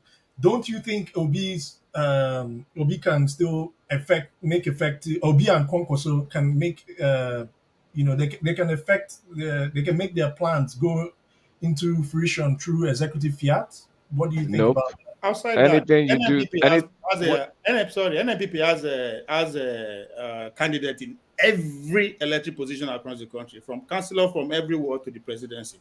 Okay, all right. We may not just come to the National Assembly empty-handed. Okay, the question was for Kulata. Calm down. When Obi came in as the governor, he came through ABGA, and there was no ABGA state of House of Assembly members in the House. They were all PDP, but Obi was able to navigate through them all. So the thing is, when you have a good policy that the people embrace, nobody is going to stop you, not even the House. This is a policy that will benefit both the members of the House and the masses. So they are not that stupid as we are seeing them. They are not that dumb. They are human beings. They have heart. Most of them have kids. They have children. They have wives. They have relatives. So where you come to their house and your wife is embracing what Obi is saying, your children, they are all embracing it. You must have to succumb to that and have it. Have him have his way. Okay, can I? So I need to mute you now so I can go to Kulata. All right, Kulata, go ahead. Yeah, I don't know why people are comparing an homogeneous space into an heterogeneous space. Everybody will get to learn civics 101 by February next year, God willing. The federal government doesn't work like a state government of the same people, the same religion, the same everything. We're talking about diversity in as much as you can imagine diversity. So anyway, talk to you guys later. It is just in 70 days. We see all this. Anyways, let the best man win. Augustine, welcome back. We're doing. Oh, sorry, wait, Augustine. I almost Pastor has been preparing his sermon since with the fire from above. So let me, please, Augustine, please don't be annoyed. Jonaba, I'm so sorry. I didn't mean to say. No, it's okay. Go ahead. I'll come after Jonaba. I'll come to Augustine. No problem. We are in this together, so right. No cause for alarm. Nothing really keeps me up at night when it comes to Nigerian politics and all that is going on. What keeps me up at night when I see some of my brothers and sisters play into the hands of politicians and think that take it personal. State government is not the federal government, and if you compare it that way, it's not gonna. It make my heart beat. We are in the Western world, and the Western world is like we have something to learn. No nation is a perfect nation, just like no individual. But I'll continue to watch history and look at the history, and I see my brothers and sisters. I can't wait for February to come and go, so we all can reconcile and hug each other again, and the ordinary Nigerian can live their life. But I'm so sorry for some of my brothers. If you ever believe that Obi is going to win the presidency, I don't want to say the word I want. I want to be pastor today, so maybe tomorrow after Sunday service, I'll be something else. Thank you. It always seems impossible until it's done. Until it's done. Okay, good. All right, Augustine. Now, what keeps you up at night? What keeps me up at night is when I know that we have a common enemy, but we are scattering ourselves from different directions. Okay. That's just what keeps me up at night. If I hear people talk all the time, I always want to say something. I don't like seeing things from my eyes. Everything to my eyes is good. No. Sometimes some things I can do are also bad. So it doesn't mean because I did it is correct. So that's just one thing I always want to say. When I see people fighting for different directions, I'll just keep on laughing. And there's one thing I wanted to chip in the other person's say. Buhari has sometimes used his executive powers in this present dispensation. Why do you feel that Obi cannot use his executive powers as well? And going through, there was one time somebody said Obi is alone. Now, Somebody says from the manifesto he needs the House to do something, we still criticize. So I don't see why there are things that cannot be done. I always believe one thing, and I want to speak on, maybe let me just try to run very fast because I know it's just a few minutes. I would like to really speak on this. I don't always buy to that thing that it can never be done, it cannot be done. I know somebody very well. When he was in a state school, he did his undergraduate. He blasted first class. They say it was a state school, go to federal. He went to federal in the masters, blasted first class. They say you are a local champion. He went abroad to the United States. In the class, he's a black person, blast the highest grade. Now I say, why would they talk waiting because he won't just talk? Obi can still go there with no member in the house. Do the right thing. And those who are corrupt in the house will not fight you. Now, when they do the wrong thing, they go to fight you. If you thief your money, Ogami, I go thief my own. But if you no thief, they no go tell you anything. Because once you tell the people that look, see what is happening, they will know that they will be on fire. So if he does the right thing, it will be difficult to beat him. It will be very difficult. And they will pass that bill that he sends to them by force because he has nothing to hide. Okay, Augustine, thank you so much. Good thing is that as soon as Obi wins, a lot of them will cross carpet. The time I owe you, this is it. Okay, let's be very clear. Oh, right, go. Okay. 1 minute. Okay, this is it, right? We are talking about Tinubu as you know, what keeps me up at night, right? Mm-hmm. Is the fact that some Nigerians are still queuing behind somebody like Tinubu. As feeble as he is, you see a young youth, educated youth, campaigning for him, and that keeps me wondering, where is our brain now? The fact that more than 60 million Nigerians are having a mental issue, does it mean that you found the number in most of the young youth? You know, I thought when you are getting old, that is when your mental ability will begin to decline. But that is not madness anyway. But I don't know why most Nigerian youths are making me to believe that they are among that a good number of them are among the 60 million that are having mental problem. But this is it.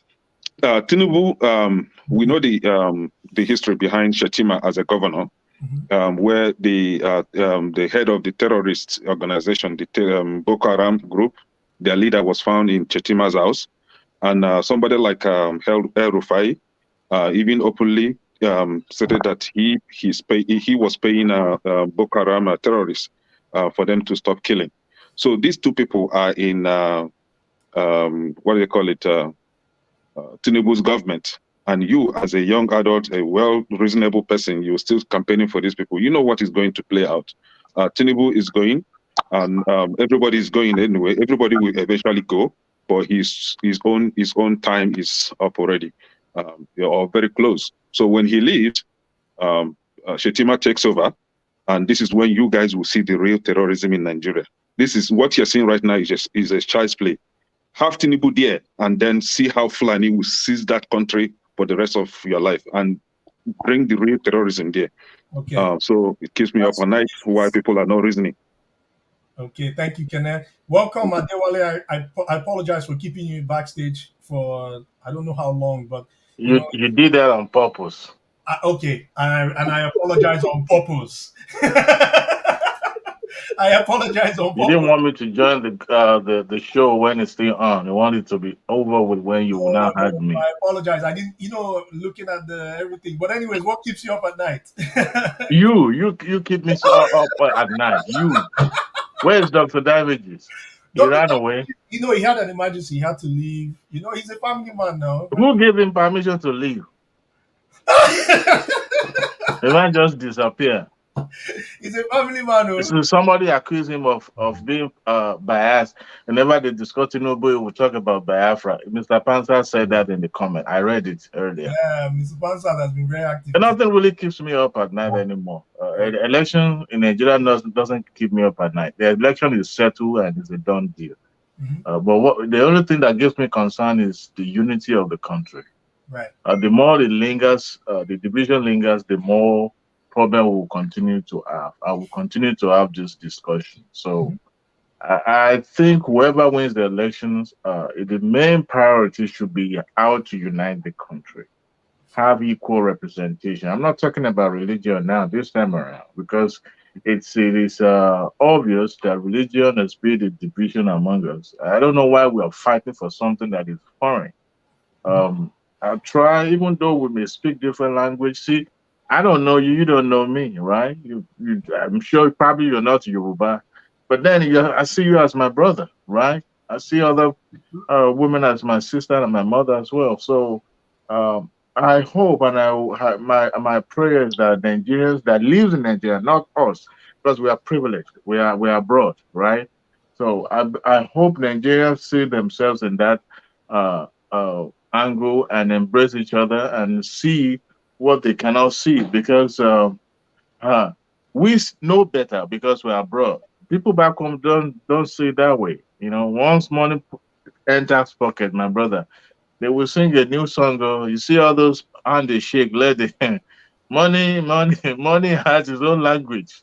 Okay, you can imagine a state that is known to be a fountain of knowledge. At the end of the day, when money change hands, they elected somebody that well, I don't want to go further. Anyway, a nice journey, you guys. Nothing keeps me up. It's just that we should do more to foster more unity in our midst. That's it. Thank you. Okay. Hey, Dozier, welcome. What keeps you up at night? You have 3 minutes. So yeah. Yeah, good evening, everyone. Yeah. What keeps me up at night is that it's not about politics and it's not about Nigerian election. It's not about mainly religion, but it's about the way we black people reason things and the way we understand things. There are two ways of life: theory and practical. Black people will choose theory and we did not choose practical. But in the Western world where we all live, I believe almost all of us here live in Western world. Western world, they believe in practical. That is the reason why when you go to Africa, every African nation, I've traveled to 17 African countries and I've traveled to 13 European countries. I live in London, so I see how things goes over there. So when you go see in the Western world, even in part of Asian countries, it's all about practical. That is the reason why when it comes to African people, when I talk about Africa, the reason why I'm saying this, I'm a Pan-Africanist in a way. So when I talk about Africa, I'm not talking about Africa. I'm talking about black people, wherever you find yourself. All the so-called Caribbean countries, they're all black. They're all African. So the way we do things is very wrong. You come to in terms of politics, everybody is speaking English, speaking English, speaking English. But practicalizing those things that you are talking about, none of them is able to do so. And that is the reason why black people were all lacking behind. In every aspect, we are behind. Black people believe in whatever that is created for them, without asking question of who created it. I said this last time I was here on this show. I said the same thing. Kene, you were here that day. Yeah. H.O. was here. We believe, we don't ask questions. Adewolu that just, I think he's gone now. Adewolu mentioned, he made a comment, said that he doesn't know why we are fighting for foreign, something about foreign, which is something that's not meant for us. But he forgot that Nigeria that he's fighting for is also foreign. Somebody created it. It's not God did not create Nigeria. Human being created it. Whatever, anything that we know the history, how that thing was formed or how the thing came into existence was not made by God. Human created it. That's human ideology. So we need to change the way we do things in the way that When we say something, we should be able to ask questions. Today, I so much regret what is happening around us as black people. And that is the reason why I give our forefathers so much credit than us. I prefer our forefathers than we living today. The reason why I'm saying this is because when the white man came to us, our forefathers, none of them speaks English. But for them to have that courage, the sense of realizing that these people that came into their land, is which is a threat to them. That was the reason why they began to fight. Which means if we today, if we were our forefathers, we were not, we wouldn't even be able to realize the threat. We will not be able to recognize that the presence of those foreigners were threats to us. Because today we have opportunity to speak English.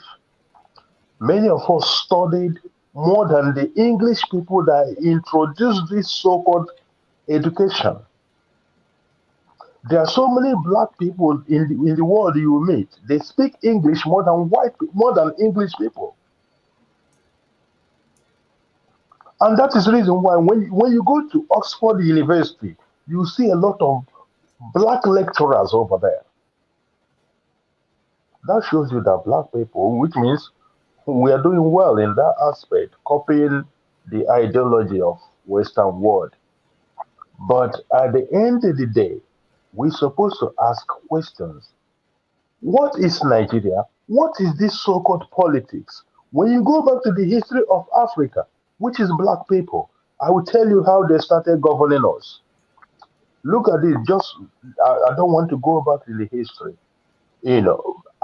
I was a security supervisor in British Museum for 4 years and 8 months. I read a lot in there. So, look at the way these people govern us. During olden days, it was kingship. During the kingship, do you know what happened? The oldest kingdom on the planet Earth was the kingdom of Pharaoh of Egypt. What happened? That kingdom was brought down in order to promote the kingdom for the Western world to be promoted.